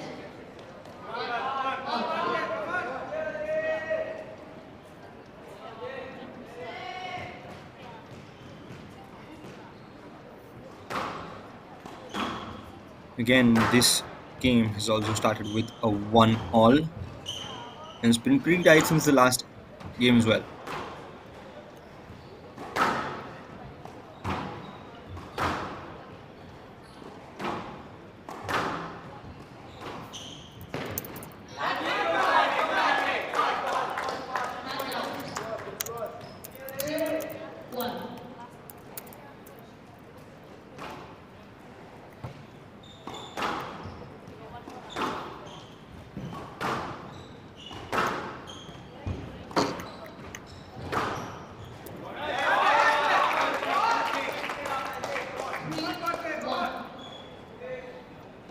Parthamani taking another 2-point lead. Let me correct myself, a 3-point lead against Sojin.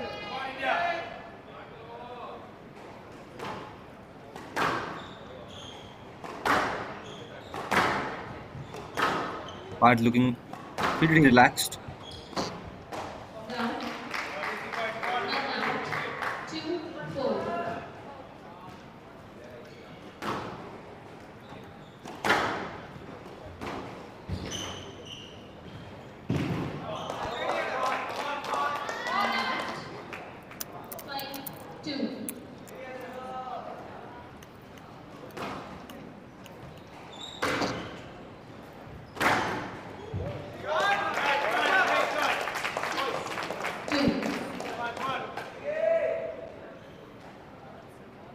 Now that's about to become a pretty significant lead for Path and for India, because it's pretty difficult at this stage to take 6-7 points in a row without losing a point. Because then again, both these players are few of the top juniors in Asia.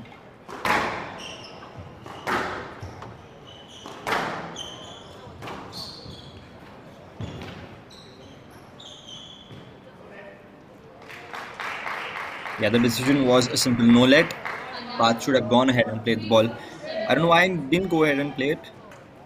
He would have surely won the point or been at a massive advantage at least. So decisions like these do encourage the players to keep the ball rolling, keep the game continuous without any stoppages.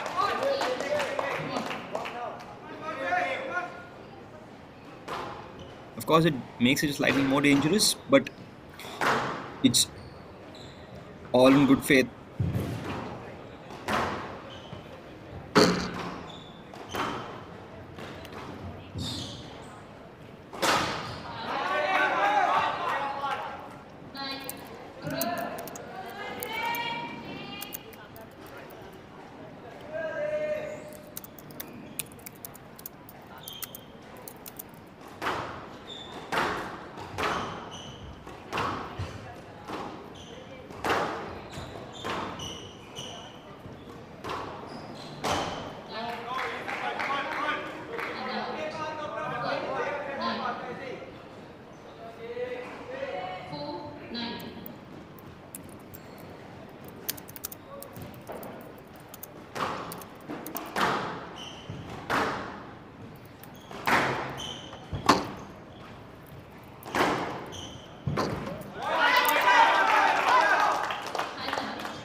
Again, Path with 6 game balls. Now 5 game balls. I mean, he's done pretty well to get to this point. He just needs to take 1 point to clinch this, and then he'll be 2 love up. And Sojin has a massive mountain now ahead of him. Although this rally looks extremely amazing. The Path takes it 11-5.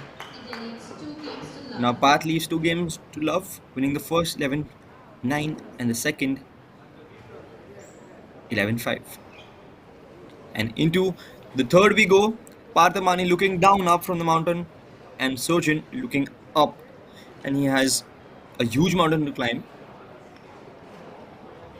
And Path looks fresh, unlike Shaurya, who is slightly injured and due to that could not give his best performance. But props to him, he did fight like a warrior out there. But Sojin now has a lot of work on his hands. Parthamani is not going to make it any easier for him, and he is going to aim to finish Sojin as quickly as possible.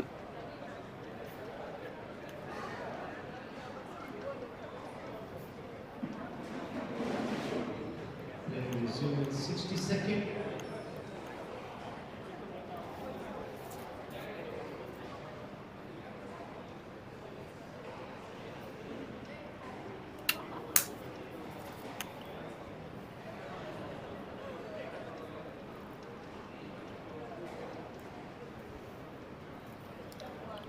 all of y'all who are tuning in right now. We are at the semi-final stage of the Asian Junior Team Championship. This is India versus Korea. We are tied at 1-all at the match scores. This is the third and final match, and this will decide which team goes into the finals of this prestigious tournament. 15 seconds. We have Seojino from Korea versus Parth Amani from India. Parth leading 2-love for the Indian contingent and raising the hopes up. And then it's 2 games to love.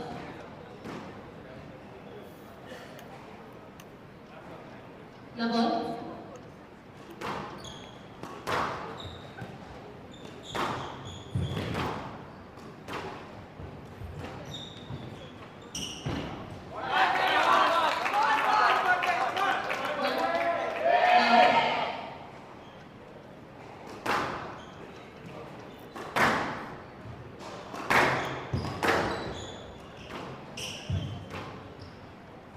Here we go.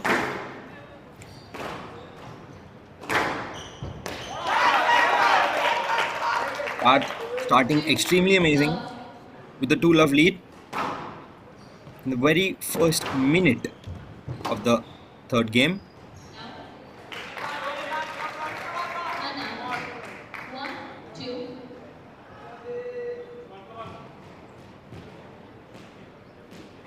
A simple arrow coming in from Parth's side. Not to worry though, Parth looks fresh as a daisy here in the third game. Sojin has made it equal to 2-all. Being 2-love down.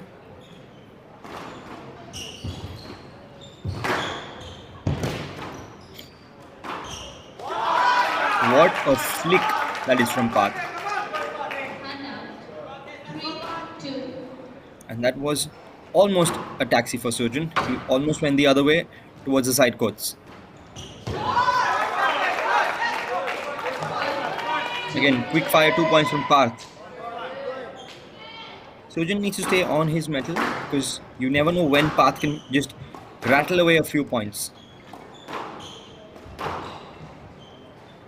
Because he is a defensive player, the opponent does tend to get into the groove a lot more. We are at 5-2.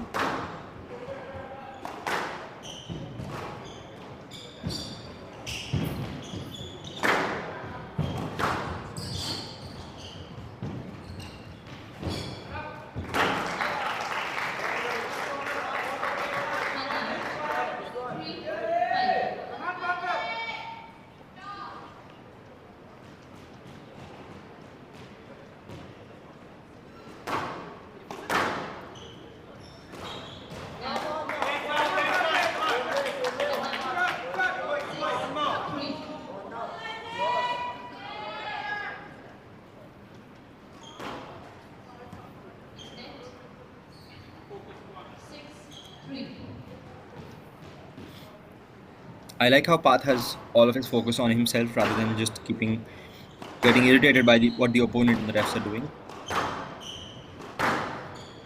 Because there could be a lot of mental games being played on court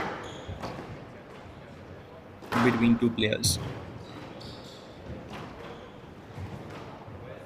And a lot of the times it is related with the athletes taking more time than expected.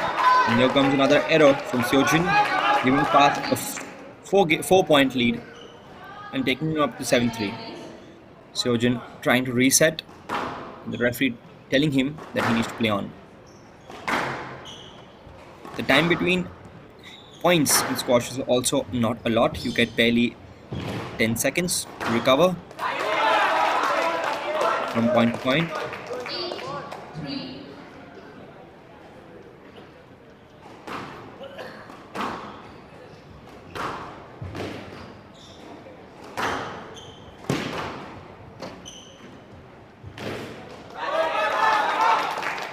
And there to 9-3.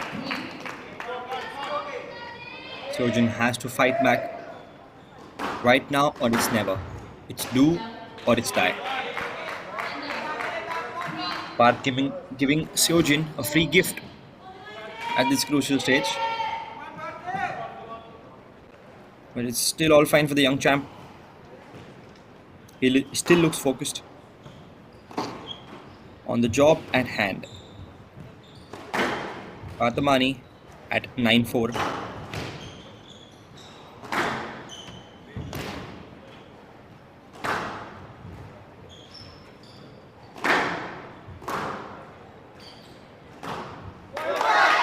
And that is a massive taxi. Seojin just wants to play on side courts. Pathamani with 6 match balls to take India into the final of the Asian Junior Team Championships. And here we have it. Team India into the finals of the Asian Junior Team Championships for the 6th time.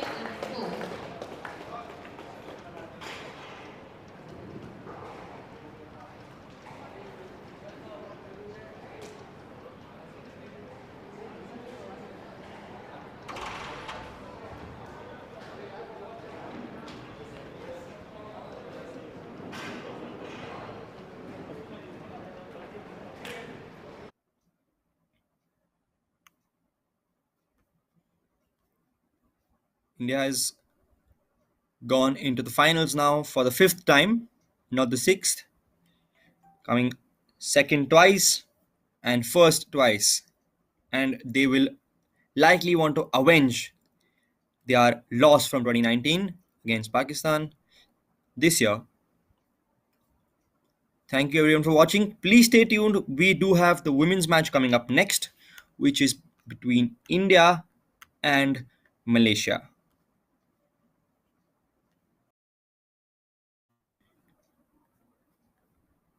See you guys on the other side. Please stay tuned.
court side.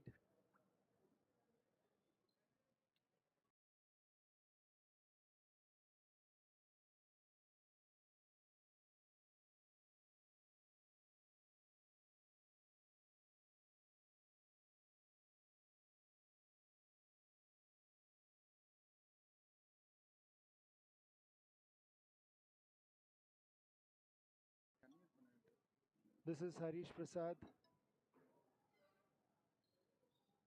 We just finished the India versus Korea tie.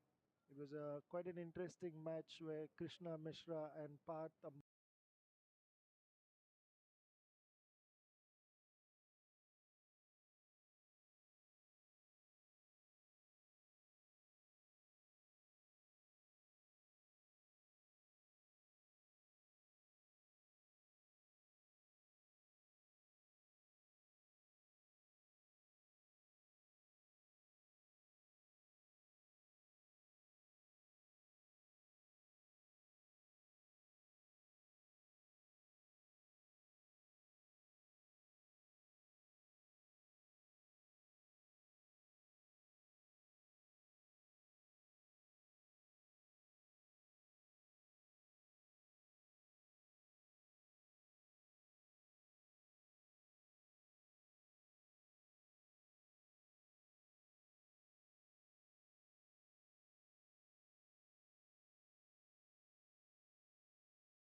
Hello, this is Harish here. Check, check.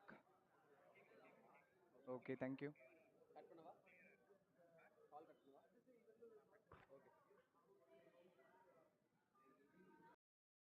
Mic on.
Guys,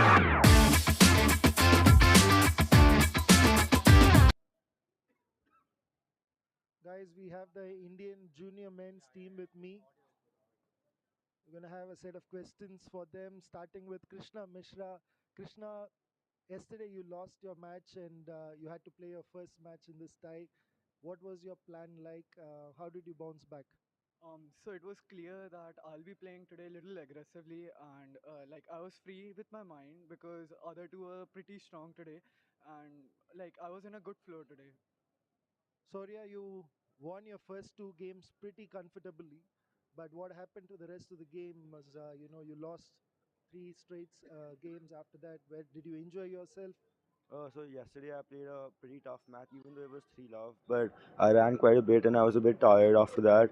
And today, first two games, even though I played really well, it took a lot out of me. And he stepped it up after the first two games, and I just got a bit tired and my hip was a bit stiff. So I think I'll just work on that and try to push tomorrow. Parth, you look quite relaxed throughout the entire match. But what was going in your mind? You know, you're playing the decider, India versus Korea. One match will get into the finals. What was in your mind? Yeah, so yesterday as well, I played the decider against Malaysia, and I played a great opponent, Loa Son, and won 3-2. So I think that gave me a lot of confidence going into today. And I think watching Krishna play the way he did, Shaurya fought, and he gave everything out there. So I think I just wanted to do it for my team, for the coaches who've given their time to come here. And I think it was a great team effort today, and I'm excited for the finals. Sharan, even though you have not had a chance to play even a tie, but what does it mean for you to be part of the team getting into the finals? I mean, it's a great experience. All three of them are playing flawless squash. Today, Path fought really well in the decider, and I look forward to an exciting finals tomorrow. Dhruv, you've been part of the World Junior team with almost the same team. What does it mean for you to now get into the finals? So for me, these boys have played some amazing squash over the past 6-8 months. At the World Juniors also, these guys I thought they grew during the tournament, and now at the Asians also, they've really done a great job as a team. When I know as a coach, for me it's really good that if even one guy has an off day, which happens in sport, the other two are always willing to step up, and I think that's an amazing thing. We have one last question to Mr. Avinash. Indian women are in the court with Malaysia. What are your thoughts? How are you feeling? Are you feeling nervous? What are your expectations? Well, I know this tie with Malaysia is going to be a tight one, but taking the confidence from how the boys played, the girls are also super confident and very excited and confident to get onto court and give their 110%. Let's over to the live court now. Thank you.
Welcome back to the 21st Asian Junior Team Championship event. We're at the semi-finals between Team India and Team Malaysia.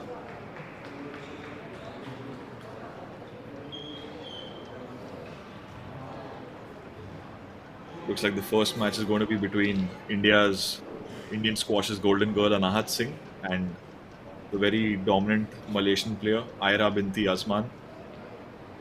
Both players in excellent form in their own right.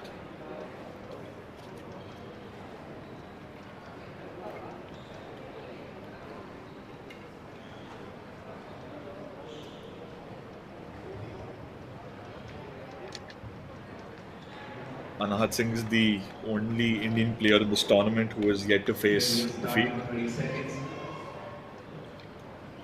She's won all three of her previous games against Chanthima Senali of Sri Lanka. She beat her comfortably with the scoreline reading 11-6, 11-3 and 11-2.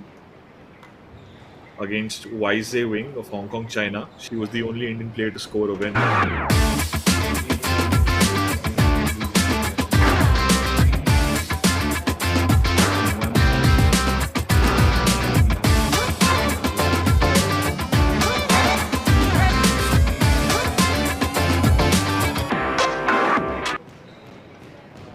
Love that promo. It looks like we're ready to begin.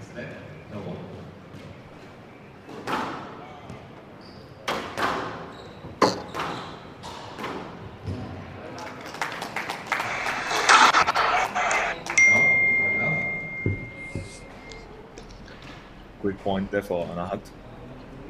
Well placed kill shot.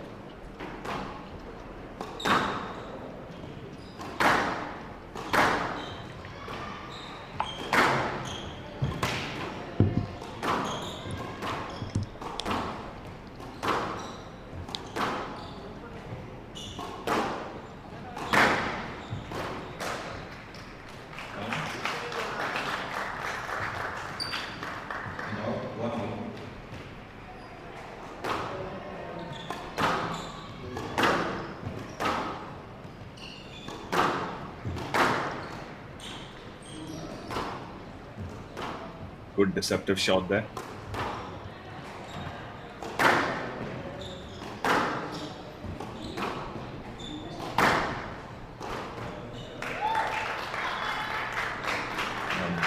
Aira with some deceptions of her own.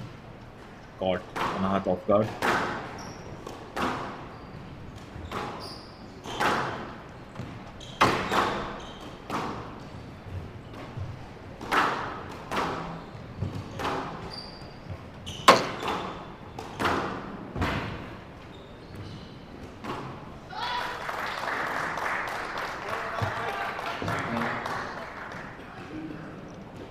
Beautiful deceptions being played by Aira at the moment. She sent Anahat the wrong way twice.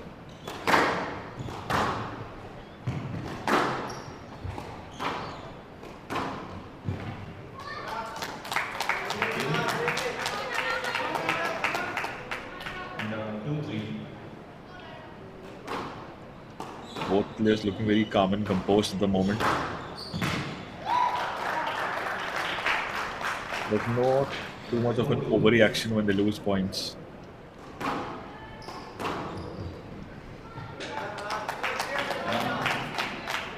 Just like that, they're switching between the win column.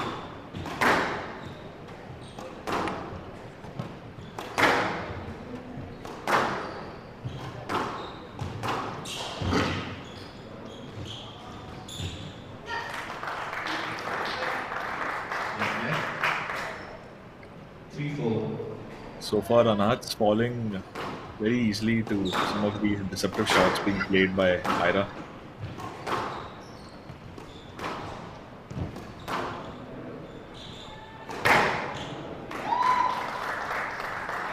Aira is pretty good with the front game, Nirav. So she has to be, Anahat has to get the ball a little bit more back. So that's where she is falling short in the first few points. Very well put, Surbhi. She has to be a little patient. Like you see, she has to keep the ball in play more when she's playing Ira and not going for shots earlier. Like this is a weak return and then a good shot by her. So that's something which she has to do consistently with her. I think that's an excellent analysis. We'll see if she adopts that change on her own in the first game, or if her coaches will get around to it. Anat's a very smart player. She will, see and change her game as in how the opponents are playing. So, I'm hoping that she does that before it's the end. She needs to get a little bit more aggressive and, she's not someone who's a calm player. She needs to get going with these kind of shots and pumping herself up. Definitely. That's a great shot. She started moving her back and, getting a little bit more patient with her game.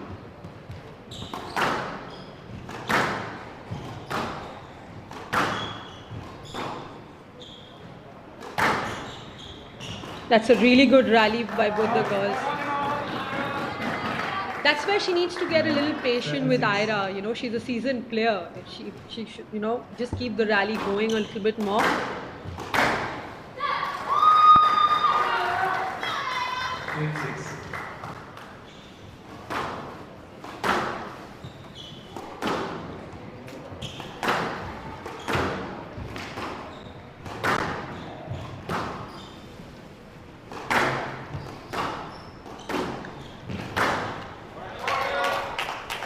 That's a really great straight drive from Anahat, and she's really good at hitting these short drives. So if she could push her back and then use that in the all-glass court, it would be very effective. And Ira said that one straight out. She's that out again.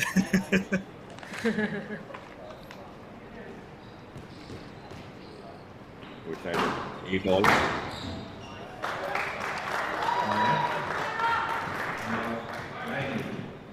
This point's a very crucial point for this game. Indeed. I think that's going to be a...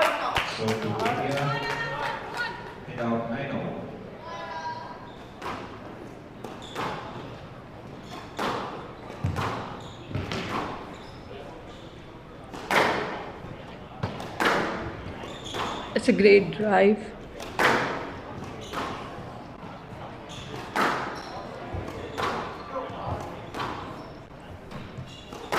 Whoever's going to be more patient in this rally is going to be getting the point. That's a shot.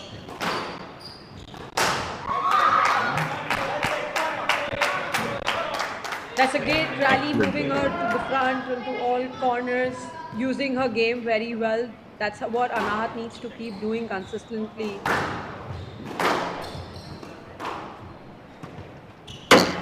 Moving Ira to, all corners, because she does make these mistakes. That's a good game to Anahat after being down in the initial few points. Anahat Singh still remaining undefeated after game 1.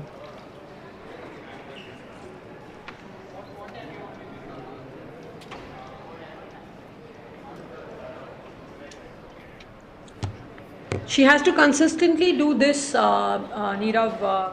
Ira is also a very, seasoned squash player. She has a lot of experience with her.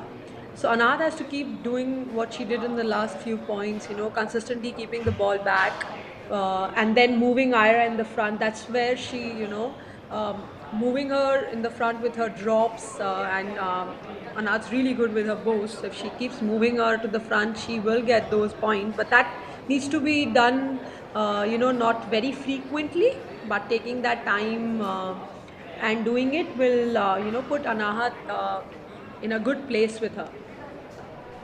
Definitely. And hoping to put giving India the first win of the tie, which is very, good for the mood of the team.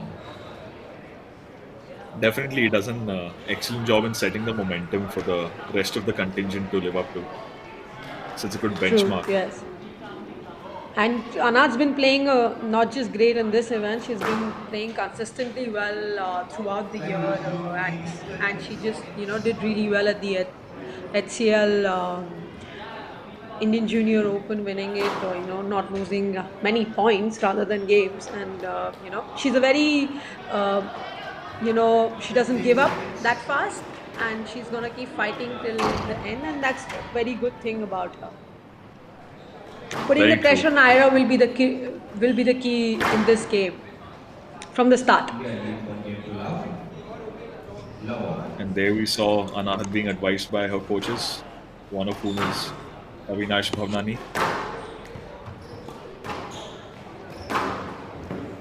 That's a great shot. Ooh. Oh, that's a lucky one from Ira. But that was a great shot from, that's what she's very good at, Nahat.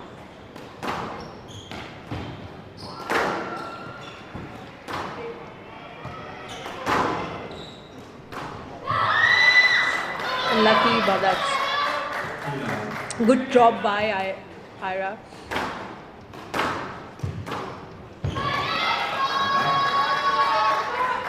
Another good drop for the Ira. Very decisively placed. She's been very aggressive from point one in this game. That's a good shot by Nahat. She's not going to give you, a chance if Ira returns the ball like that. Nahat's very good at, oh, that's out, and that's another point to Anahat. Anahat's very good at capitalizing weak shots, and she doesn't, give you another chance on the next point. She kind of finishes off on the same bad shot.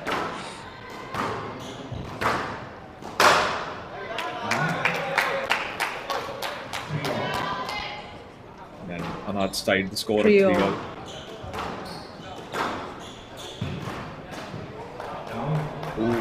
She needs to be a little patient.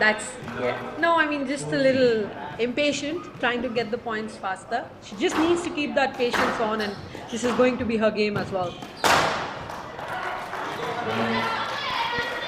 Again, Anahat goes to pin.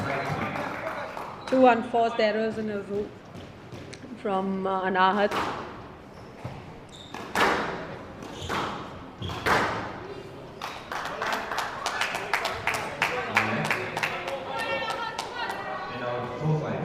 I mean, that's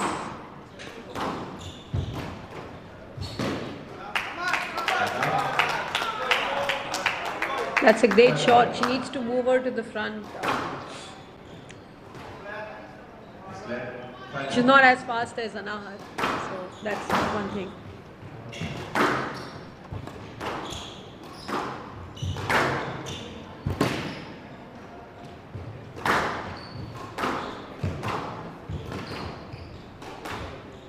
Ira hitting that volley to keep the pressure on. After pushing her back, Anad's doing a great thing of putting the ball in the front. Once she's put her back, she, gives the ball in the front, and that's where she's catching Ira all the time. That's an excellent observation. Oh, that's a great drive from Anahat.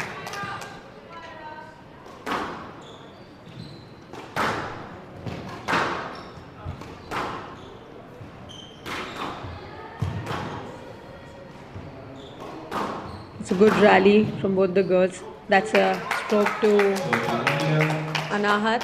8-5 from the right side. It's a good lead Anahat has at 8-5.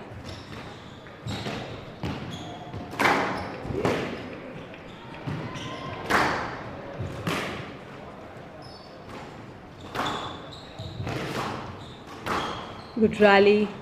Ira kind of got back into the mode, but that's a good goal from Anahat again.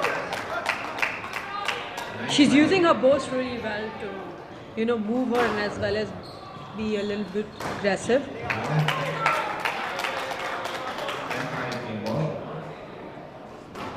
What a commanding lead Anath has at game ball. 5-point lead. And just like that, taking the game to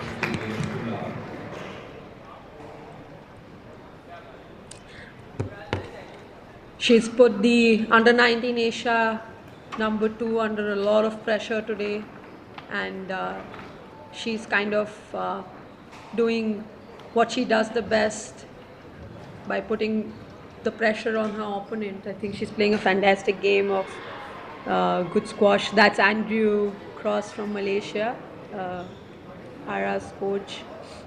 I'm sure he's asking her to, stay calm and inside and hit the ball a little bit harder than what she's generally doing right now. But that's because Anna's not giving her much time to attack. We're seeing some heavy breaths from Ira there.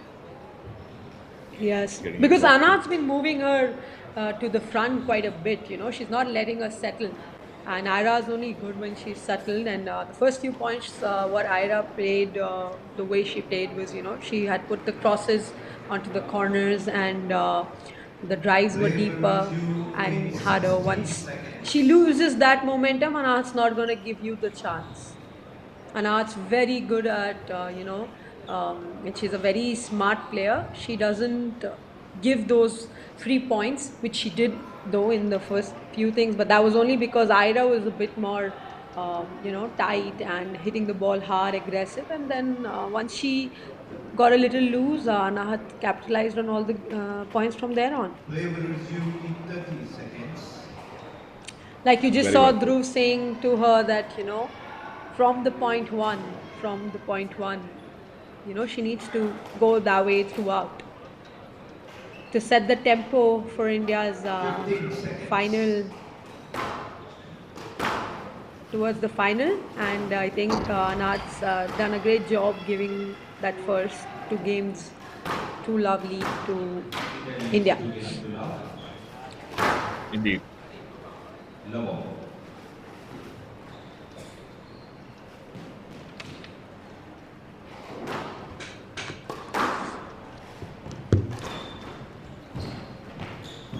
It's a very effective boast that she hits, and she's catching Ira onto that. That was a good volley drive, and that caught Anahat off guard.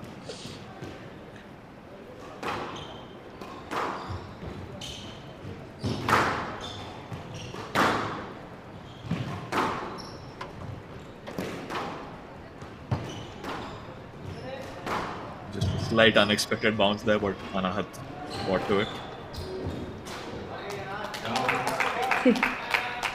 See, all the time she's catching, Anahat's catching Ira with that trickle post or her 2-wall goes.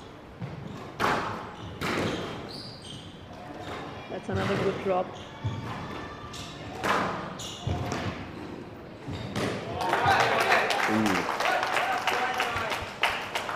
She's played 5 balls in this rally, and she's made a move like what you were talking about. She's breathing heavy. That's because of all the balls that Anahat's playing and making her move.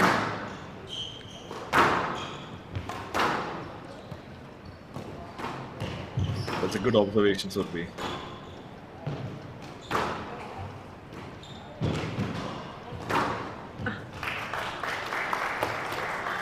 And Ira there. Slightly getting predictable with the boast. She needs to use her other shots as well. Because Ira's standing right there and hitting a good drive onto that ball. That's a good volley drop and a great. Oh.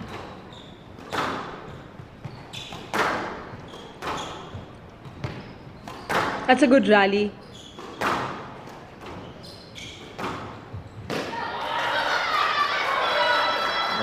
Ira again catching Anath off guard.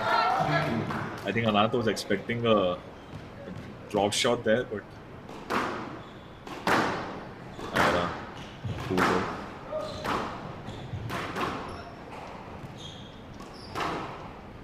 Yeah.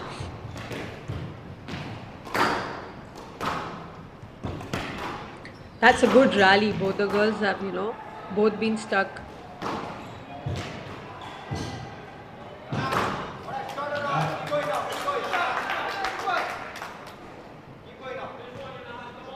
Now 3-all. Ghana did well to come back in that rally. Indeed. Oh, that's a great shot.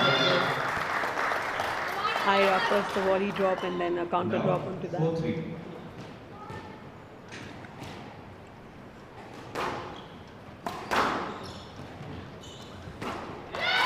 Oh, that's a great Other shot. She's really good at those and holding the ball and hitting the shots. Ira is really good at that.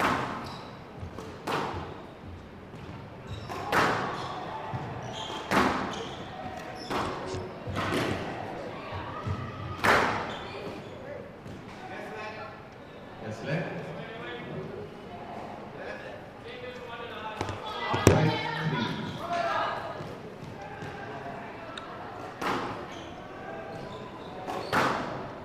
That's a good serve. Oh, but that's a great return by Anand. Bit unlucky, but the ball's very tight to the wall. She tried to hit it too hard. It's a good 6-3 lead from Ira in this game. She's kind of got a little bit more patient.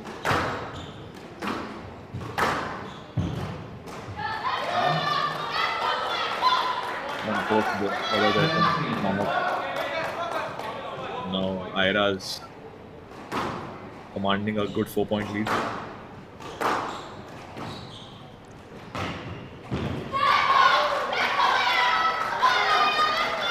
Anand's trying to go in the front too early, but she needs to get back to her game of hitting the ball hard and getting it back first, which she's not doing. She's trying to go in the front too early. Ira again going for a similar board.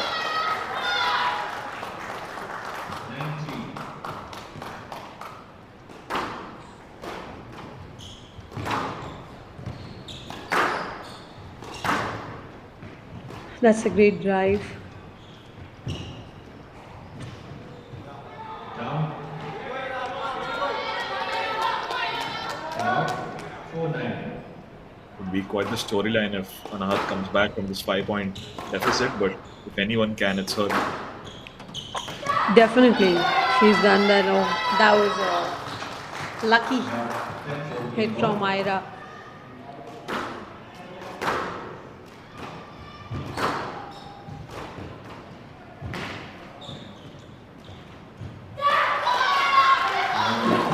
Ira trying to stay in this time.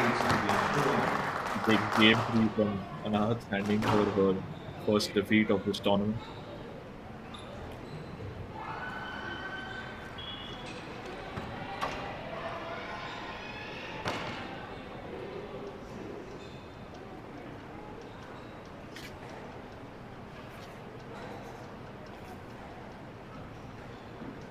Ira has some impressive stats of her own. She has a national ranking of 1, an Asian ranking of 2, and a PSA ranking of 65. Really incredible achievements. Ira is a very great player. You know, she did look.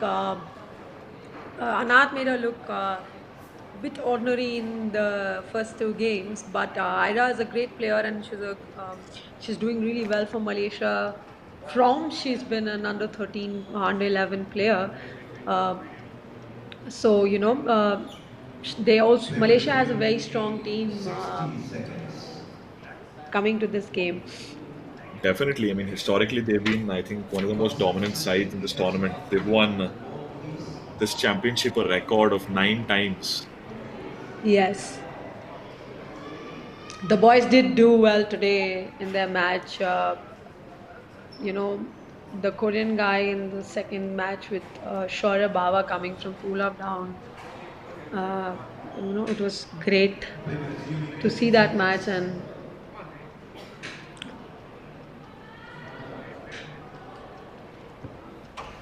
I'll probably catch the replay later. I missed that in order to prepare for this match. right. 15 seconds.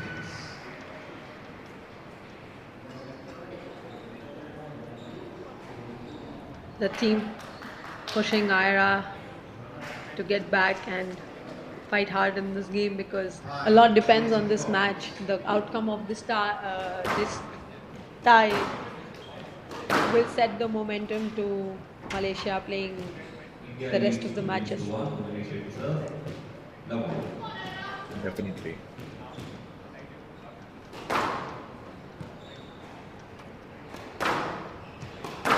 Yeah, you need to play. Time's up. You need to play. I just a little confused that she thought the game was on. Yeah, I know. Oh, yeah. Slightly unlucky there. But it's good. That was good serve as well. I think that's going to go on. No, it stayed in. Oh, I thought that was a stroke because she was right there. A decision. Anand needs to get back, she needs to get a little patient. She's getting impatient right now, which is not going to help her, with someone as seasoned as Ira. If you also give her the space, she's going to come back, which she's done really well in that third game. Another replay now. From the right, stop up. Yes, that was a little interference going to the ball from. Another clash of players. Yeah. And another let.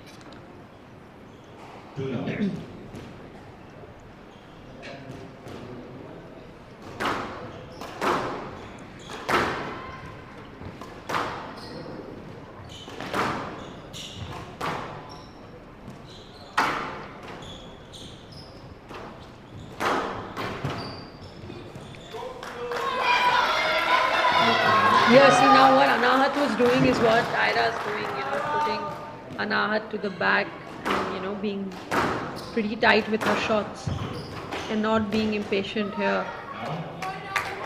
Unlucky, but that was a great shot.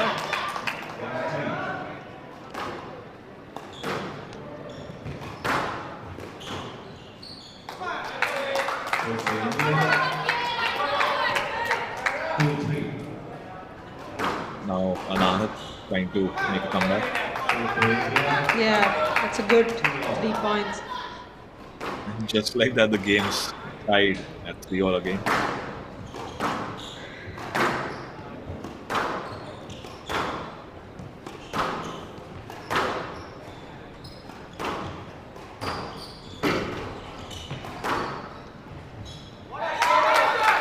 Excellent shot placement there. That's what she's really good at. Hitting the ball hard and aggressive squash is what Anahat does.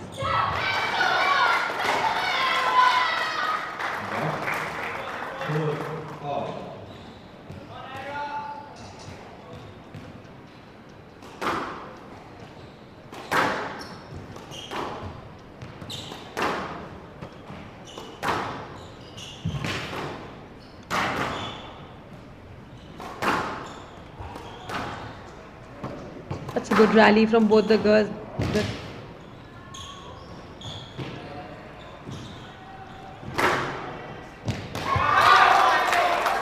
Great move, great anticipation by Anahat, knowing that she might drop that ball again.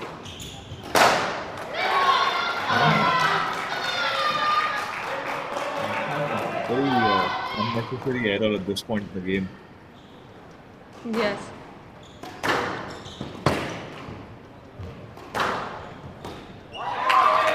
That's a great length from her. She's sticking to the wall. Very difficult to get these balls out. It's a very important point for both the players.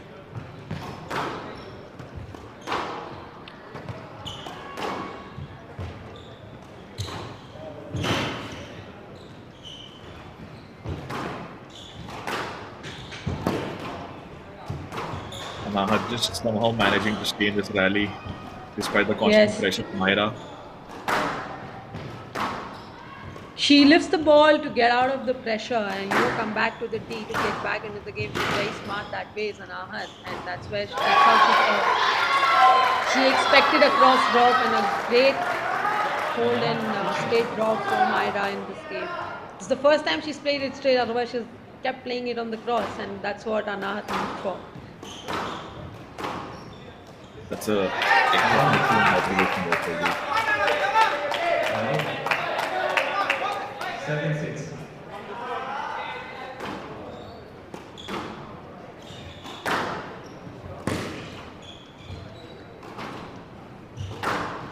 A straight drop there would have done the point for Nahat, but that's a stroke. And great game from Nahat. 8-6.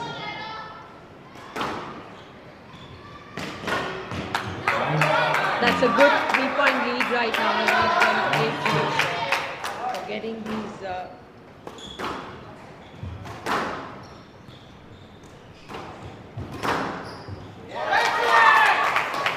Excellent kill shot there.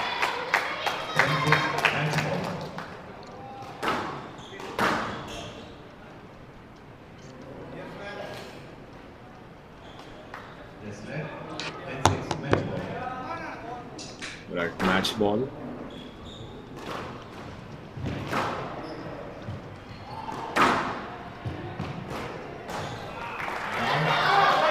the angle is going to be just a bit too tight for Anna. Yeah, just trying to finish the game now.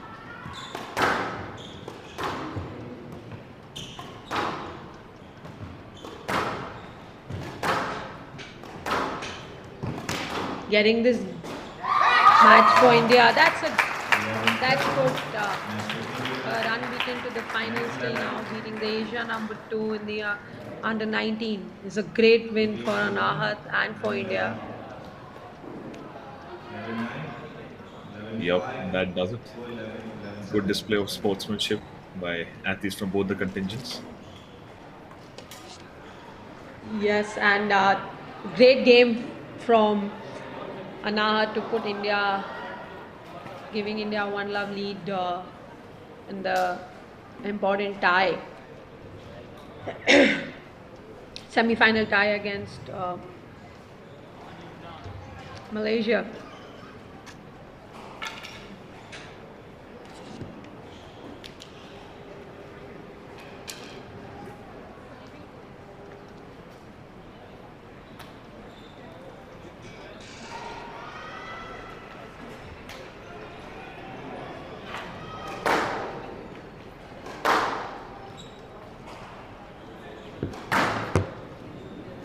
Yuvna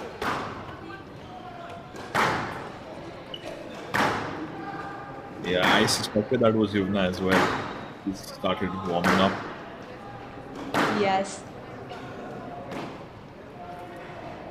India's Indian women's team has not been in the finals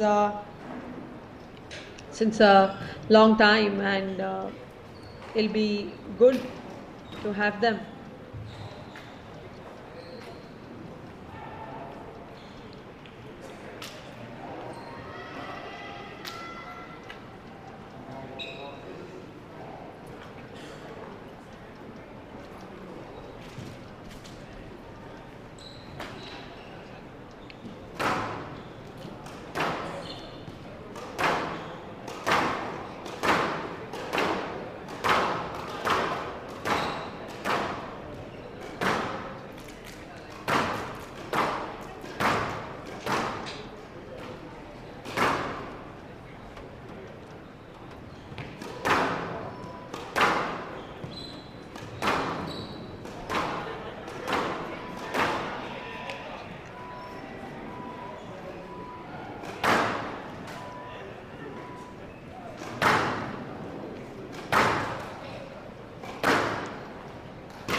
There we have a brilliant visual thanks to the broadcasting team of players from both the contingent.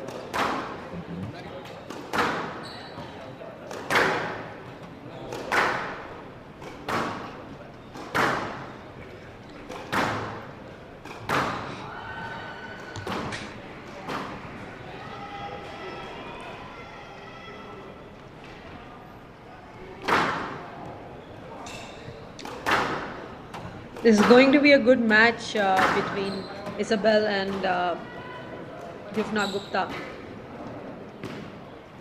Right.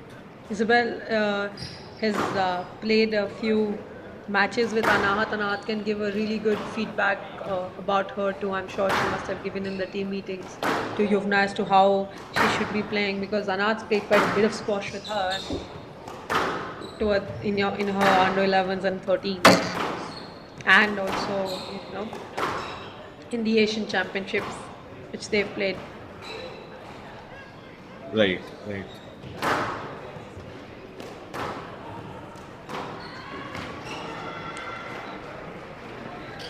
Half time.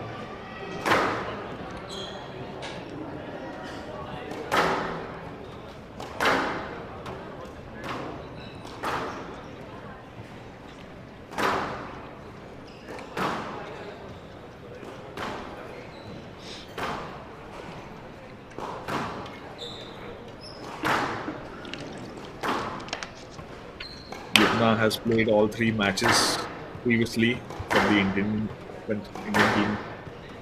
She beat Ranlia Wood of Sri Lanka with a scoreline that read 11-8, 11-4, and 11-2. Then she had a loss against Leon Ka-Huyen of Hong Kong, China. Hong Kong was just qualified, the other team that has qualified reached the finals.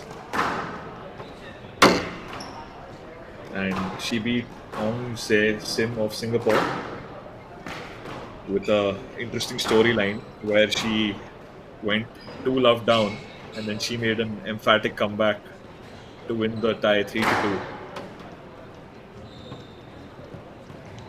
Yuvna fights a lot, with Yuvna, she's not someone who gives up, even if she's, match ball down, she still feels that, she can come back, and she's done that quite a bit of times. So, she's someone who fights hard, and after Anahat's winning, I think it's a very, I would put India on a advantage here against Malaysia in this game.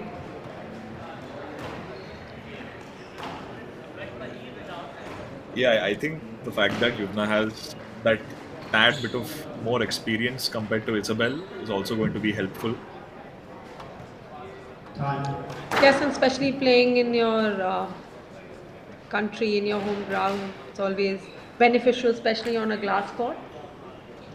I think Yumna has played plenty of matches on these courts over in her career till now, so that's something which she has an advantage over. And then Isabella being a little bit under pressure because India's already won the tie. It depends on her match. That's always a pressure going in for a player. Very true.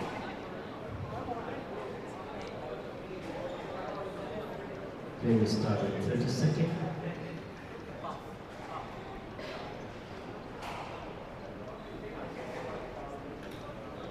Isabel has some impressive rankings of her own. She's age 15 and is probably, along with Anahat, one of the more younger competitors in this tournament. Similar to Ira, she has a national ranking of 1 and an Asian ranking of 2 in her respective division, of course. Time.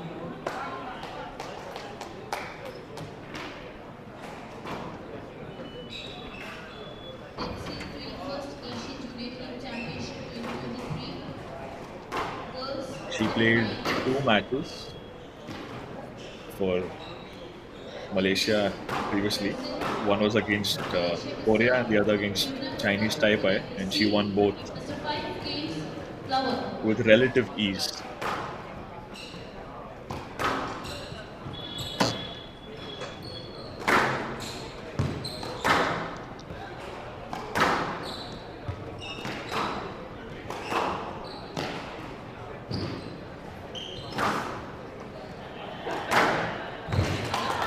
That's a great backhand drive from Yuvna.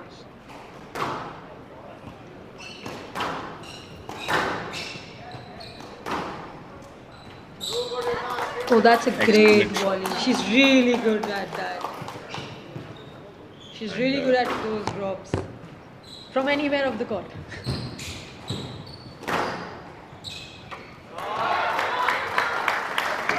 That's a good Just getting drive caught a little bit there. from Isabella.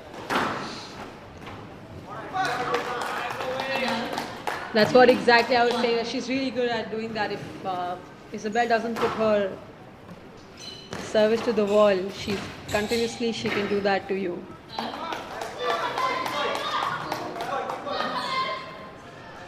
And she's built up a quick 3-point lead here.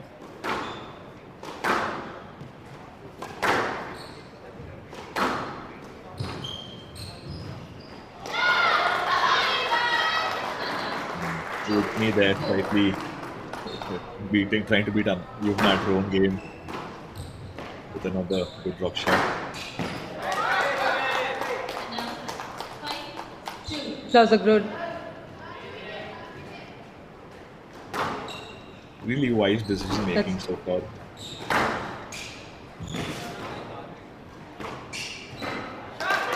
It's another good drop. If Isabel cannot get through her on these things, Yuvna will put a lot of pressure on her by doing this continuously, as much as you want her to do it. That's a great. Oh, I thought the ball was down. That's a good shot from Isabel. Yep.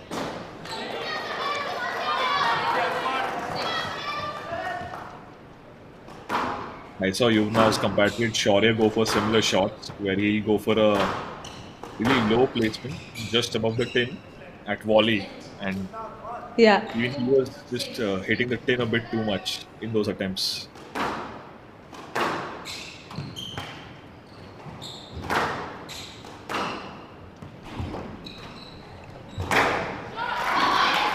Excellent tactic. Just losing that huge lead she had, Yuvna, by just being really impatient. 3 tins and a bad shot, 6 all.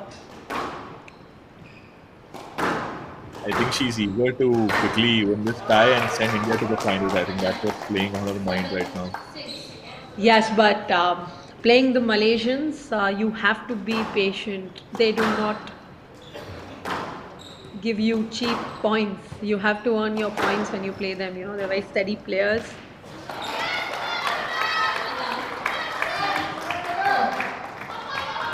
Definitely, they don't mess about too much. If you've learned anything from game one, it's that.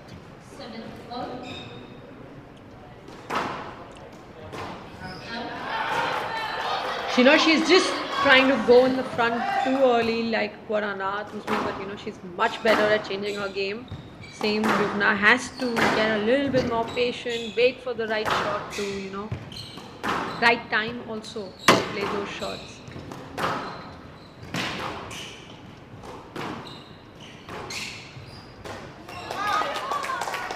Lucky that way, that volley was not very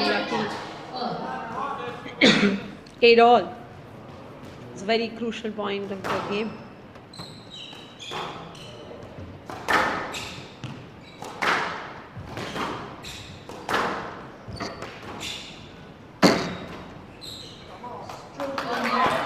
That's a stroke to India. She needs to, get this,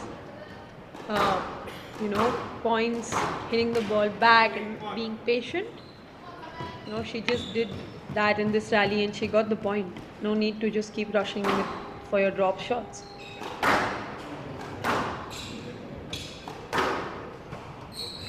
It's a good drive.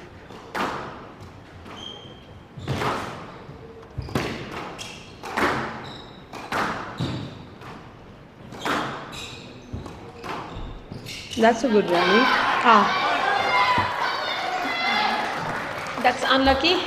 But that's given Isabella a point.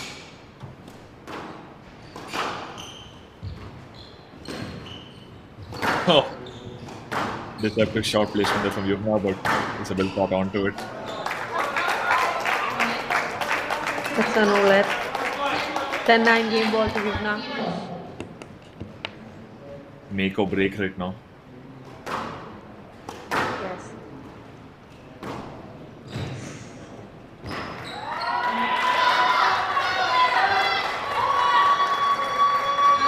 I think Yumna's appealing for a down there. But But,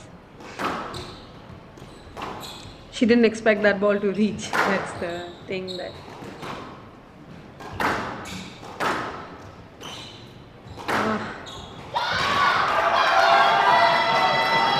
She needs to, Isabella has read her well now. As soon as she gives her that shot, she goes in the front and moves it a bit ahead of the tee. I think those last 2 points were just caught Yumna off guard. She wasn't expecting that.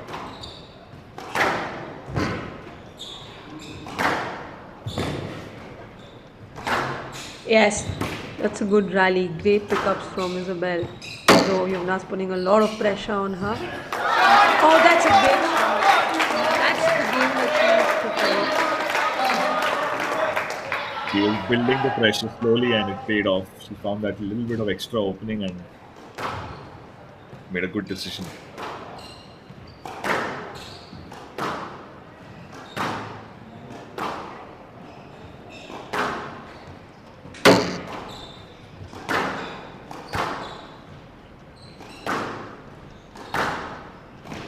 That's a good rally from both the players hanging in there. To Malaysia on that one.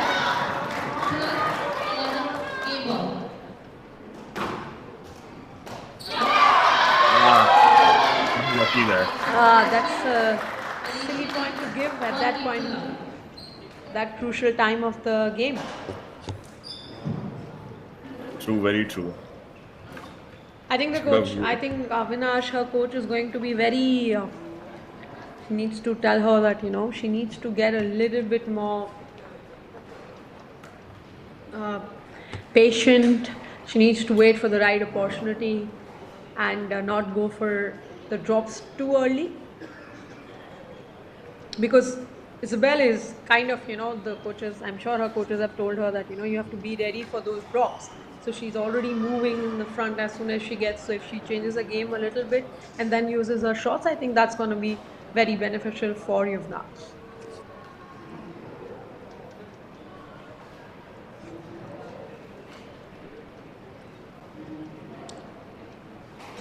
On the screen, you are seeing Dhruv Dhawan and Avinash Bhavnani, the coaches for this tournament.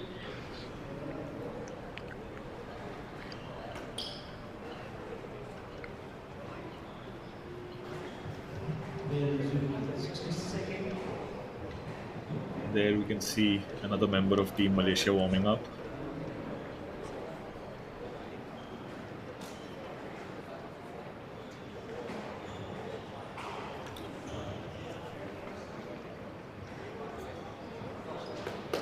There is 30 seconds.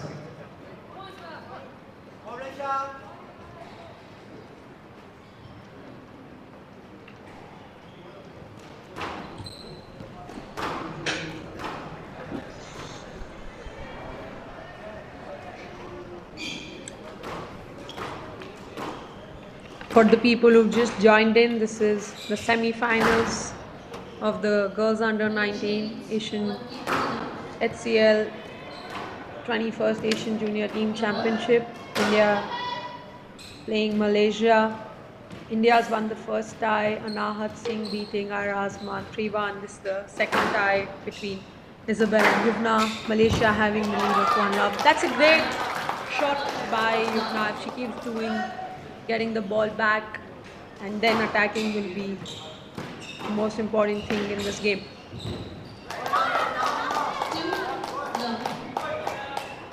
Yuvna being very wise with her shot placement at the moment. And she's picked up a good early 2-point lead.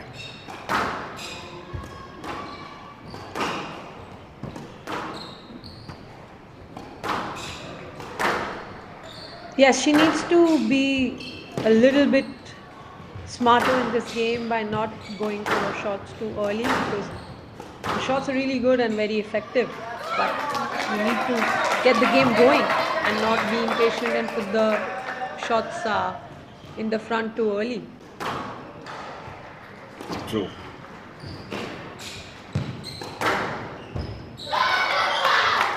That's a good shot from Isabel.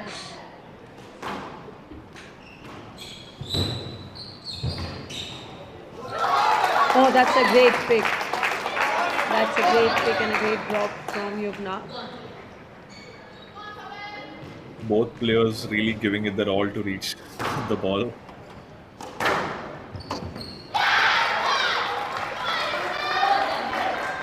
And here you can hear the team being behind Isabel. You can hear all the Malaysians shouting.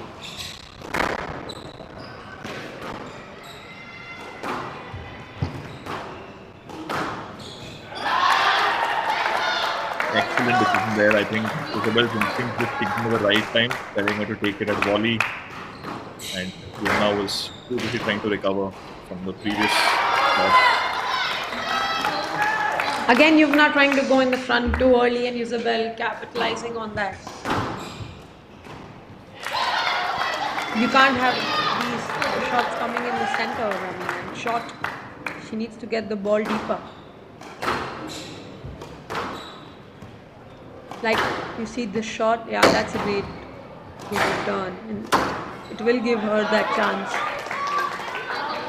And it did give her that chance. Scores leveled at 5-all.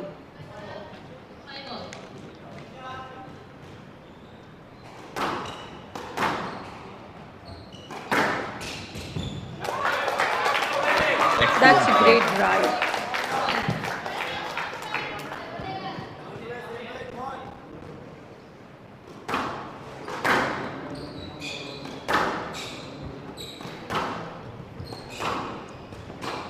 Good rally.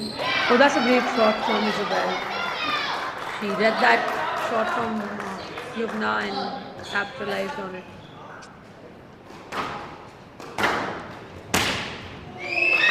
Oh, that's lucky. That's lucky, and a very lucky point at this time. Indeed.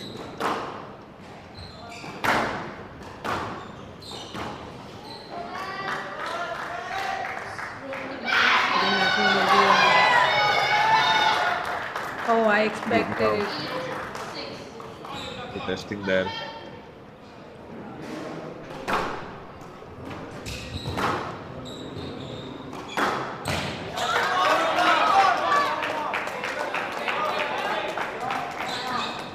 It's a good shot. Yuna responding well to the previous setback. And she's just a little bit unlucky there. This is a very Perhaps crucial point for both the players. Oh, That was a great cross court, a good deep shot.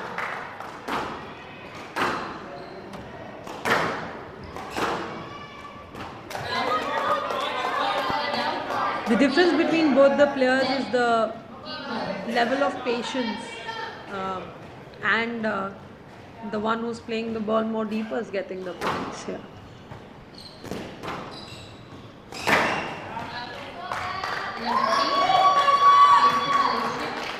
That's another forced error from Yuvna, giving the game to Isabel 11-9. 11-8, sorry. But it has been very closely contested so far, and given Yuvna's history, he's going to pull up the stats. Her performance against Singapore, she went 9-11, 9-11, losing the first two games, only to come back and clinch the tie. So maybe she could just pull this off here as well. That she's, like I said earlier, she's done that multiple times in her career, coming back from 2-love down and winning the matches.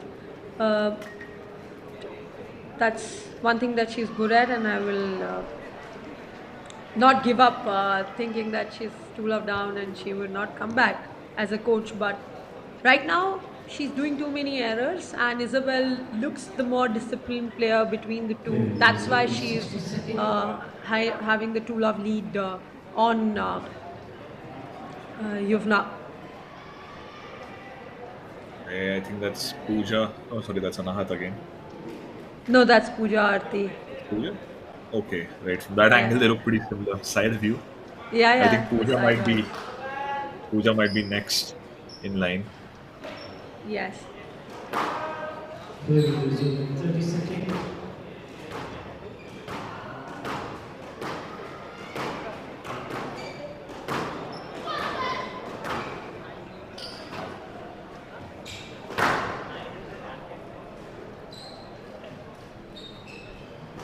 You've now clinched first position at the Junior Nationals Girls Under 19 Championship, and also came in first in the 2022 Eastern Grand Slam in Girls Under 19.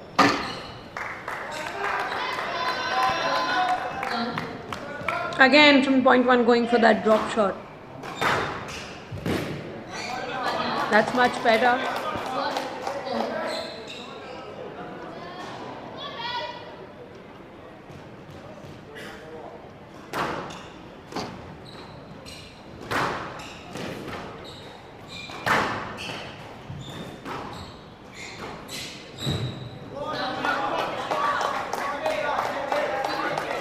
Good pressure there by Yumna. She forces. She needs to Isabel hold her make lead that. that she's been. She needs to hold the lead that she's been getting in both the games. Excellent shot placement there. She saw that Isabel was caught too far up ahead in the court. And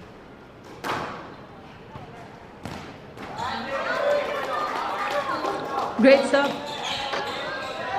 She needs to hold a lead on the last two games also, that she had a lot of lead.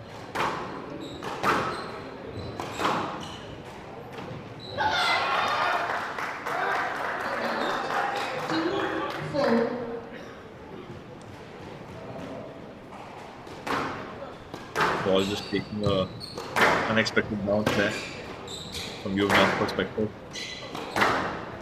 Yes, in the glass court you can see a lot of that. That's a great shot.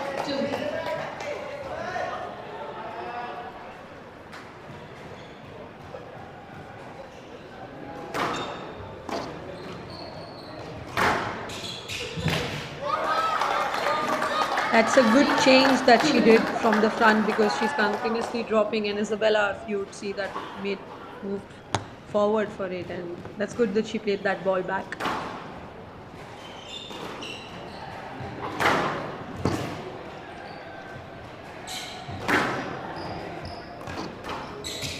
That's a good cross court. Oh, that's another unlucky.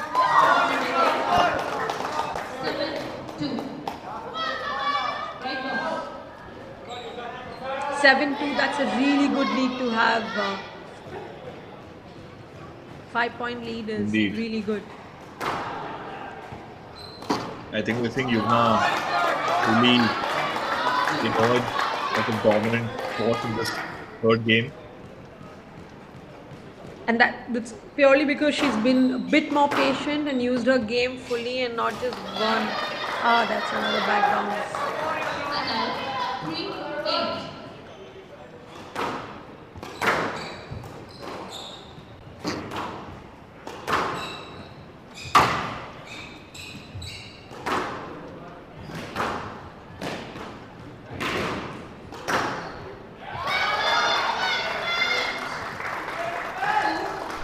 4-8.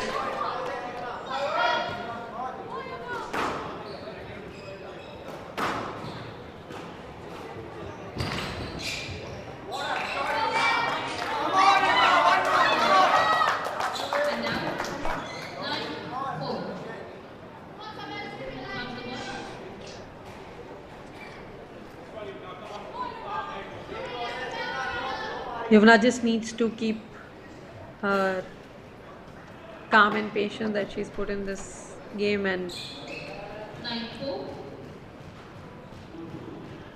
for another few points.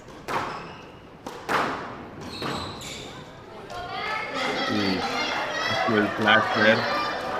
I think that's a clear stroke.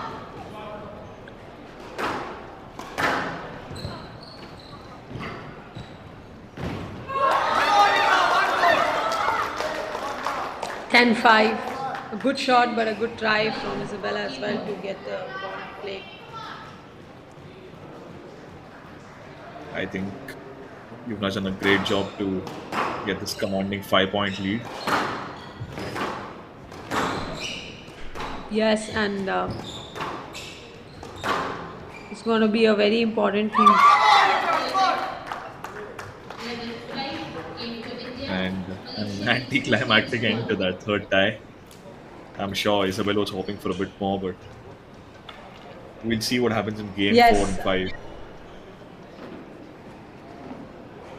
Or only game 4 if Isabel does her magic. If Yuvna keeps on playing like this, the way she played in the third game is going to be very... that's how she has to play to get India through to the finals.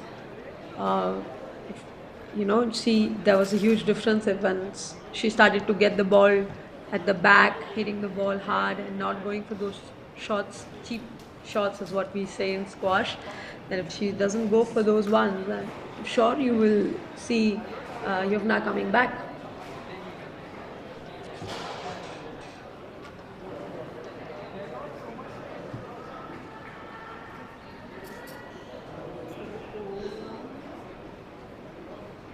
A lot of advice being meted out to Isabel from the team and coaches. They will resume in 60 seconds.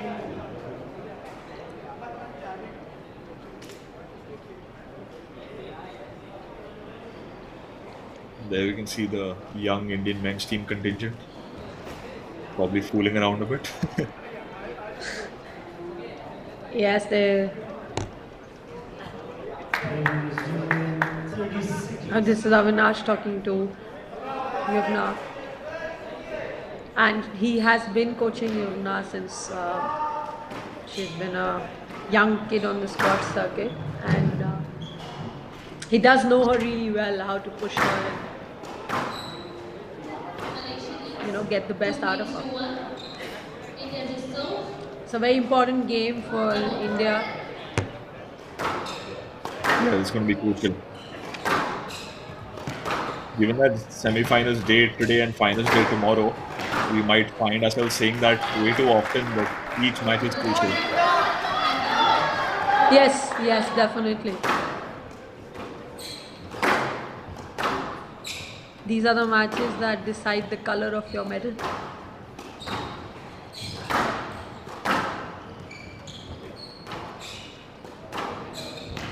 That's a great rally from Isabel. Put a lot of pressure. Oh, that's a good shot. Really good play from there. I think she knew very well what to do in that situation, sensing that Isabel was too ahead. Oh, that's a good. And once again. Great stuff. Yes, great stuff from you.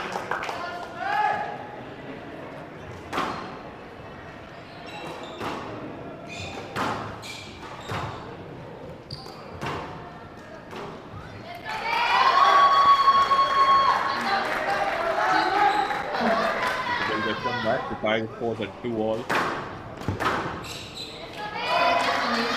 That's a stroke. 3-2. Stroke, and again we saw like the previous game, similar situation. I think Yuvna wasn't expecting that to the wall. That's a good shot from Yuvna. That 2-all goes from behind.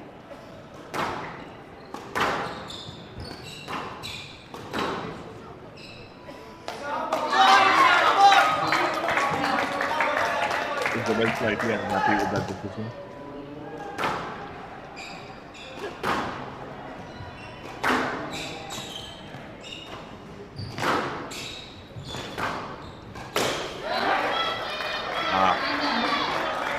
That's those unforced errors costing Yuvna a lot.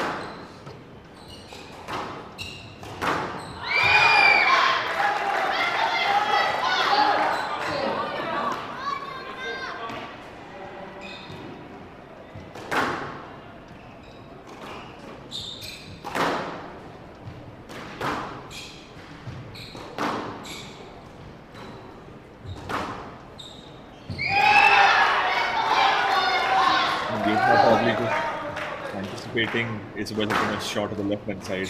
Got it wrong.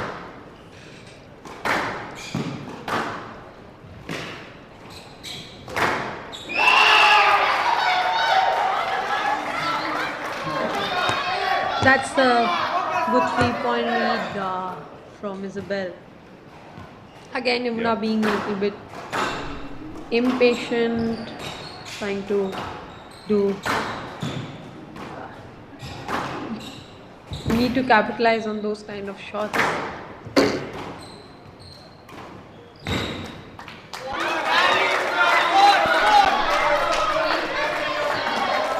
That's a good shot and yeah, excellent drop shot.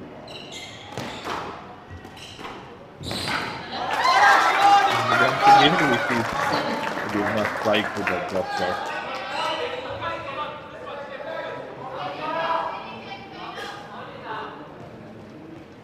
That drop shot truly is her bread and butter then. yes, that's a good shot. Another great drop and a good anticipation. I thought that's a very hard decision. It was right there.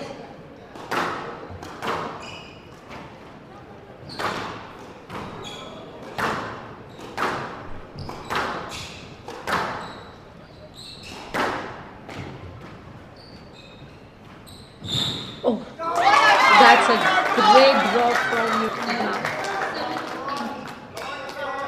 Isabel had a chance of a stroke there, but I think she played because the last time she was given a Yuvna was given a no let, so she kept the ball in play. 7-8, very, very crucial point.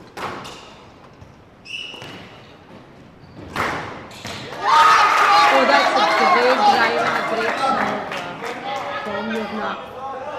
I think the worrying thing for Isabel is she's probably thinking that will Yuvna go for a kill shot or a drop shot? Because she's playing a good mix of both so far, and it's really confusing as a result for Isabel.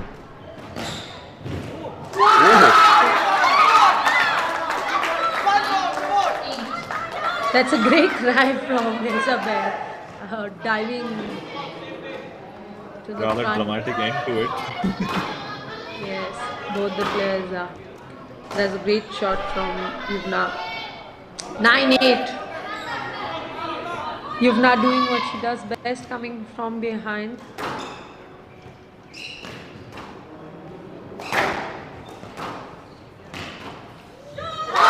Oh, that's a great shot. Lovely. Listen to that crowd.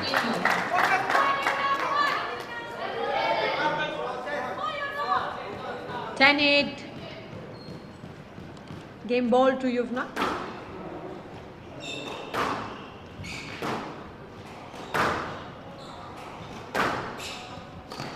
I hope she has to be a little bit again not deciding what to play. Isabel's going to do her best to clinch this game.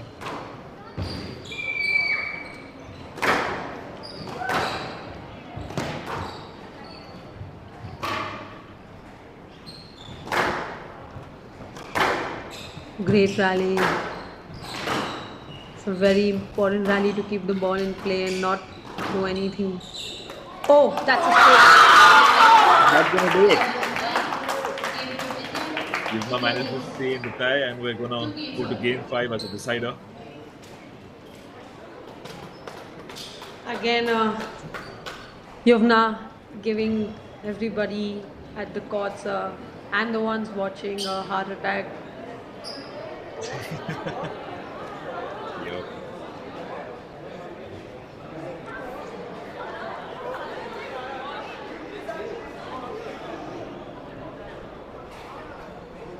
Like I said for Yuvna, she's someone who does not give up until it's the referee says it's game and match to so and so. So it's always good to, you know, have that kind of a player in your backyard.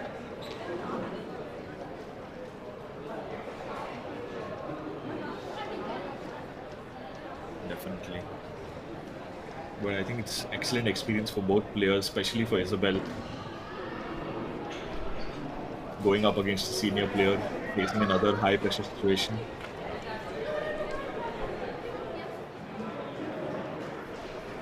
Yes, and Isabel has been on the circuit for for a very long time. She's like Anahat has been a good upcoming player from India. She's Isabel has also been doing pretty well. She's in the same category as Anahat. They must have played a lot of matches together.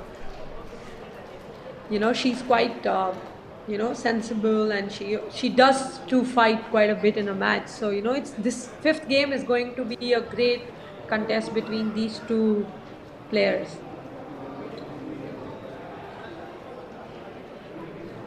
Here you see Avinash Yeah, go ahead. speaking the language and Yuvna understands. Yeah. I think what's going to be more important in this last game is the mental aspect of it, where they don't let the exhaustion and the grueling minutes add up to bad decision making. Definitely the one who is more patient and who's ready to stay longer in the court will be, getting to the winning side, and that's important on both players' end to be basically, not trying to go in the front too early or, do things differently. Just being sensible is important. Like these kind of mistakes cost you important points.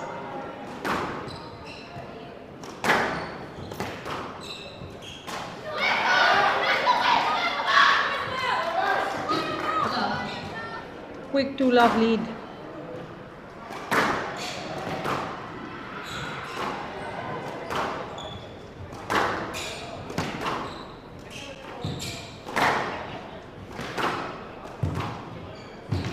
Oh, that's a great shot. Great, she's pushing her to the corners and making her move from point goal.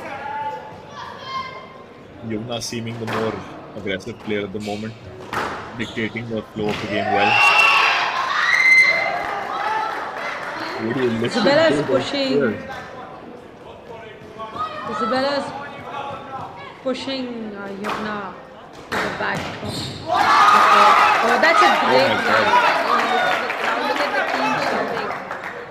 How flexible is that athlete? She almost did a full split there. Yeah, she's one of the few girls who does dive to get to the ball. Oh, that's a great shot. Great cross court from behind. Isabel is a very calm and composed player as well. Both of them.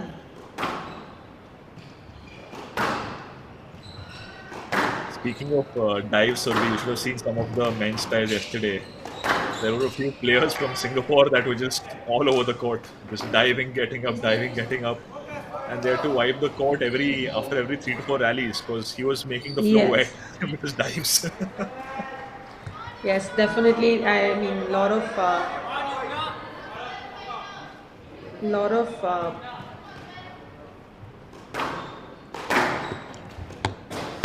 boys are. She needs to get these shots. She's trying for a very perfect shot, and these mistakes at this point can put more pressure on her. Oh, that's a good shot. That's a good shot. And now she has a good amount of time. Lovely. That's a great. How she made her opponent dive. Such defective play there.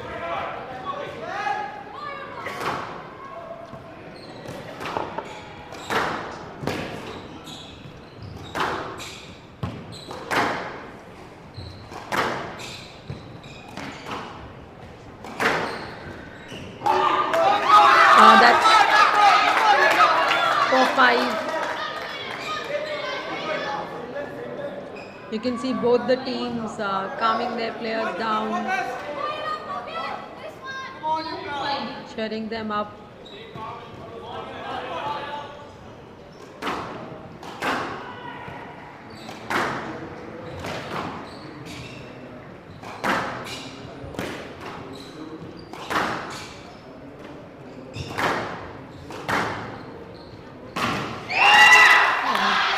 That was a good drive from Isabel.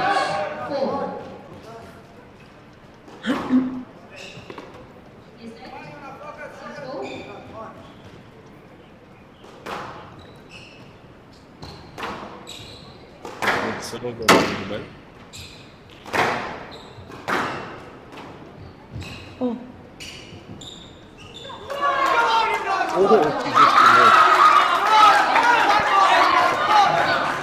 You know, when you are in that speed, sometimes you're just not able to hold yourself, and that's what happened there.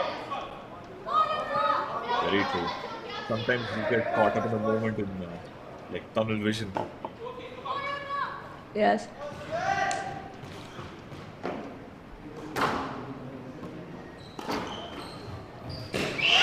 So that was a great burst. 7-5 lead to Isabel in the 5th game.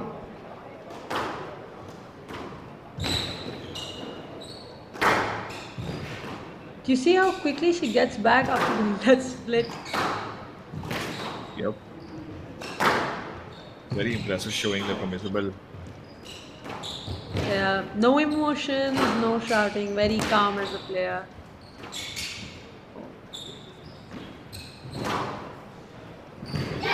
Oh, that's a good rally.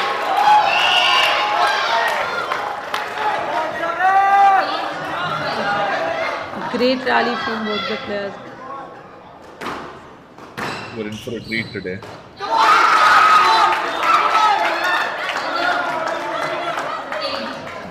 Isabel going to be slightly unlucky there. Had a good idea in mind.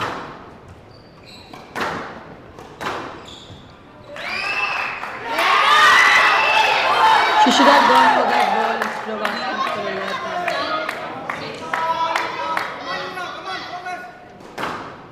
Isabel has that good lead right now, 9-6. Rather 10-6 game ball from Malaysia. Very comfortable position right now.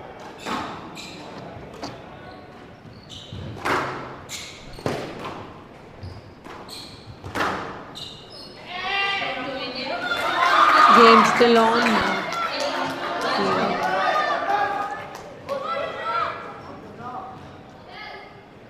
Crucial 3 points for Yuvna.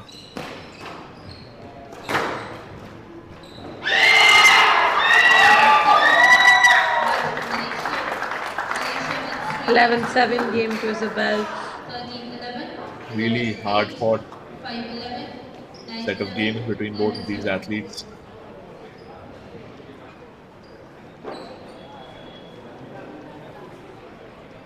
Good patient squash from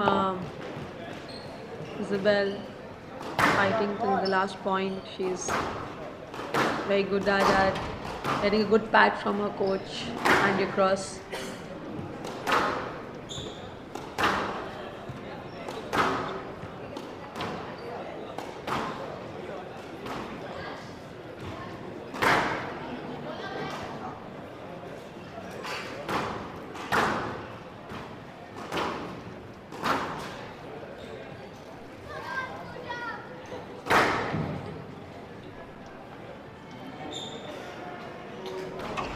I think the next matchup is going to be between Pooja Arthi and Yashmita Jagdish Kumar from Malaysia.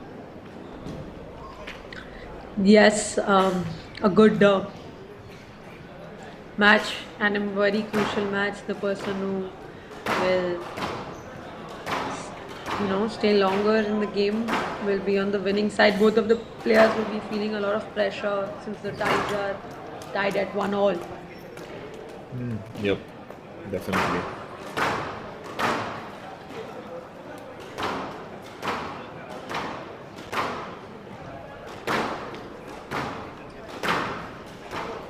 Pooja, the younger of the two, at age 17, having a national ranking of 1 and an Asian ranking of 7 in the girls under 19 bracket. And she would have a significant home court advantage as she practices on this court very regularly. She's based out of Chennai, of course.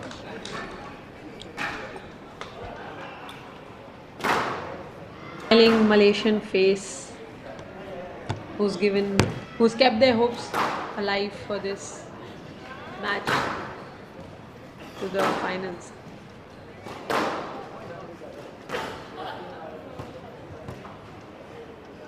Yep.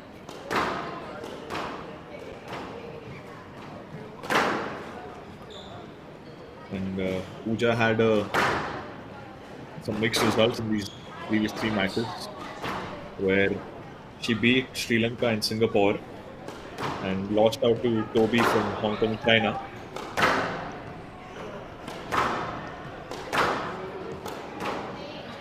Against Sri Lanka, she had a really good showing, where she won the matches 11-love, 12-10, stark difference from 11-love, and finally 11-5. The second match against Hong Kong, China, she lost to Toby 11-8, 13-11, and 11-5.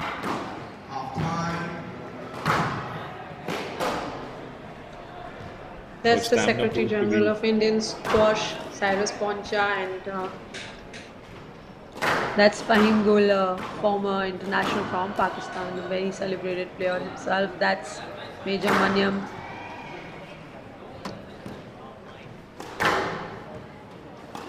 Nice He's played a field lesson significant for role. Sorry, you were saying something. I was just saying it would Oh, be a that's- nice introduction to some of the newer fans who would be tuning in live. Oh, that's good support from Malaysia. For Malaysia. In the crowds today, having the flags on.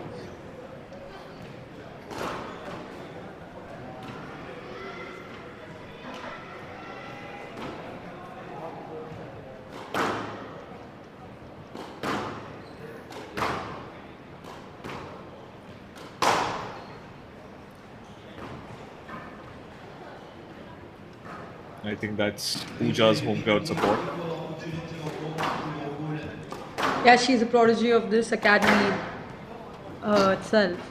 She's been playing for many years. She's well versed with the atmosphere here.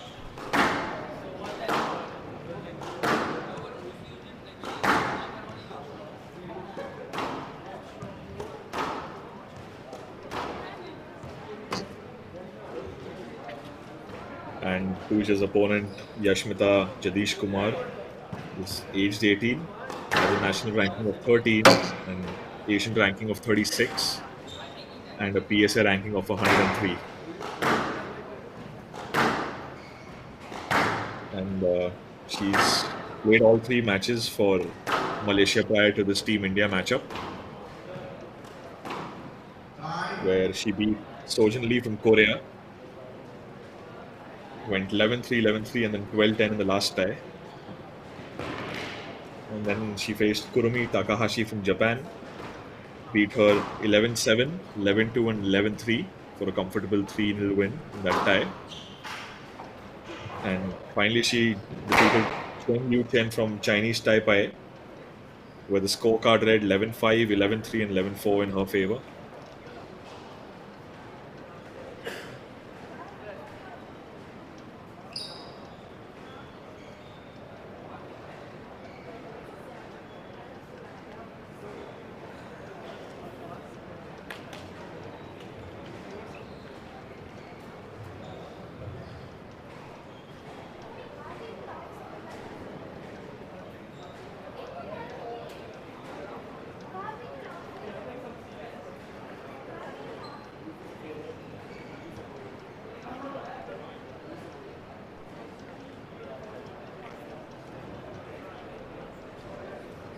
That's Dhruv, the one speaking to Pooja Aarti. He's been traveling as a coach with her in a few events, so he knows how she plays. Right. And Pooja is famous for winning the 2022 World Junior Championship and the HCL Southern Slam Girls Under 19 tournament. And Yashmita is recognized for reaching the last 16 of 2022 Sutton Coldfield Squash Tournament, 21st Asian Junior Team the last 16 of Championship the 3, Australian Open in Girls 2022, Semi-Finals. and in 2022's London Open, Pooja she has reached 1 last point left to 24. serve. Yashmita Both Dindeshwar experienced and from informed players in their Malaysia own right. to receive. Best of 5 games. The referee for this match is Mohammad Abdullah Khan from Singapore.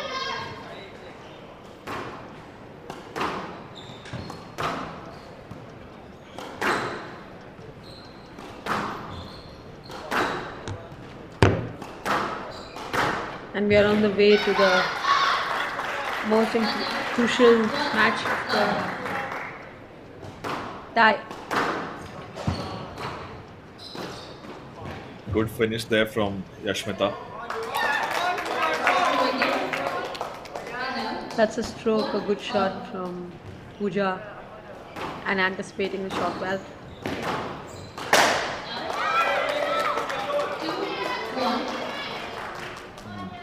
Post error there.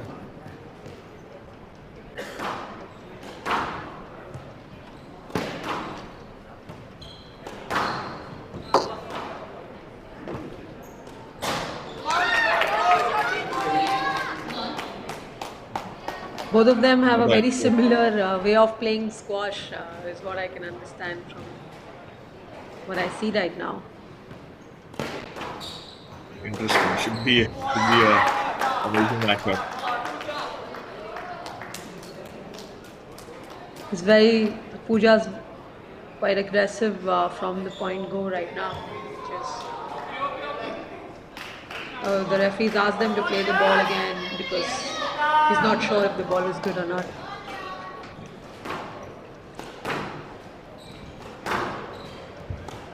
The ball was pretty much good from what I see.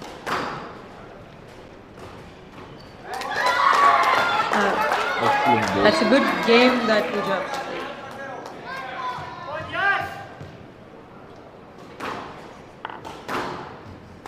Yashmita probably still just settling, taking some more time to settle into the game. Yeah, she's trying to find her rhythm. I think that's what she's doing better now, like trying to keep the ball in play, get into the rhythm of the game. Good try, but... Yeah, if she landed that shot, I think it would have been a decisive finish, by the looks of it, but... A very half-hearted shot. She didn't go into it fully. A very half-hearted try. I think probably what happened is that she wanted to wait for it to bounce at the back wall, but then just changed her minute. Changed her mind last minute. Good. Another unforced error from Yashmita. That's 3 from the 5 points that Pooja's got.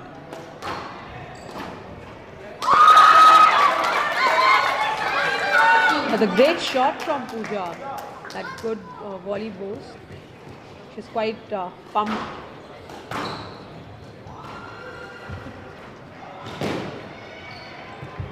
Great Good lob there. to get. Yeah.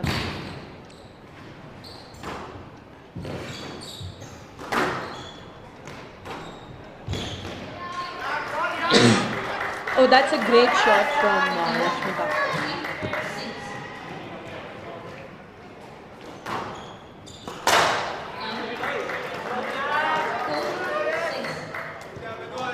That's the only problem with Pooja. She can get a little impatient and try those shots too much. So she needs to get back to the game that she's been playing all this while. True. Excellent placement there by Yashmita. The weak return from Pooja and, Yashmita capitalizing on it very well.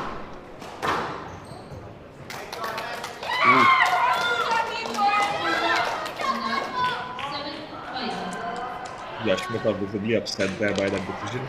Steaming unamused.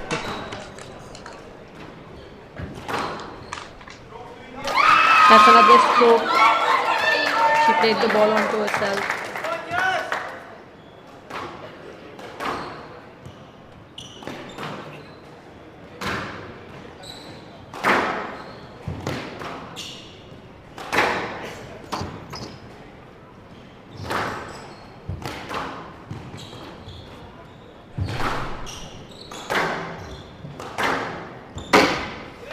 Great comeback from Yashmita in the rally. Yeah. Both players showing some good activity in that last rally.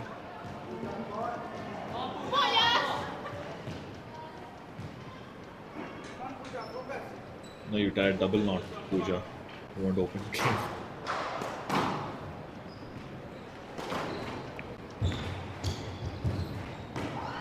Oh, that's a great shot. That's good. Pooja has to get back into the game by hitting the ball back again. Oh. It's a really horrible unforced error there. Yes. A bit lucky from Yes. Pooja also, the ball landed ahead of him. That's a good burst. That's a good burst.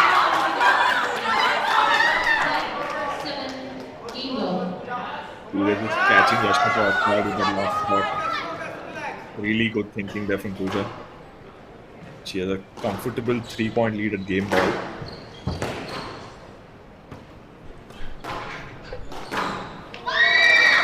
Oh, but that's a beautiful shot.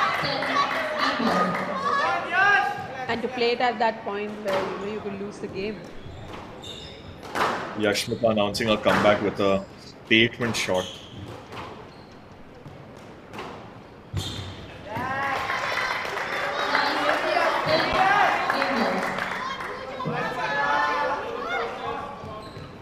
And now perhaps a bit 9-10. too close.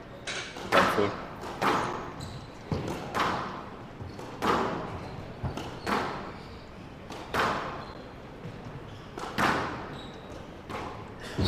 Shot. Oh, that's a great.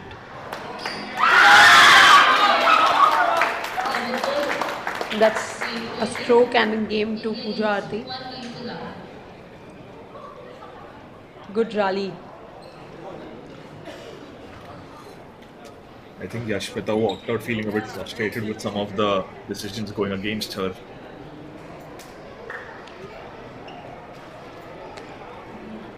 That and a few unforced errors really added to Pooja's win column in that game. Yes, more than the points coming from Pooja's side, it's more from Yashmita's side giving away those points and too many errors.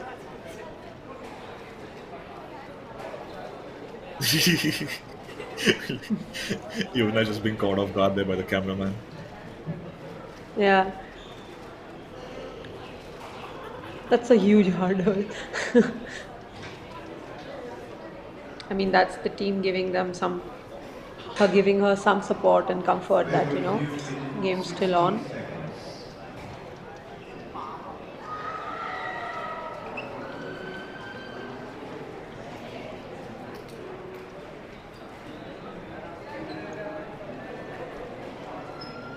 Next matchup is going to be crucial. I think we're going to see a more aggressive Yashmita. Probably trying to make fewer errors. Yes. Controlling her errors, and that's the only way she can get through the match.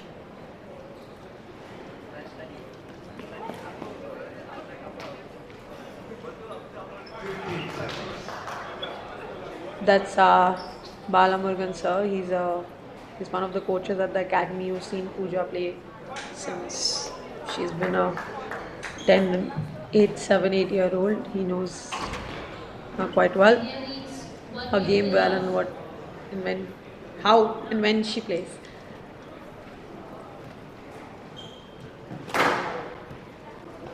the ball. I'm sure he'd be happy to see his student play a role in sending India to the finals, watching on proudly. All of us will be very happy to have India girls as well play the finals.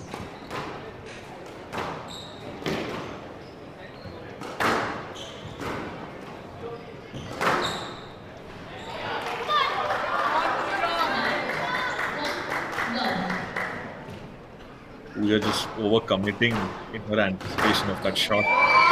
Oh, that's Wow. a great shot, overhead volley into the neck.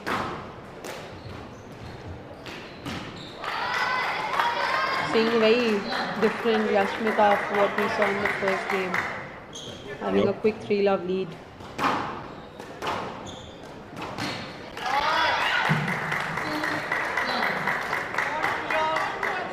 Shot after shot is just really deceptive and accurate placement there. I think she doesn't want to leave this in the hands of the judges or leave it to the unforced mirrors.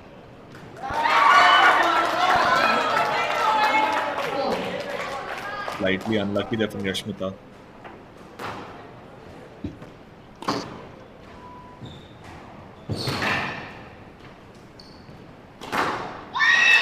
Oh, that's a great shot. 5-1 lead. Once again, Yashmita is in the driving seat.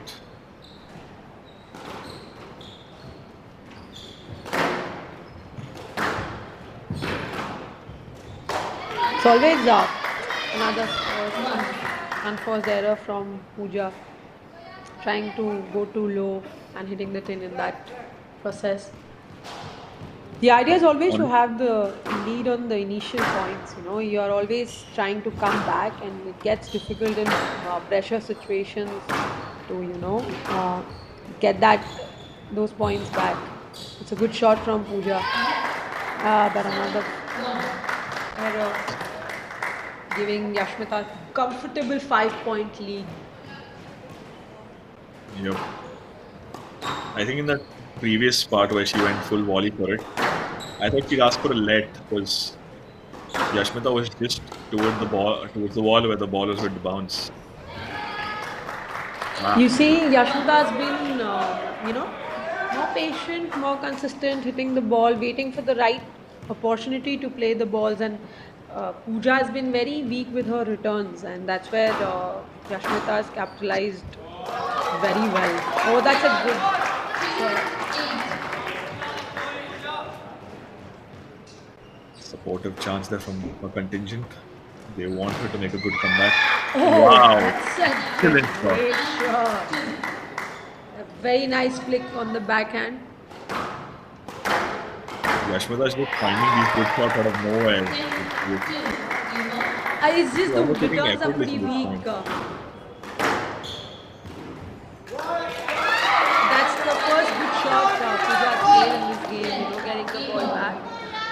Return of services have been very weak, and hence Yashmita is able to hit all the shots whatever she wants to. See, another good length, and Pooja is winning the points.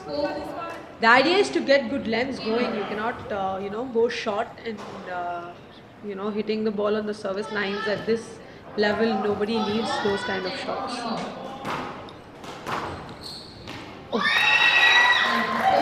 Another excellent shot there. What a amazing statement to make after that first game. Dominant victory there by Yashmita.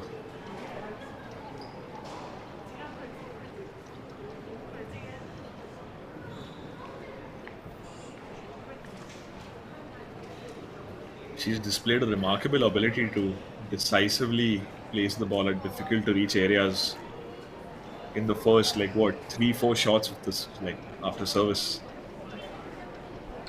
Yeah. She's been the more aggressive one, capitalized on Pooja's weak returns and played her shots. She's done that really well, and that's made her win this game. With a comfortable 11-3.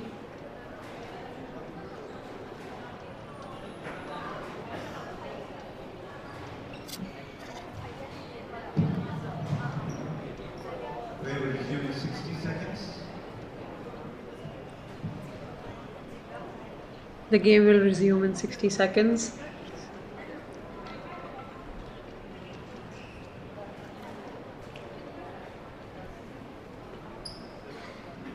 I'm sure the coaches are telling Pooja to be a little bit more consistent and patient. We will resume in 30 seconds.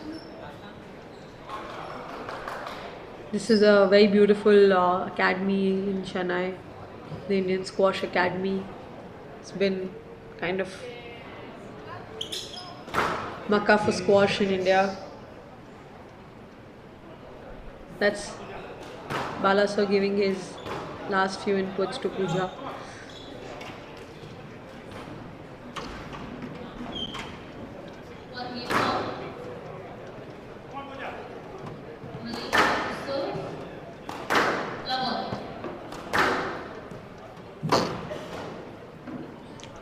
Games at 1-all. Yashmita Be serving. be interesting to see if Yashmita is once again able to dictate the pace, and after witnessing those killer shots, how is Pooja going to respond? That's a great She shot went from to Pooja.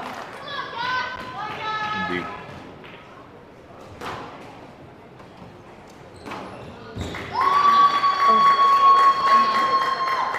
A great backhand drop from Yashmita.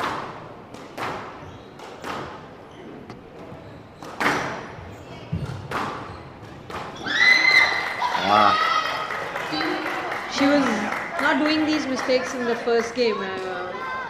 What she's doing right now, these unforced errors. Oh, great hold and hit.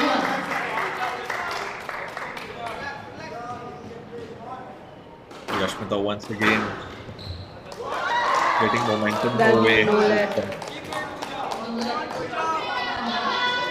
That's what Pooja should be doing, getting that ball back first. Good length. Is that 2-3?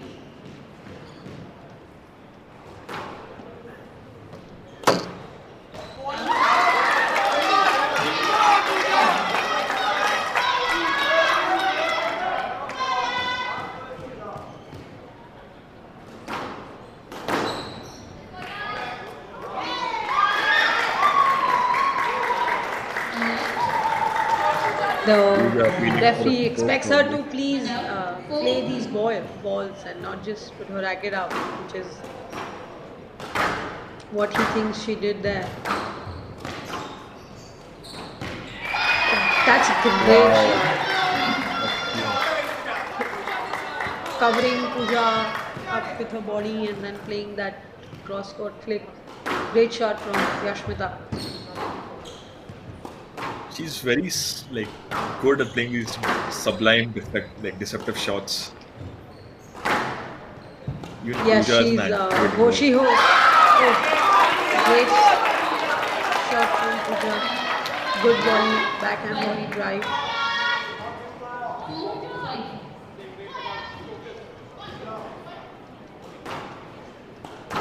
So a lot of academy support has come for Pooja. Good shot kill on the backhand.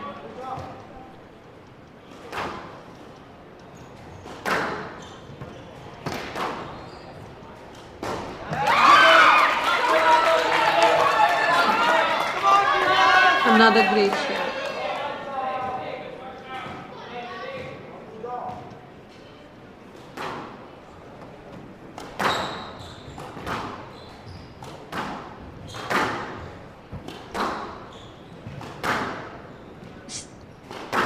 Now she's moving her opponent. Pooja is moving her opponent enough to, get those kind of weak returns and ask for strokes. Oh.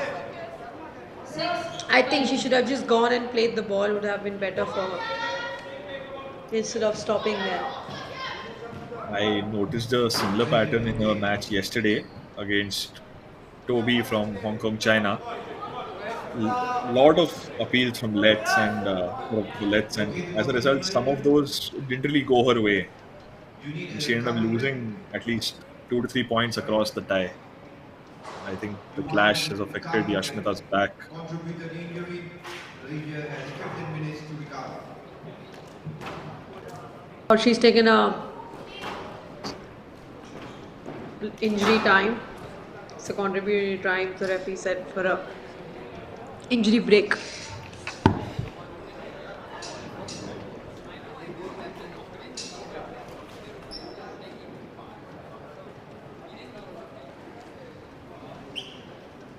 I think Yashmita wouldn't want to take any unnecessary risks. She can get that extra bit of time to recover from, even if it is a mild injury. You always want that extra bit of time to recover, because Yes, and also Pooja had taken the last 4-5 points also in a row. So she would like to break that rhythm as well.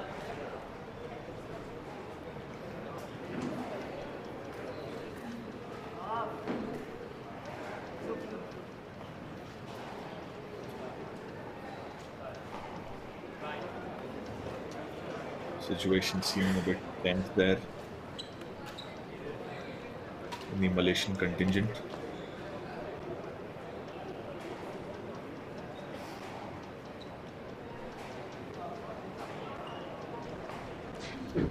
Yes, Andrew Cross looks a bit agitated with that.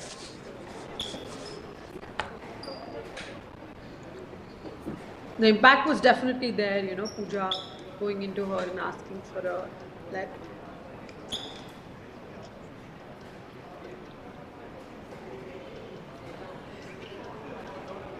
I think that's Team Singapore. I see.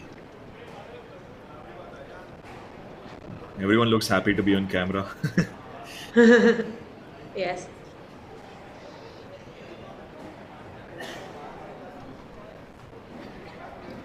I remember in the other semi-final today between Hong Kong and Japan, after the ties were wrapped up, they were celebrating together. Again, very happy to be on camera. That's what sports does for you, All Some more Malaysian support of the crowd.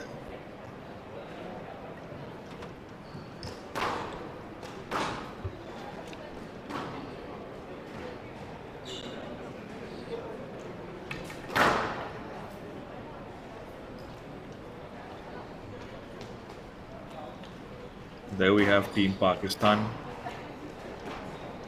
Noor Zaman, Hamza Khan. They're ready for the next ready match. for the next. Yeah, it's good to see them play in India. They've come to India after a very long time. Any Pakistani team able to participate in the championships here.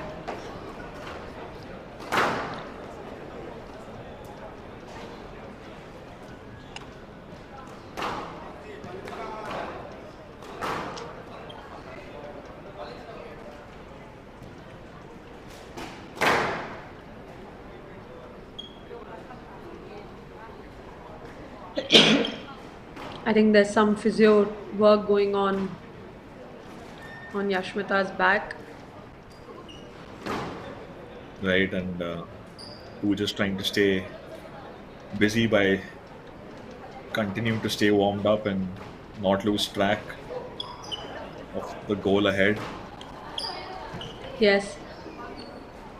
Interestingly, the team that's waiting for the winner of this tie in the finals is Hong Kong, China. And if it is India that goes through, they've already played once against them and lost 2-1. That's Secretary General of Indian Squash, Mr. Cyrus Poncha, on camera. That's the referee, Mohammad Arfan.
It's a contributed injury, so there'll be a 15-minute break in the game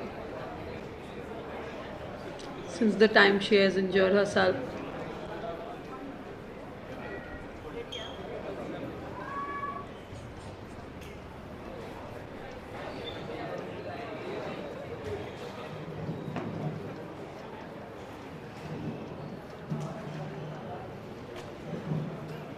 There we can see the fourth member of the Indian contingent, Tiara.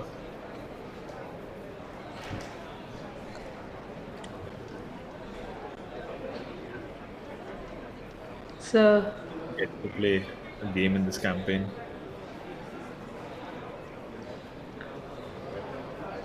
Yeah, go ahead. So we were saying something. I'm saying it's a time where everyone apart from Pooja can relax. She's definitely going through something in your mind, and you don't know when you will get on court, and that's her brother was trying to speak to her, and that's her family sitting behind. I see.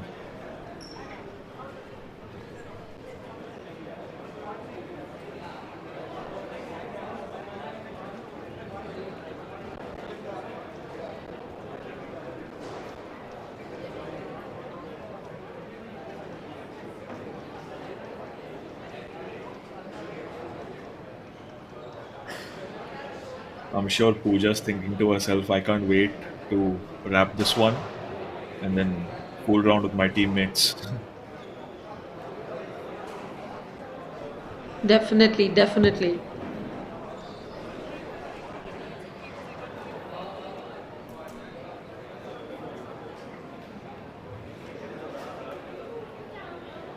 Let's get an update on the injury situation.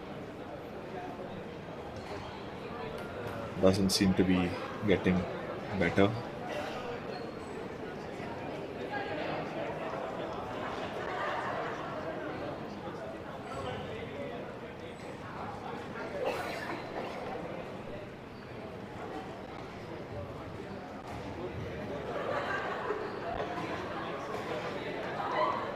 We're seeing a lot of crowd gathered there over the Malaysian contingent.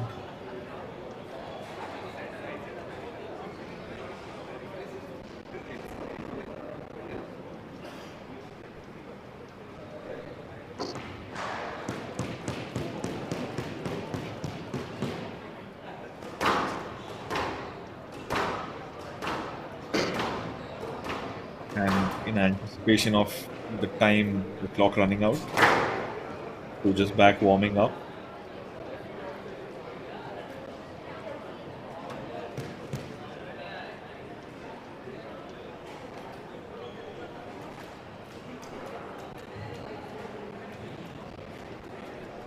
There's some stretches going on to release her back.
Some good signs. Yashmita's back to her feet. And while her team is cheering her on, you can see a visible change in her body language. Perhaps she's a bit, let's say, that injury was a bit too sudden and she's a bit scared because of it. Yes, in squash, having a stiff back is always difficult to play with. So she's. I hope Pooja can keep her rhythm going. Yep. She did have the initiative when the unfortunate injury occurred. Probably might try to capitalize on that by playing some hard to reach shots in which Yashmita might have to stretch a bit. We will see what happens. Play resumes 1-all, 6-all.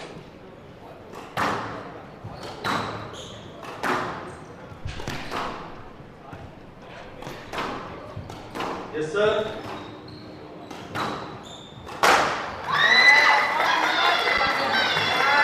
That's a good rally to play after a long 15-minute break. She got because of her injury. Yep. We're not seeing the similar aggressive Yashmita, but still appears to be in good form regardless of the injury. Yeah, she's trying to keep the ball in play to get back in the rhythm. Oh, and she's just crashed into the same spot. It's just really unfortunate series of events. Yes, she thinks she's still in. I think Yashmita is feeling that she can carry on. Good spirit there from the young athlete.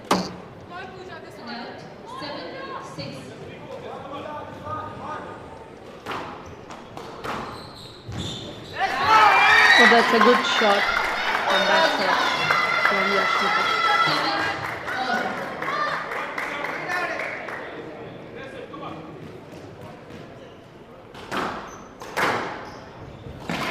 Even with her injury woes, Yashmita should not be underestimated. Yes. Oh, that's a pretty harsh call. Calling that all that.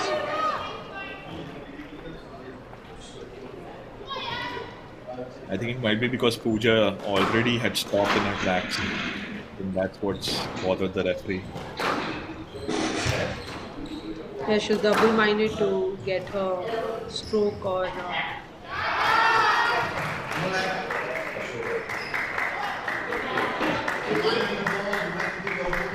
think Yashmita just in a bit of pain. Probably needs a minute or two to recuperate. The referee just telling Pooja to not go into the player and go to the ball.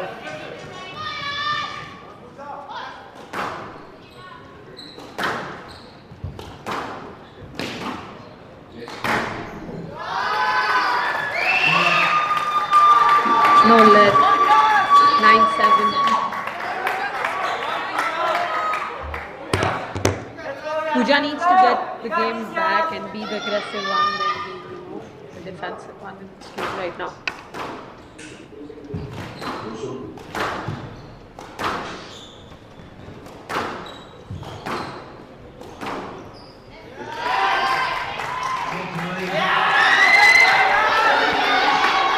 That's a stroke to Malaysia and gives a good 3-point lead to Yashmita.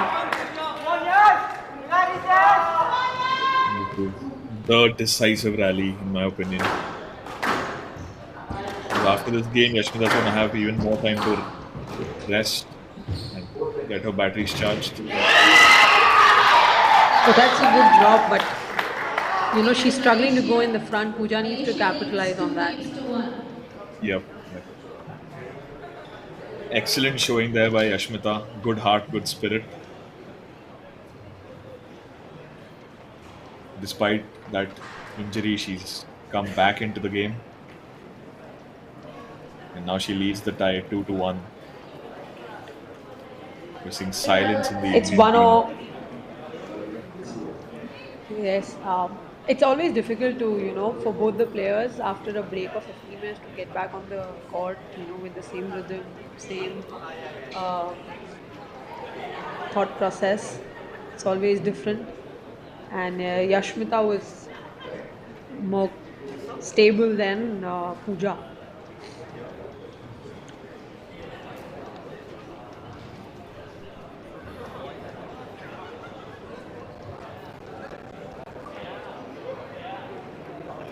Good spirits there See from the the Malaysian fans. yes.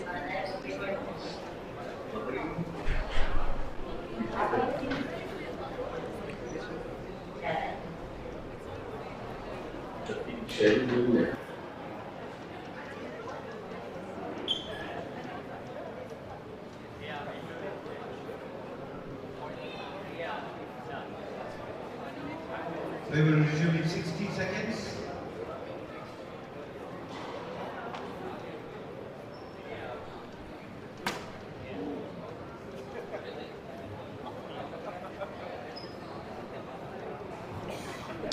Here, Yashmita still struggling with some pain. She doesn't look very comfortable even now.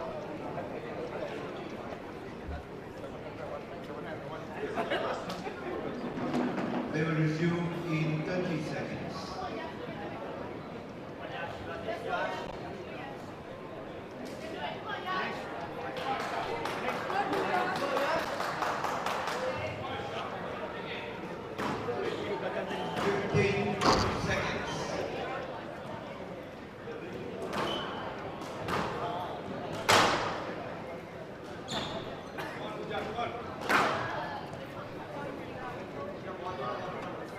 This is going to be make or break for Pooja. Malaysia to serve. It's the first 5 points are very crucial in this game.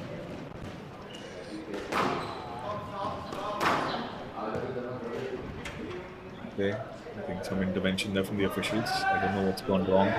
Yeah, the door was not shut properly. Oh.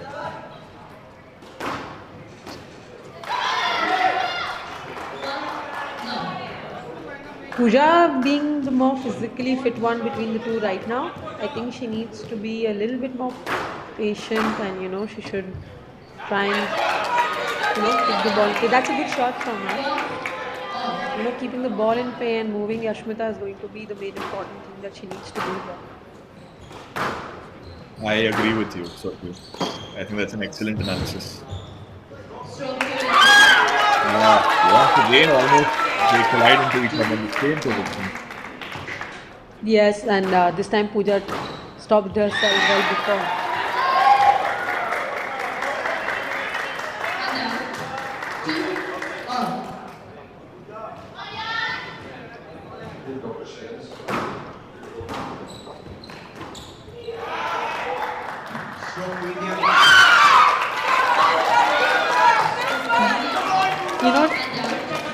Yashmita's coming back into the player, hence Pooja is asking for those strokes over there.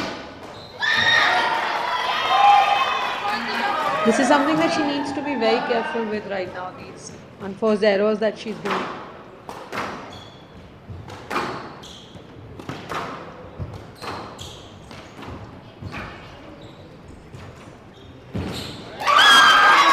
That's the way she needs to play. She needs to bend Yashmita forward.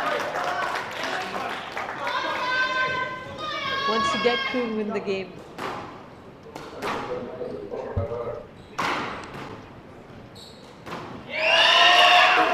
Oh, that's a great shot. That's a great shot. Holding the hand and hitting it to the last movement towards the cross court. 4-all.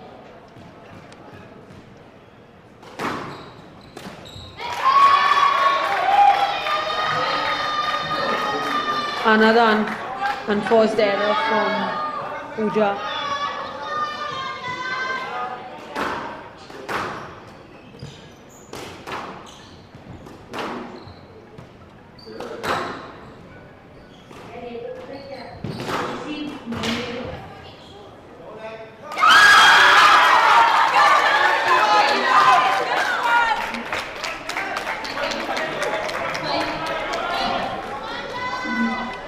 No let by the referee. Great shot. That would be a no let.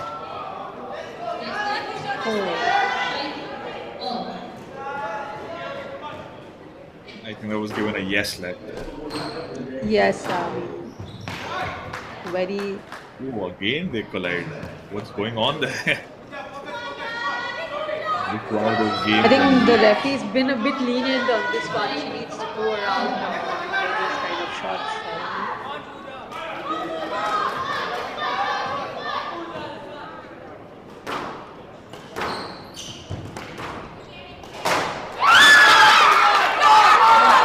That's the only thing that Pooja needs to do here is keep the ball in play and not give easy 3 points to Yashmita. I mean, she's not looking very physically fit right now to, play a very long game. I find it. Why is she giving away so many opportunities?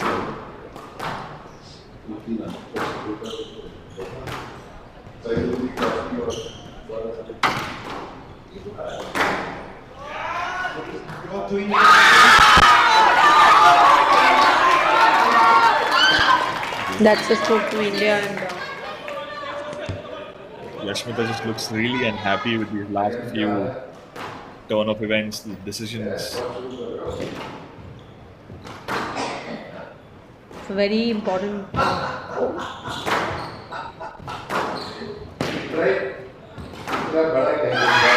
that's another stroke to India.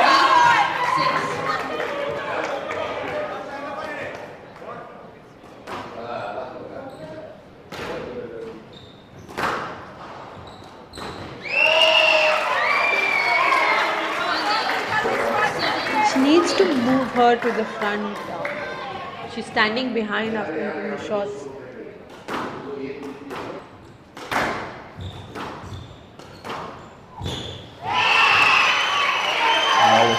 A great volley drop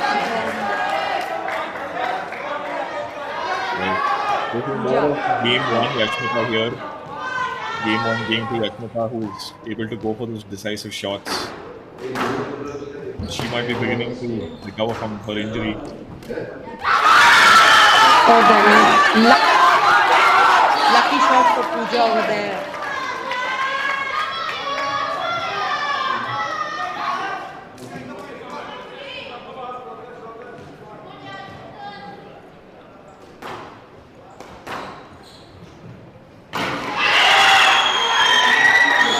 A very neck-to-neck and dramatic time of the game right now.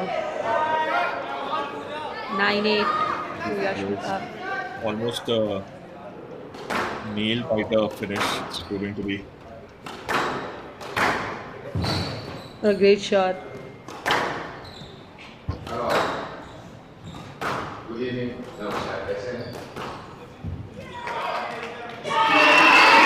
Looks like a stroke for Malaysia.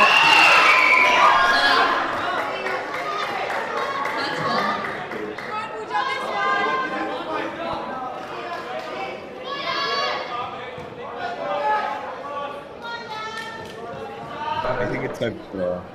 I think we haven't received your data.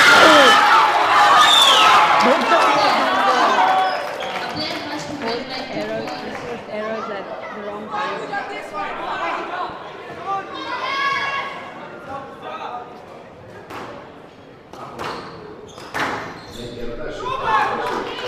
I think no left. Game point for Pooja. That's a nail-biting finish. We look for in team championships.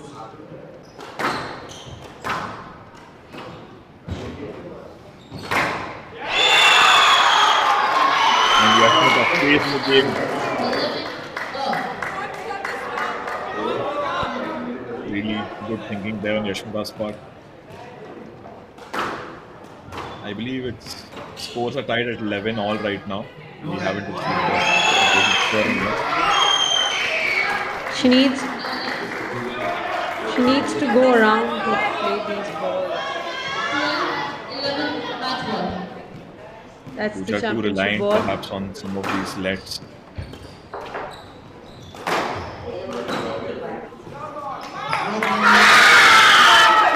Match is still on. Stroke to Pooja. Yes, net. 12 all. Nothing there. We just lose confirmation from ref. 12 all. 12 all.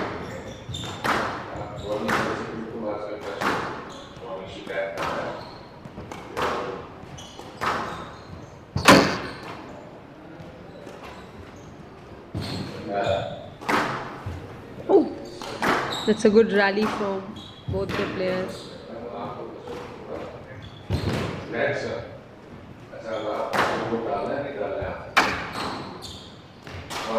Great that kind of approach error at that point. 13-12 match ball. Another championship ball to Malaysia.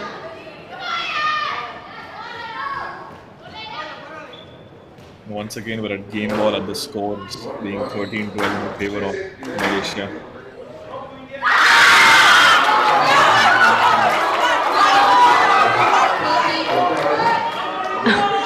It's getting closer. You look at that full house in the stands.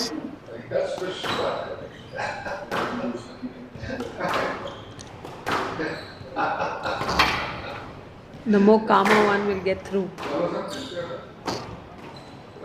Good shot.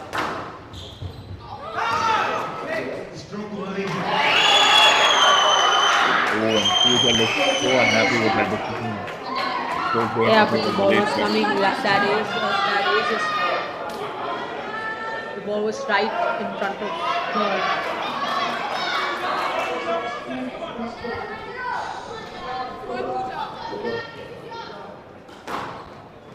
Yet another high pressure situation in this matchup.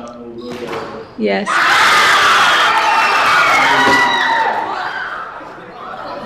I'm a bit confused. I don't know what's happening. And looks like it's Team Malaysia that has gone through to the finals. Yeah. Really good showing them. Malaysia.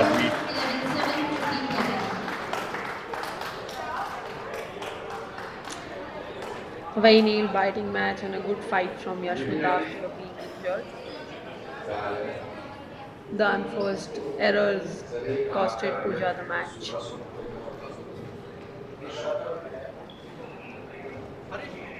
An emotional time for Malaysia gets through to the finals, playing Hong Kong tomorrow.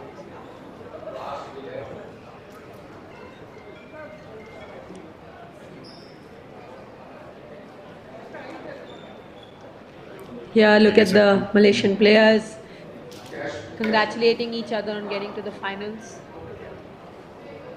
Yep. Will be another interesting matchup there. Two powerhouses of Asian squash. And the trip from home proved to be worth it for the Malaysian fans. True.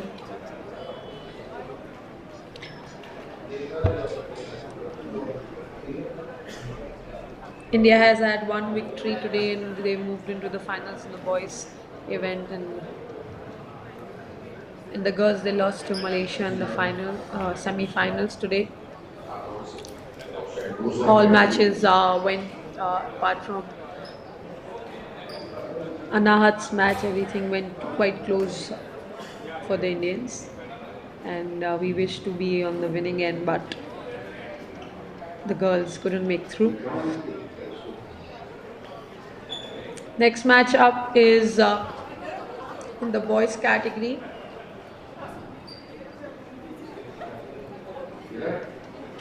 Pakistan versus Malaysia, which will be starting really soon.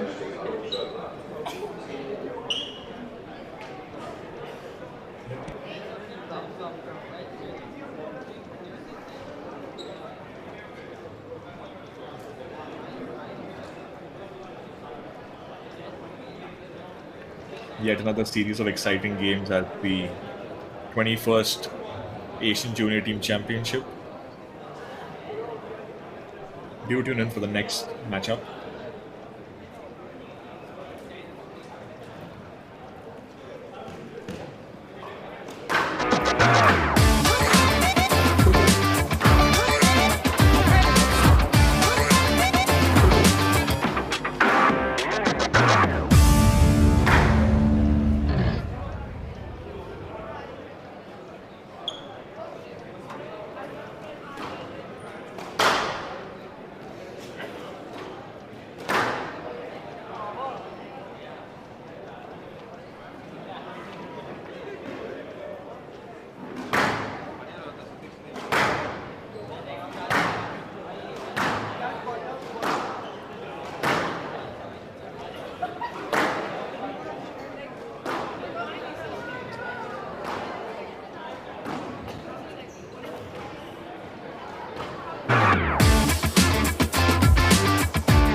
Hello guys, welcome to the Asian Championship. What a fantastic match we had between Indian women and the Malaysian women. We have the winning team, Malaysian team here. I would like to ask you questions, starting with Ira. Ira, would have been disappointing to have lost to Anahat the first match of the tie. Because I'm the first one, it's quite disappointing to, let my teams down. But I believe in my team that they would do well. Whitney, you won the first 2 games of the match and then you lost the next 2. What changes did you make to win the 5th one? I play more patient.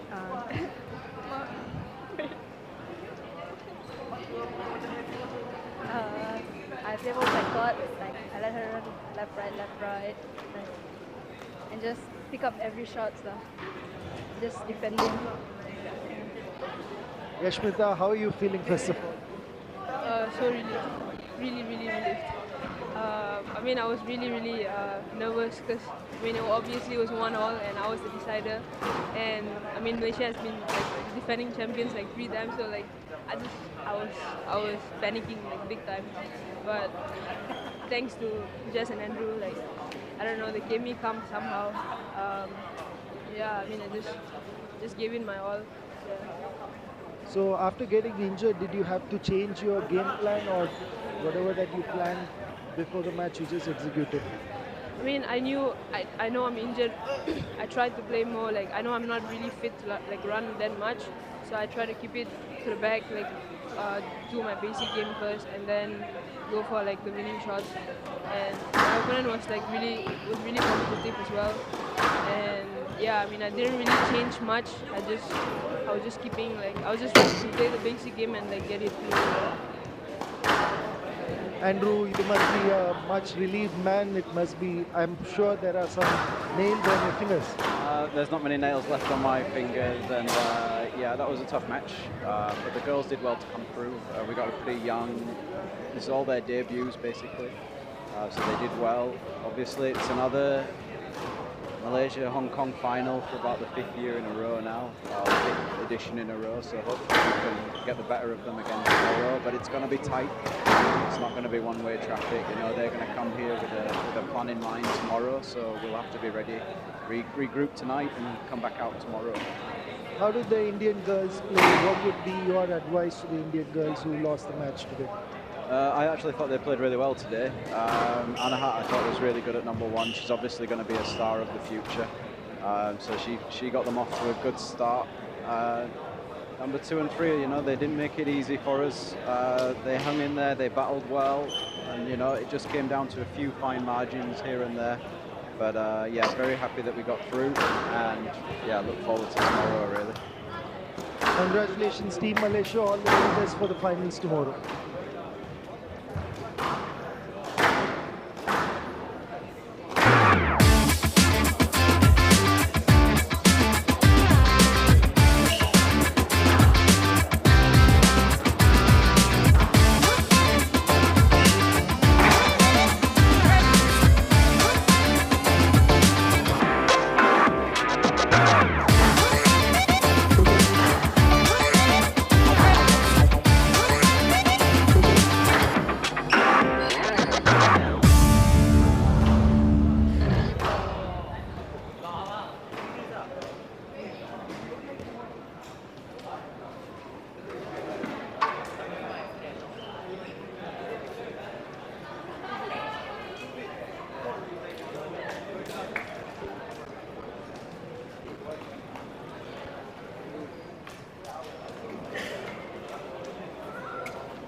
Players on court, Malaysia, Team Malaysia.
Khalid bin Jeffrey.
Welcome back to the 21st Asian January. Pardon me.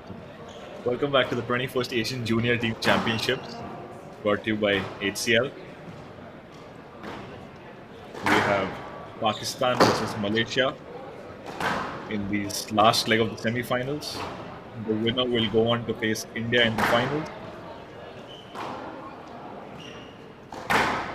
Looks like it's going to be Noor Zaman from Pakistan. It's going to open things up here.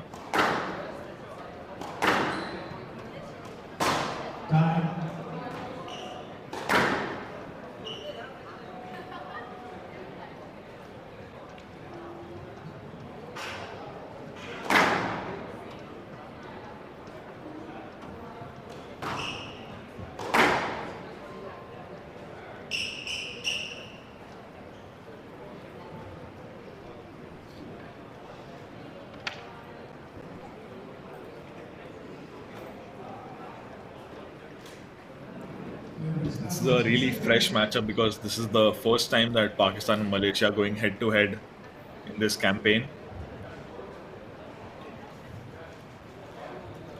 Two extremely dominant sides who are going to be fighting it out to secure a place in the finals.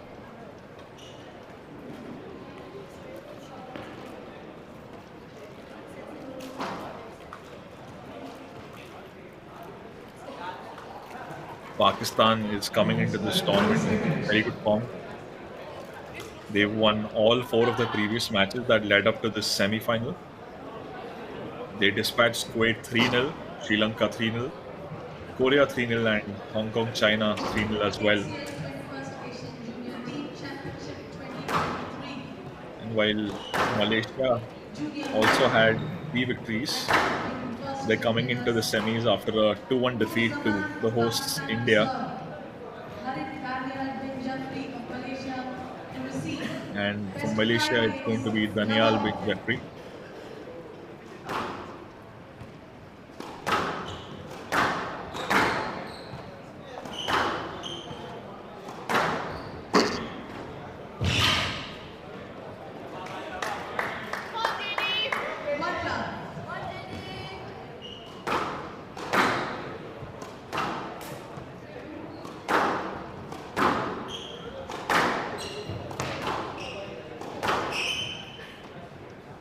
Appeals for a let. To go behind, play the ball.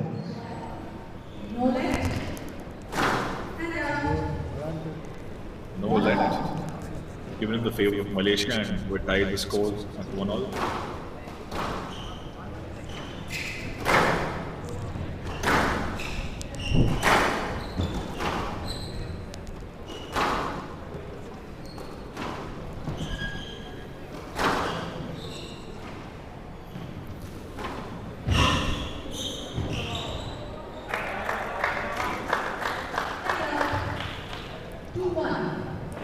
Pakistan, of course, the defending champions.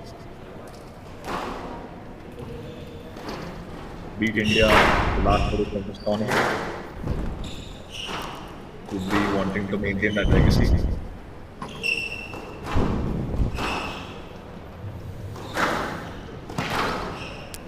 Certainly, this will be another nail-biting semi-finals.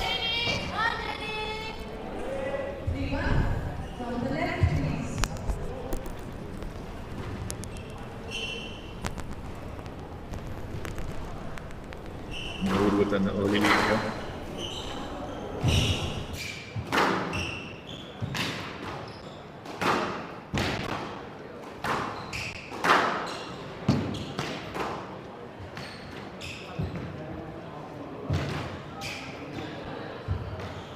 Excellent rally.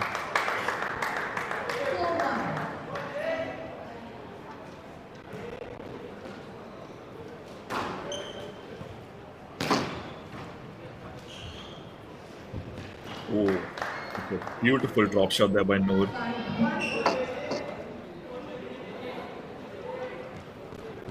Really good hands from him.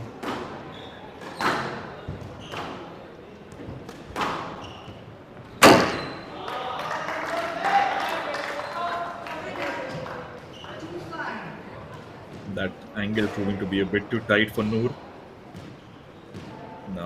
Harit is going to attempt to get back some momentum.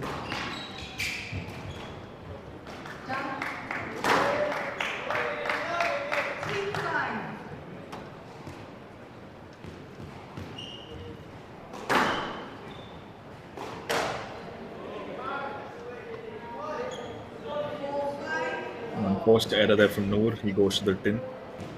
We're at 4-5. Harit to serve.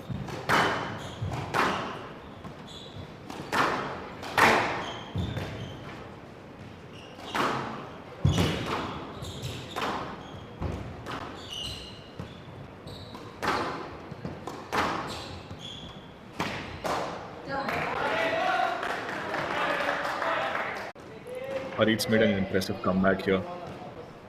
From being down 2-5 to tying the score at 5 all. Noor, I'm sure, would be a bit unhappy with those last few errors.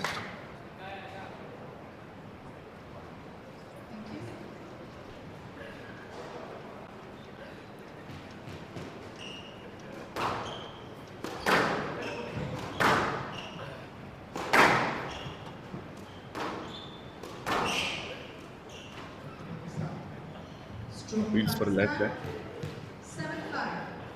And the stroke is given in the favor of Pakistan.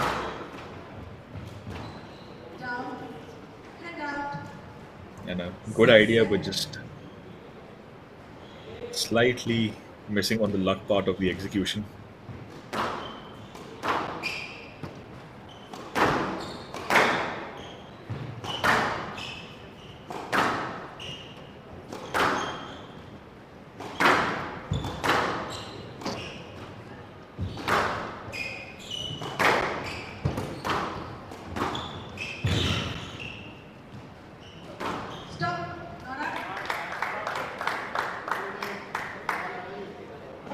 And out, 8-6. Not out. Ball of one.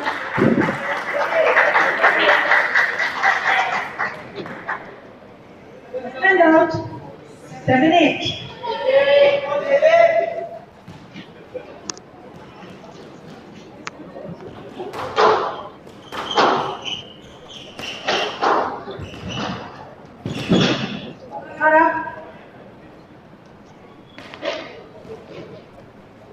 And up, 9-7.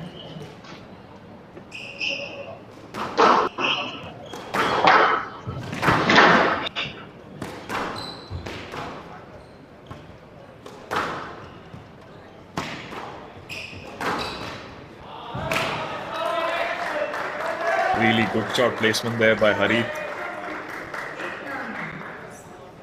He's the younger of the two, but so far seems to be putting up an excellent fight against Noor. So no lack of experience. Oh, and played out. 9-all. And now Harit's tied the game at 9 all. Crucial moment in this first game of the tie.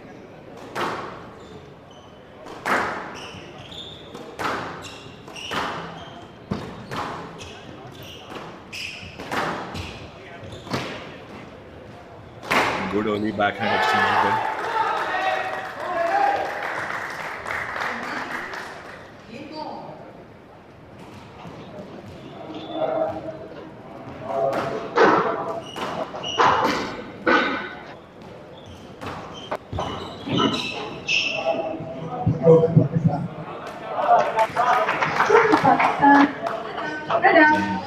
Stroke goes Pakistan's way. By 2 points. They tied at 10 all. Deuce.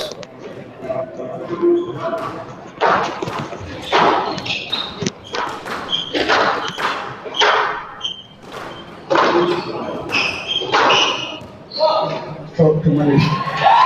Stroke to Malaysia. And out. Yeah, I think that was a great stroke. Game ball. I don't know why Noor is so surprised.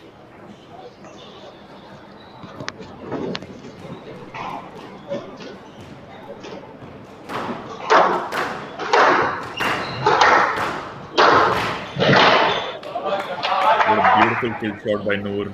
Placing it just out of Harit's reach.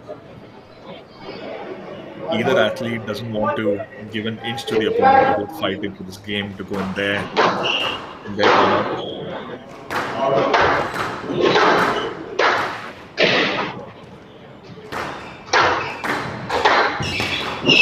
Both players mixing in signals. Nice deceptive shots in the rally. Good mix.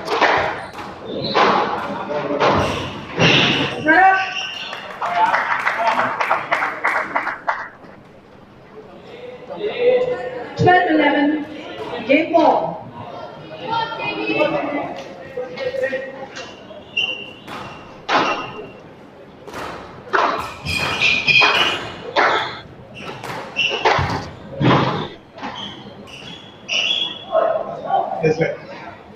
Yes, set. 12 11. Game ball.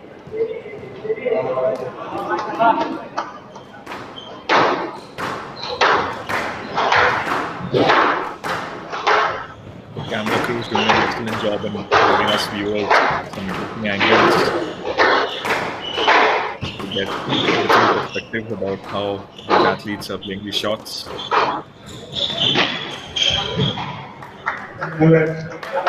No left. 13 11. With that decision, the Game of game Pakistan. Pakistan leads was 1 game to love. well, the announcer just did my job for me there. Noor Zaman did really well to win that game from 11 all. He will certainly look at capitalizing the next two games with Hadith.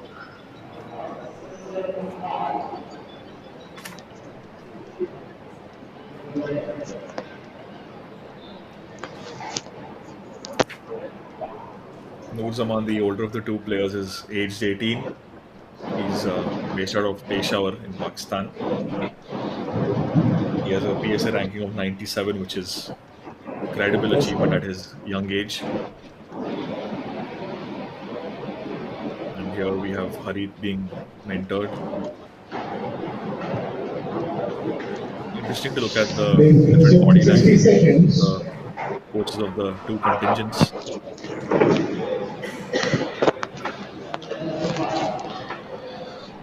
Andrew must be a much relieved man after that India versus Malaysia women's semi-final. I just interviewed him, asking if he has any more nails in his fingers. He looks much relaxed today. Yeah, certainly. Even the first match between Anahat and Aira, it was a good match, and then the second one, Yumna came back fighting but lost the fifth game, and then a lot of drama in the third and the final match of the tie between Yashmita and Pooja Aarti, which Pooja went down fighting. Noor Zaman leading the match with 1 game to love. Harith will look at Saman, we need to look for the ball. Why are you going to the play? Ball was well in front to the left. Some instructions there from your coach, Mr. Noor. the referee instructing the players to go for the ball, not for the players. Down. Tula. Got a quick 2-point lead there for Harit. I'm sure he'll be looking to right the wrongs of the previous match. Previous game.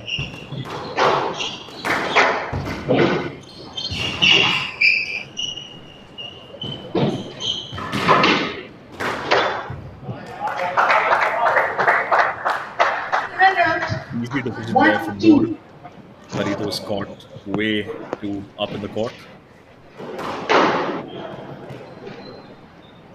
Question for a reserve there.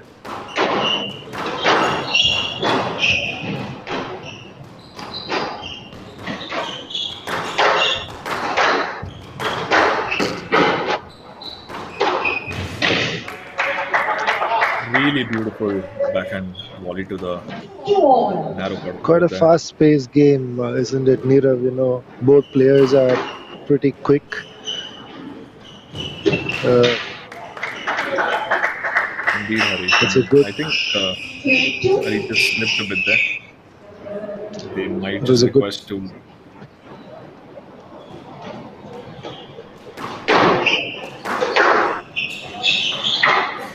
Yes, sir. Yes, net. 3-2.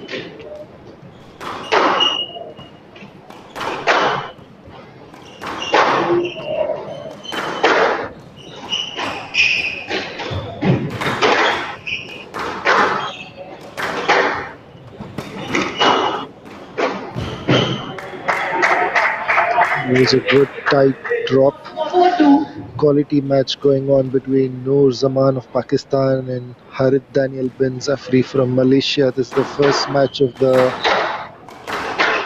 tie. Down. And out. 3-4.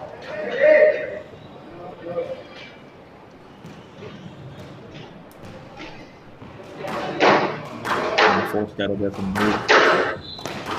We want to cut down on those. Down. Another unforced error by Harith this time. 5-3.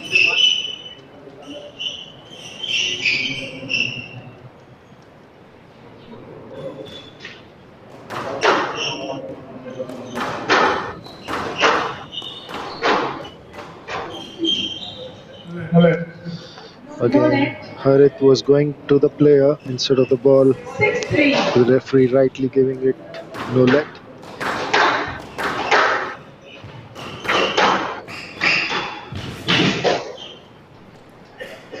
Good placement there by Noor. 7-3. Now he's built up a commanding 4-point lead.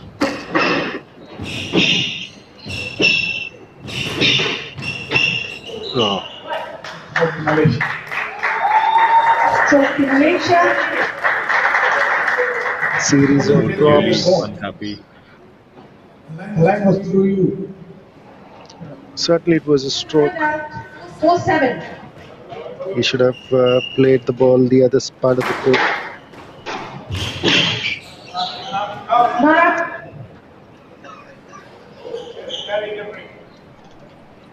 And out. 8-4. What a shot. What a shot to come back. 5-8. That's a great cross-court volley drop by Harith. Quite similar to the one that Noor had attempted in the previous rally. Yes, it Early was. point. And out. 9-5.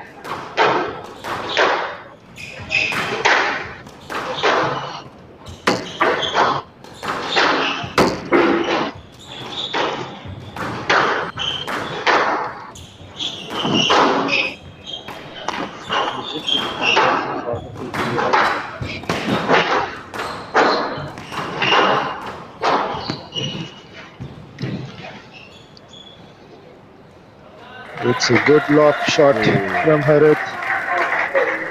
Fantastic placement. Earning him another point.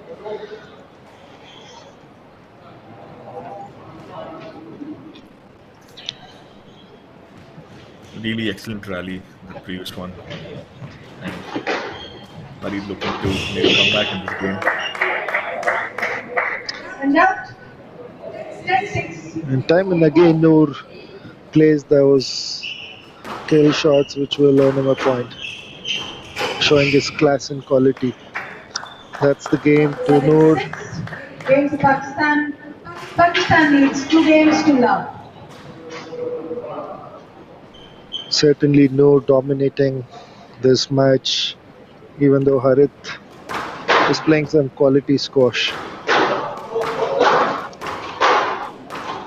Kishore அவரை கூப்பிடு அங்கிருந்து பால் தொடக்க சொல்ல எங்க அந்த Noor had an excellent tournament so far. Nirav, share us your experience of being part of the production team despite Not being a squash player, how is it? How do you find the sport?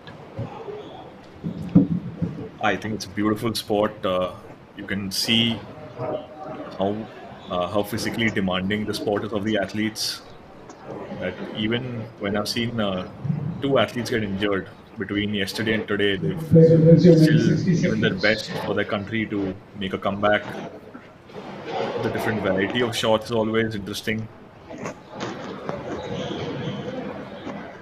And of course, when the rally builds up, each player is trying to add in that extra deceptive shot to try and take away the point.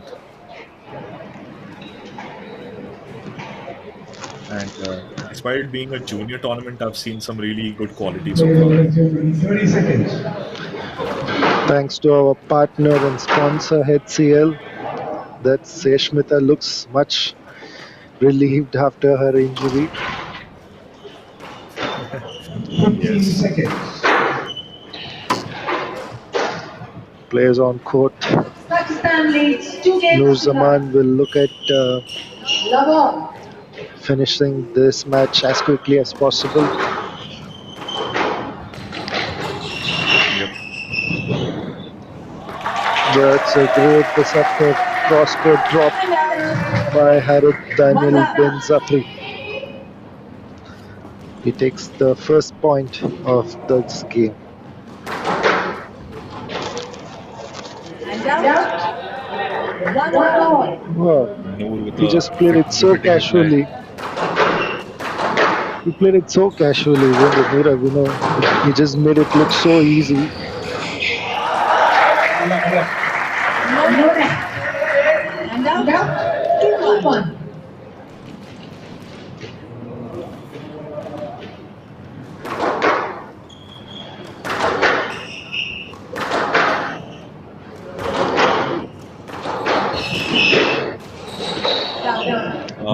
Just unforced error there from Hari. And out. Didn't get that shot right. Harit should be careful in this game. Can't make the errors that he committed in the first two games. It's another quality shot by Noor Zaman, finishing the rally with a drop.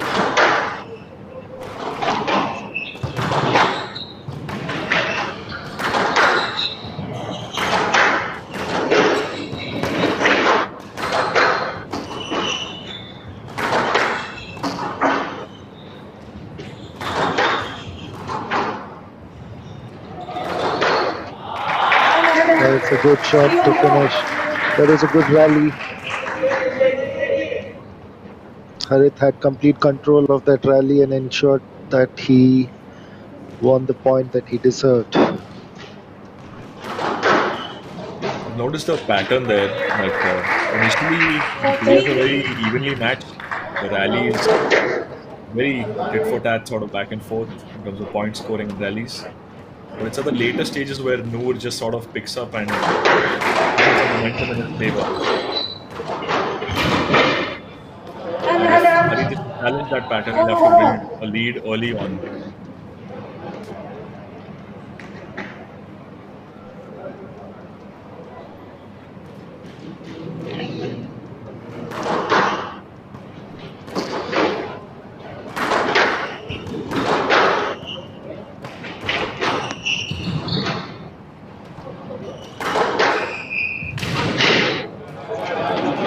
Another good Excellent shot. shot there by Noor.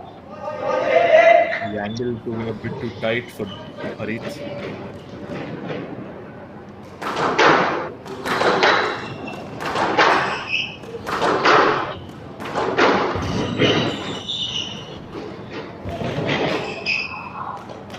Oh, and Harith hit that one straight out. 6-4.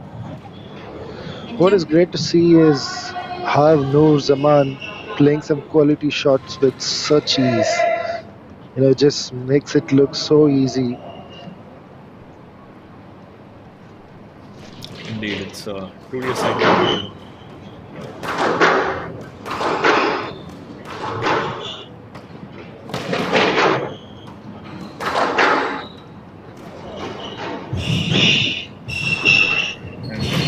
again.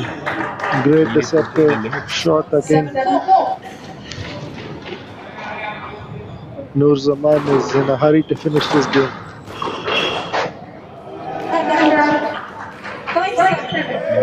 He pays for that bit of hurry.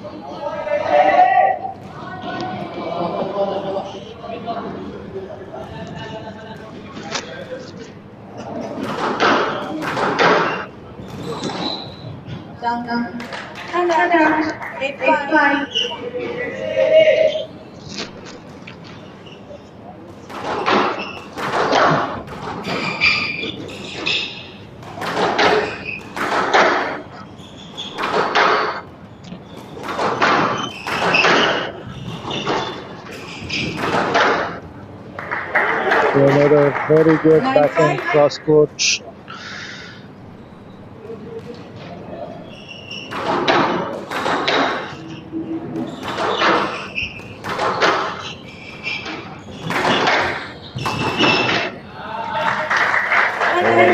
Reed puts it right on the left. Good comeback. That was the move.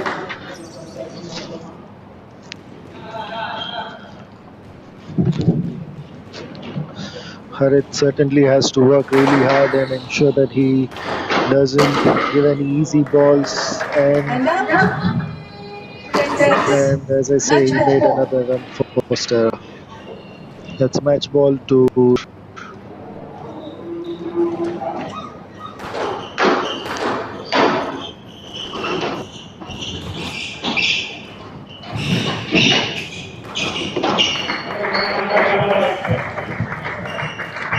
The good rally to finish off competitive third game. Noor had a dominant showing. She won all 3 games in a row, and as a result, won the first tie for Pakistan.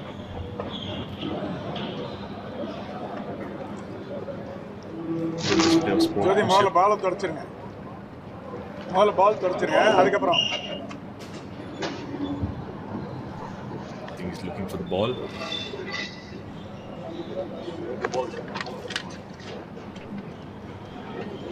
Yeah. No, player's choice.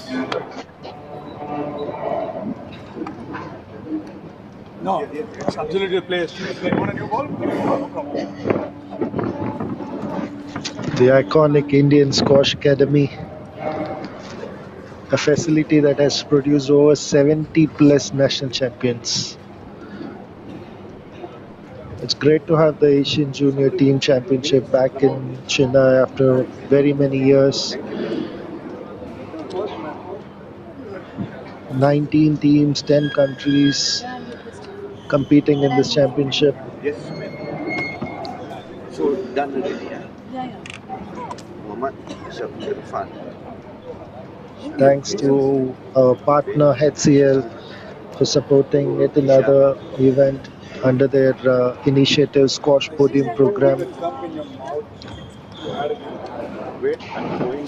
Thanks to our ministry, Don't make me worry. Sports Authority of India and Ministry of Youth and Sports Affairs. There, Tambi. I'll put that. I think that's it's a build. Great to see the players sticking back to watch the men's semi-final. Deliberately giving you Kali. Truly.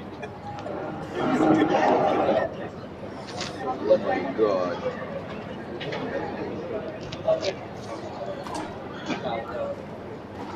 We have the next set of players raring to go. Let's replace in court, please.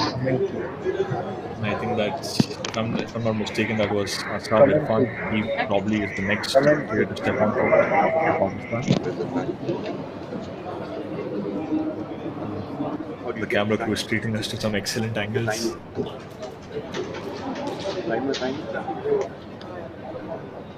Yeah.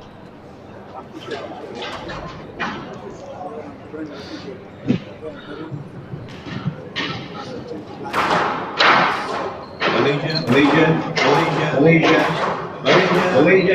That's Shrikant Sheshadri, the SRFI referee chairman. and wearing he's the one same of the color elite t-shirt, we are WSF having a referee. live telecast. The lower rank team need to change. Okay, the Malaysian team player has been told to change the Pakistan, you need to uniform change as the maroon the color. maroon color. Same like with your Same like with team. your team. Maroon color, Maroon please. color, please.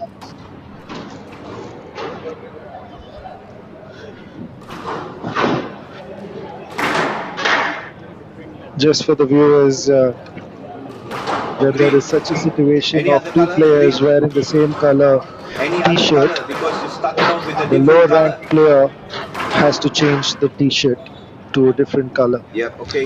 Okay.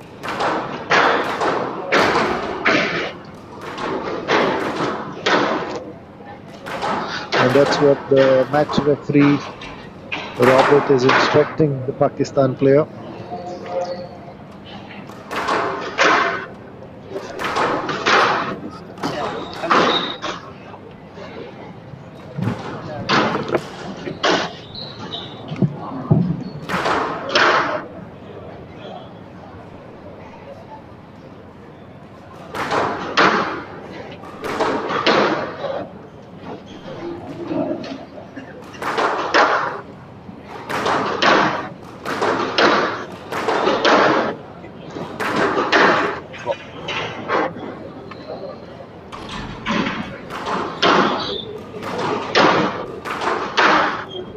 Good.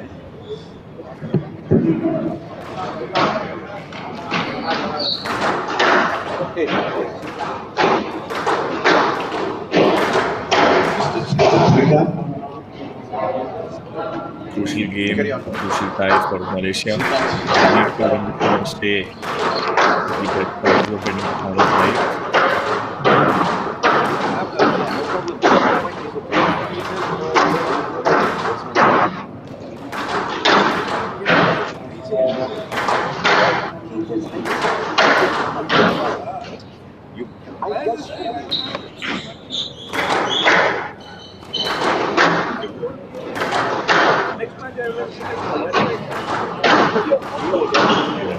The next man for Pakistan is Akab Irfan.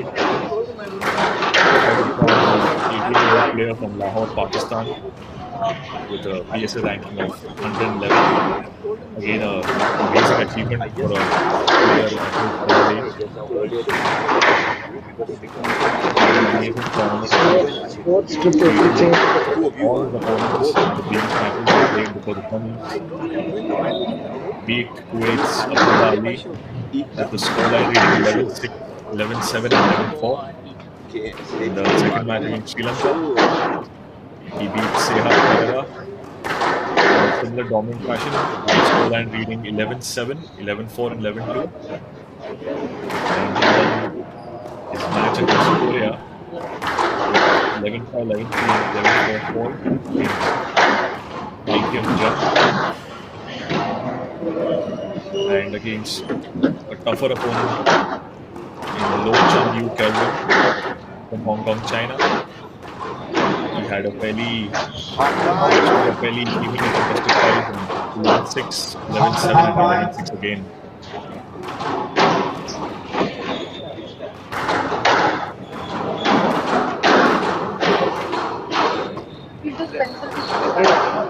He has a good practice before the Asian Junior Team Championships as well, where he participated in the Women's Juniors Under-19 tournament, which was held last month, and he reached the third round in that one.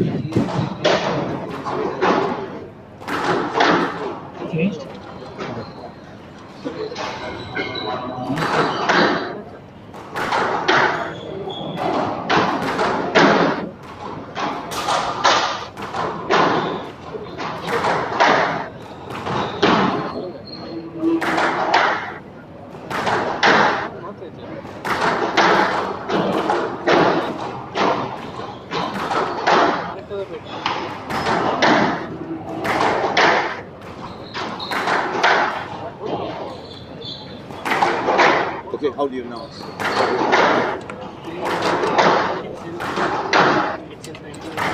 #21st, not 21st.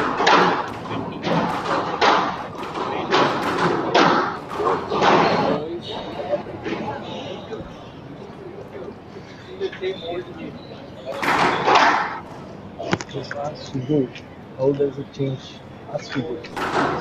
There, don't people know there? No between. Name player, to serve, name player, country to receive. Okay?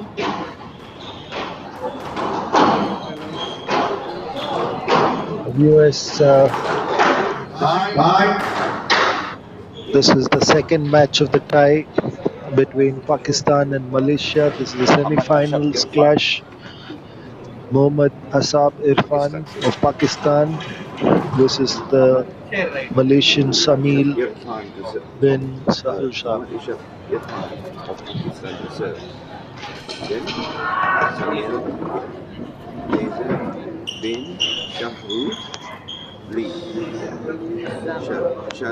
Shahrul Lee. Shahrul Nizam of Malaysia to receive. Noor already appearing to be relaxed. 5 games the ball.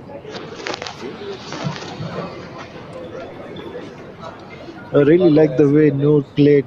No nonsense.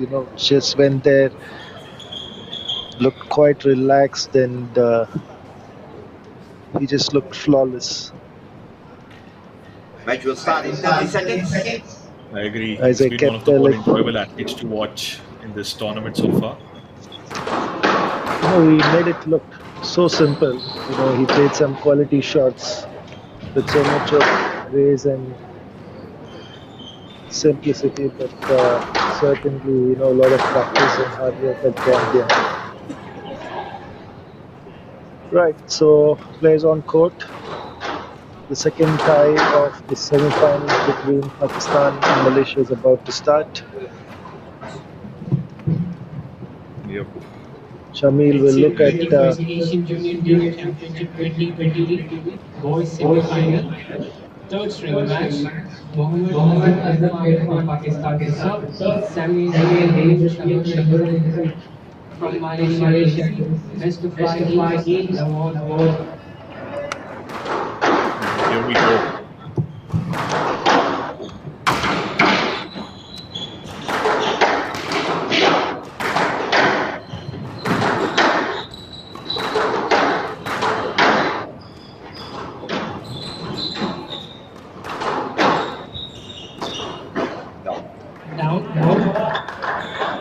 Just slight error there from Shamil. First rally to start off this game.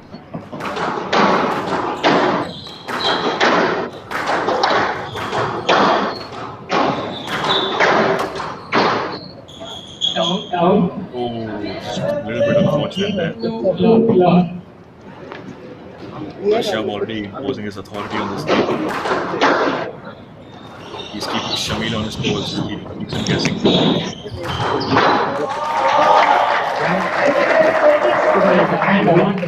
Excellent shot there by Shamil. He noticed that Shah was part of the hand.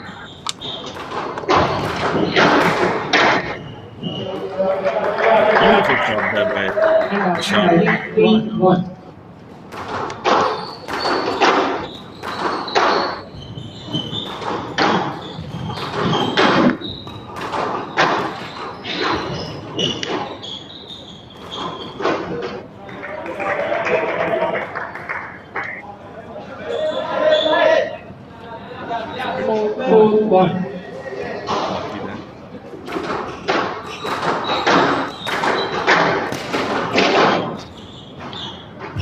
Really good work there.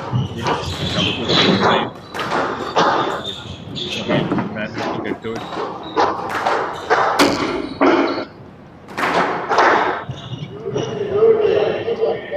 Beautiful shot there. Really good placement there from Shah.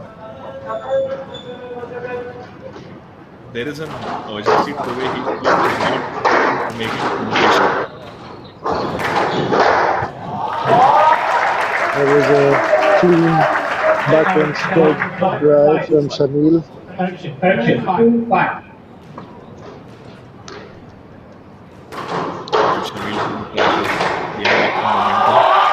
What another Very bad one. another good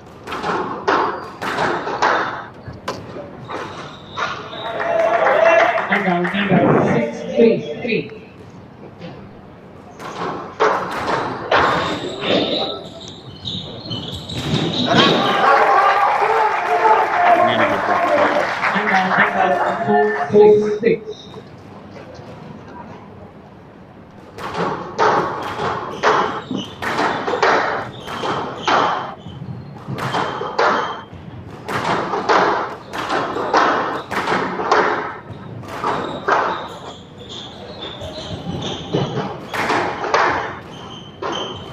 Great pickup. Rab putting the pressure on Shamil there.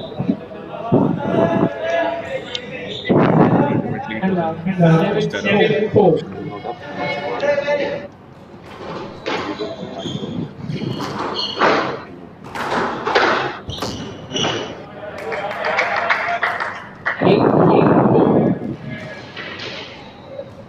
5-4. This is a good lead for Mohammad. A good 4-point lead in the first game of this second match. 8-4. He will look at capitalizing and winning the next three in quick section.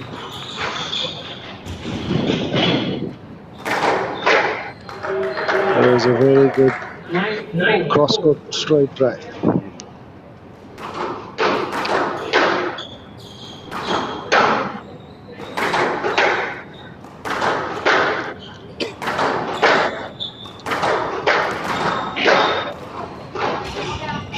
Good exchange of some backhand shots there.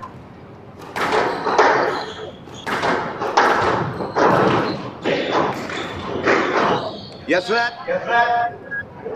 Play the ball. Play the ball. Right ball. 9-4. 9-4.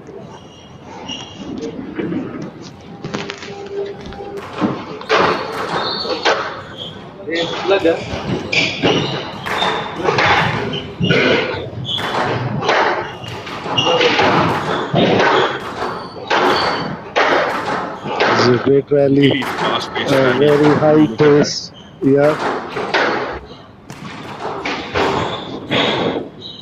Both players have done so far very well to keep this rally alive. Got up. It was a fantastic drop shot. 10-4. Game ball. That rally definitely one of the tournament highlights.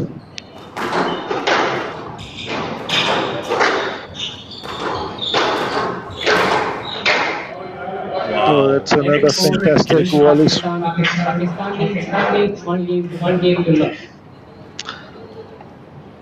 Shamil started off this game very well, but Mohammad Asad was from his class. Pakistan have always been strong contenders in either it's an Asian Junior Championship or it's the senior event. They've managed to produce players after players. There you go. They look so relaxed. This question is something this question.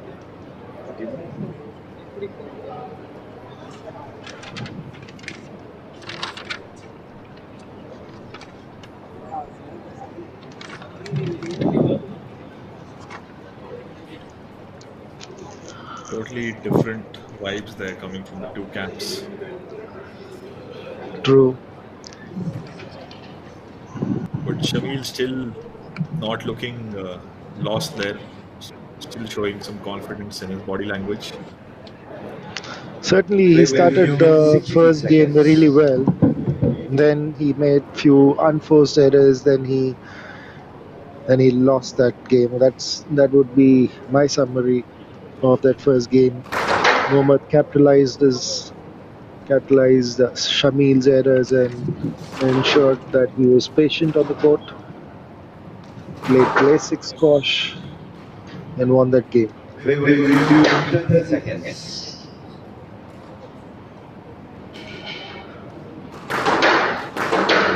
We have some young players joining us.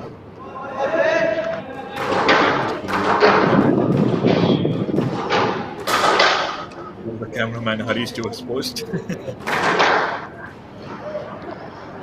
Pakistan leads one game to love. No.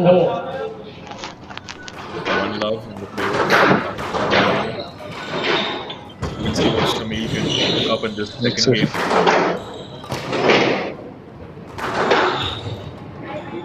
Wow. Beautiful. Shamil probably Mohammad. anticipating a different shot.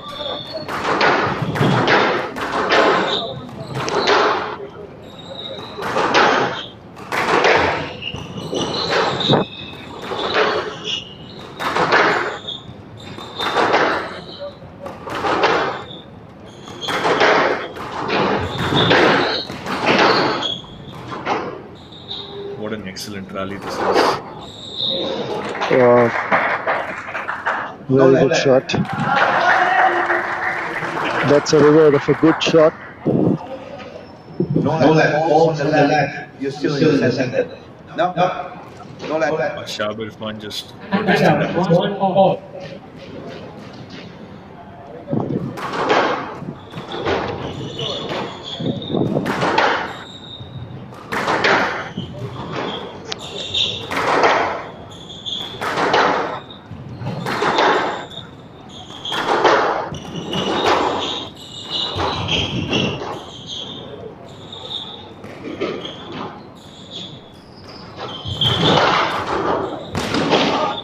Oh, great pickup.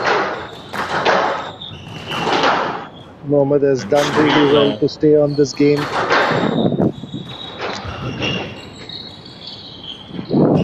What up? It's a good cross-court drop by Mohammad.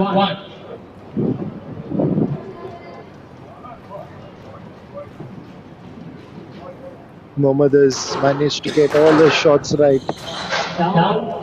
As I say, there goes an unforced error. Maybe it's called the commentator's curse, I guess.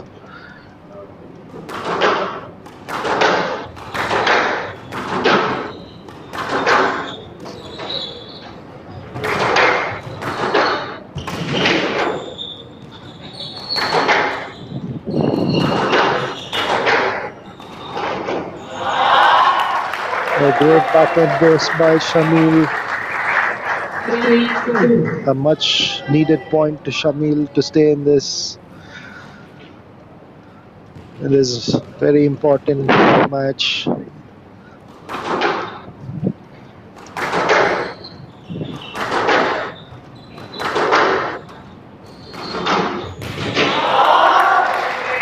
Another very good shot by Shamil. He should look at taking this forward. A good 2-point lead for Shamil.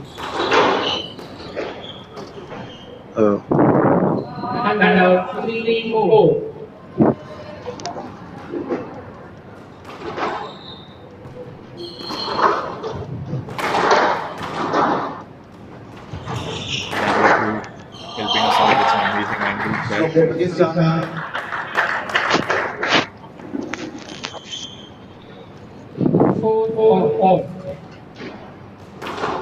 And we're back at 4-all. Still a bit unhappy with the last decision, but match carries on.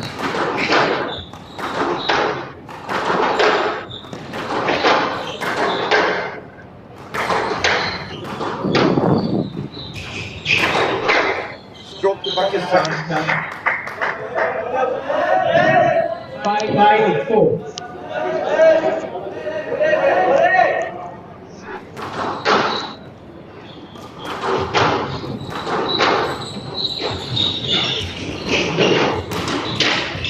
No lad.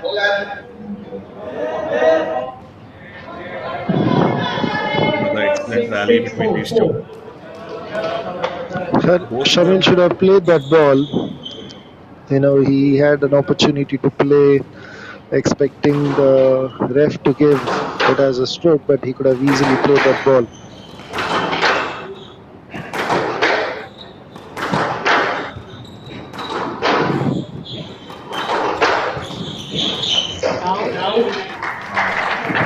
That's a rare unforced error by Mohammad.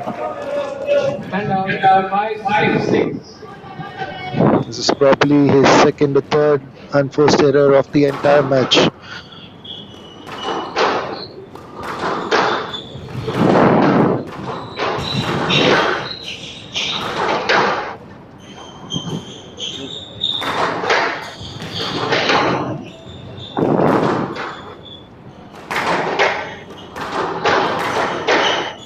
Rally evenly placed.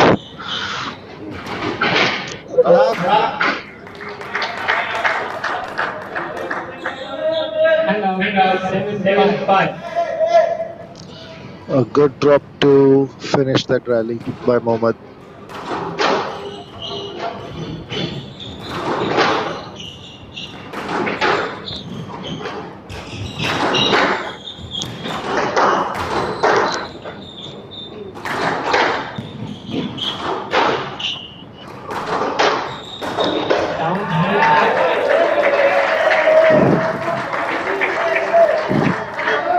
And out 6-7.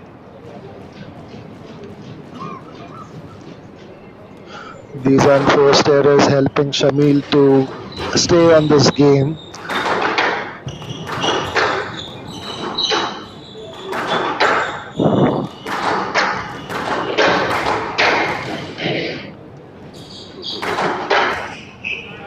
So it's a clinical cross-court drive by Mohammad. These rallies are so entertaining to watch. These players are putting on a good show for the fans. Certainly, you have to give credit to Shamil as well. Even though Mohammad looks to be so dominating, but Shamil is really giving his all out and making this match look really, really good to watch.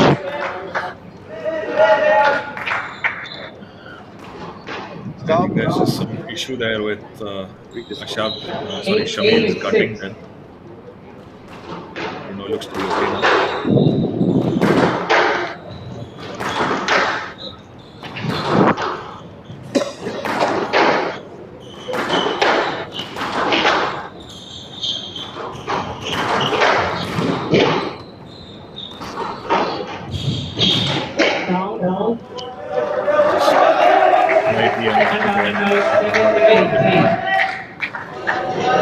Let's see if Shamil can use this window of opportunity to build some momentum.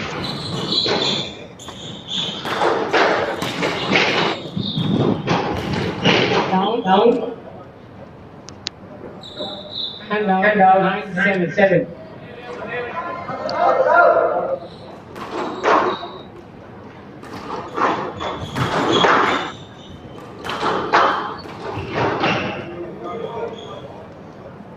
10-7 game ball. Again, he just made it so easy. That was a fantastic volley drop by Mohammad. Yet another volley drop. That's a stroke to Malaysia.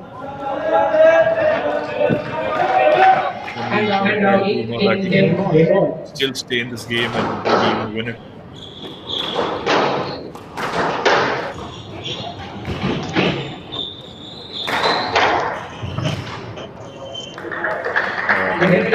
That's the game to Mohammad. Pakistan leads to 2 games to love. Pakistan perhaps going for a repeat performance of game 1. Ashab trying to follow the benchmark that Noor has set for him.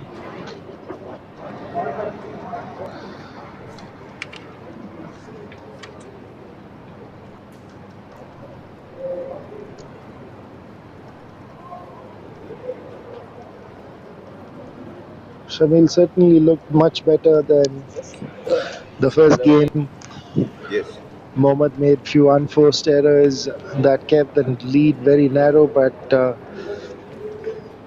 he ensured that towards the end he made no mistakes and capitalized the lead.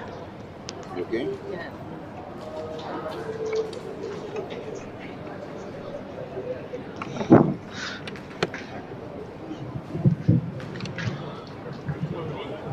Wave will resume in 60 seconds. Rishabh, his body language is executing that relative ease with which he conducts himself on court. Still Certainly, the looking very Pakistan relaxed and camp is confident. much more relaxed. Yeah. And there we have the other two contingent members, Anas Alisha and Hamza Khan. Hamza Wave Khan will also has been a resume in delight to 30 watch in the seconds. tournament. He's had good showings against all his other opponents. That's Singapore, And there Team we have Singapore team. for you. Yep.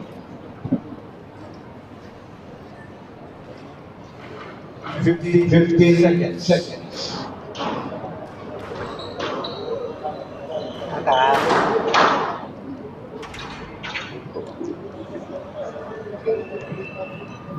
Plays on court. I think Mohammad would be really interested to finish this match as quickly as possible. But I'm sure Shamil will be giving a tough fight and certainly one last push.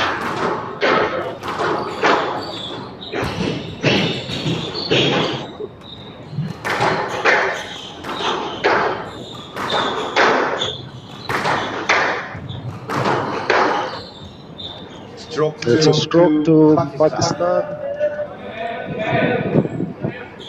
One love.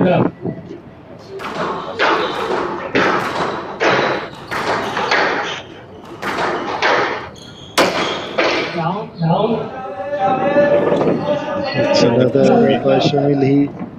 He can't afford to make such unforced errors at this stage of the match. That's a fantastic drop shot. Again, just made it so look easy.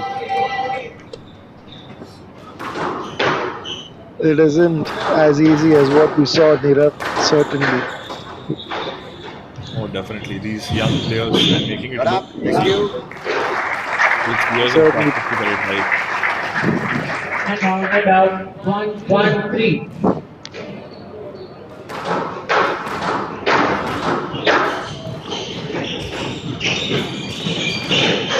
Down.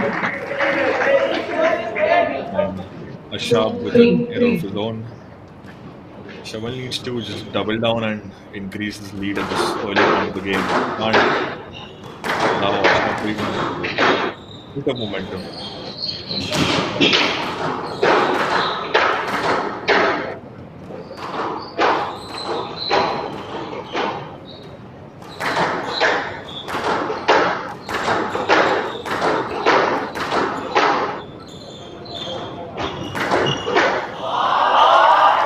It's a fantastic shot. Good shot to even the scores to 3-all.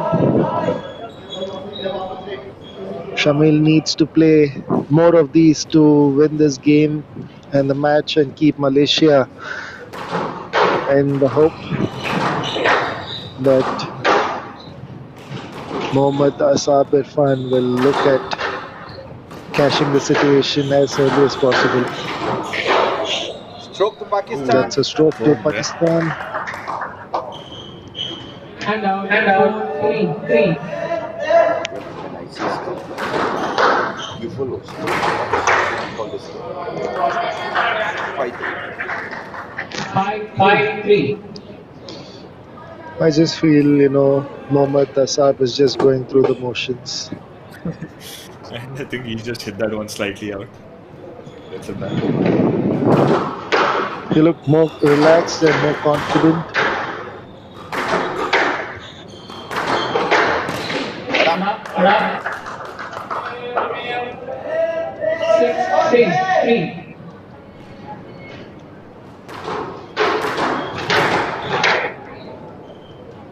It's a fantastic shot, No straight drive.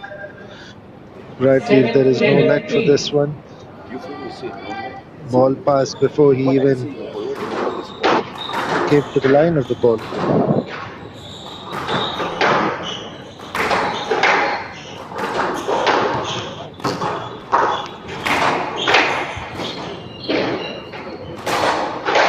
Down. It's another unforced Again, error by Ashab Shami. he's built a commanding lead.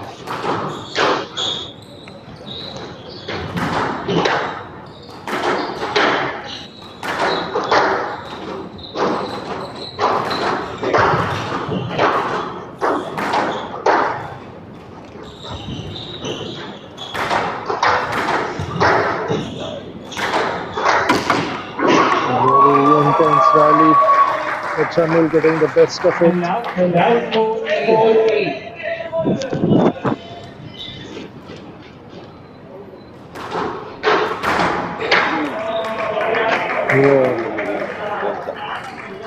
Excellent shot there by Ashab. First down. And down. Oh, And Once down. again going for that that was down. cross-court backhand volley and ending it And decisively. out. 9-4. And down.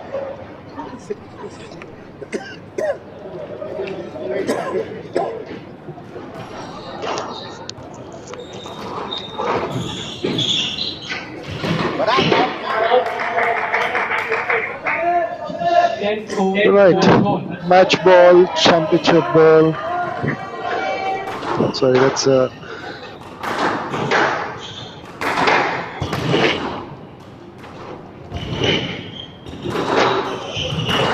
six match balls to Mohammed. And now, 5 match ball.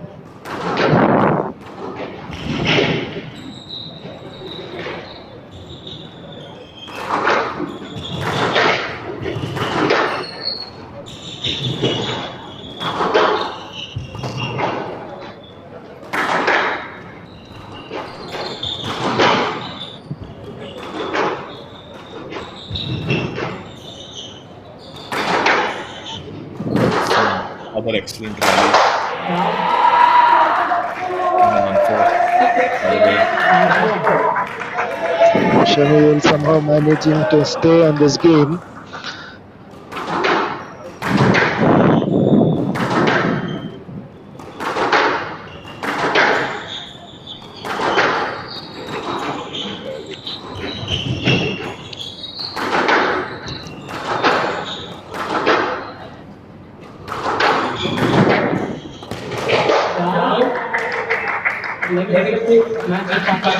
That's match to Mohammed. And Pakistan is through to the finals of the Asian Team Championship. It is going to be a nail-biting final tomorrow between India and Pakistan, and Hong Kong and Malaysia in the women's. I don't think Muhammad Ashab could have asked for a better dance partner than Shamil, because he was keeping up with him when he wanted to just speed up the shots, the rally. He responded in kind to some aggressive shots, some tricky shots of his own. Overall, really good showing from both athletes.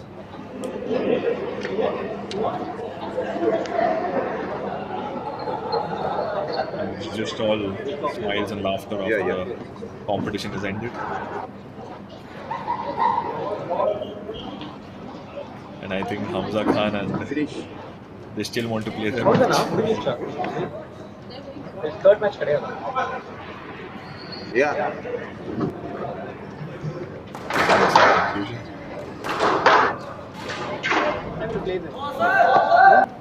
They play, we are not referee. 23-18. Looks like we're gonna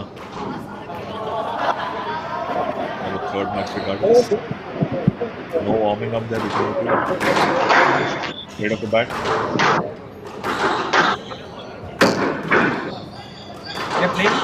How the move? 66.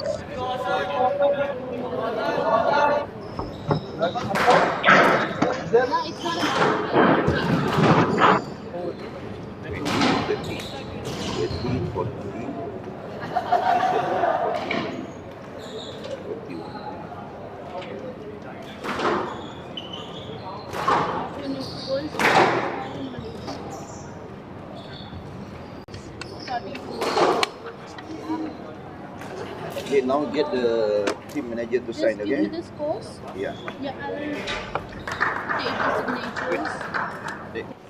And I think the athletes have had their fun.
Hmm.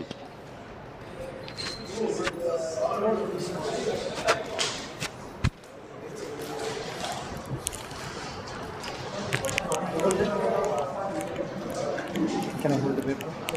No, it's okay. I need it. I want to read it later.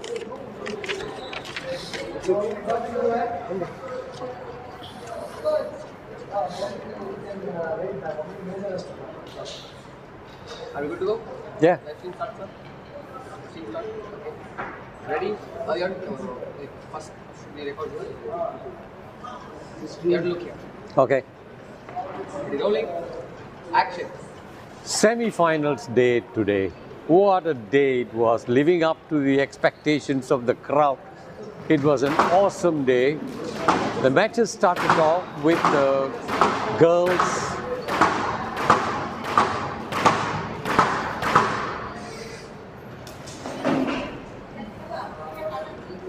Yeah. We can start from the beginning or we can continue from the semi-finals day today. What an awesome day. And the matches lived up to the expectations of the spectators. The matches started off with Hong Kong playing Japan, and Japan drew first blood when they took the first game, and the second and third girls of the Hong Kong team restored some order to win the next two matches to put Hong Kong through to the finals. The second semi-finals in the women's event had a nail-biting finish when India took on defending champions Malaysia.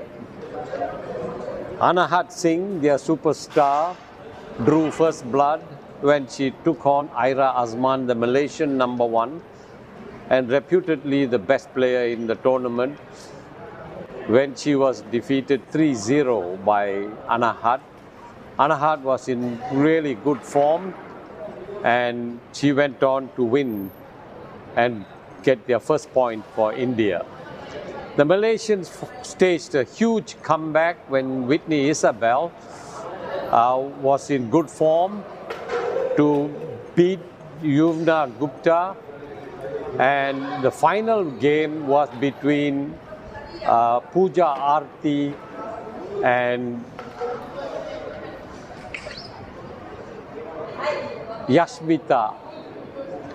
And Yashmita, although in the middle of the game had a minor injury, back injury due to a collision, had an injury break, came back to win and put Malaysia in the finals tomorrow. It was really a very close match.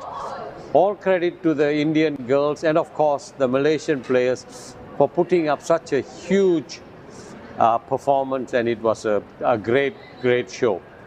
In the men's, the Indians played the surprise semi-finalist Korea, who had earlier beaten Hong Kong, and that too was a close match. India won the first and lost the second, and Pat Ambani had to be the savior again when he clinched the winning point and match for India, and thus India made it to the finals. The second semi-finals was between Malaysia and Pakistan. Pakistan showed us why they are the #1 seeds and defending champions as they cruised past Malaysia with a 2-0 victory, the only 2-0 victory in all of the semi-finals to make it to the finals. So in the men's, Pakistan take on India in the finals, and in the women, Malaysia take on Hong Kong in the finals. I'll just let you know what the other position matches are for tomorrow. We do not have a playoff for third, fourth position. They get a joint bronze medal. So in the men, it is Malaysia, Korea, and in the women, it is India, Japan. In the men, for 5, 6 place, Hong Kong plays Japan, 7, 8, Sri Lanka plays Singapore, and 9, 10, Kuwait actually beat Chinese Taipei today to finish 9th, and Chinese Taipei finished 10th. In the women, as I said, India, Japan are joint third, and 5, 6 tomorrow will be versus Korea versus Singapore, and 7, 8 Chinese Taipei versus Sri Lanka. So there's going to be some huge matches tomorrow, particularly in the finals in the men and women.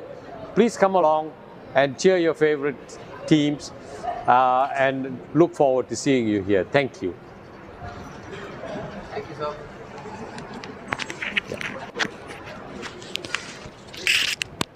It's okay.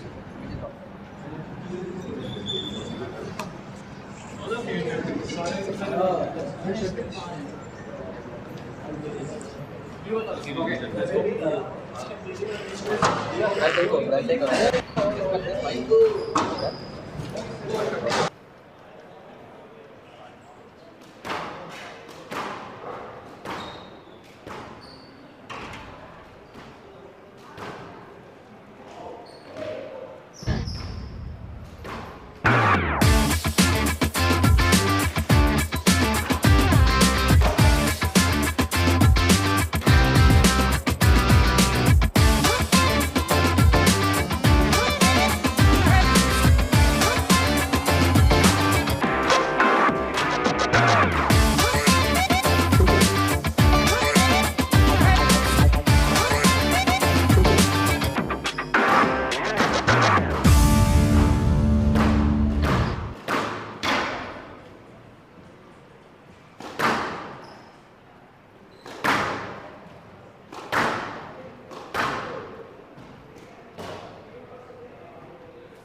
Young ready?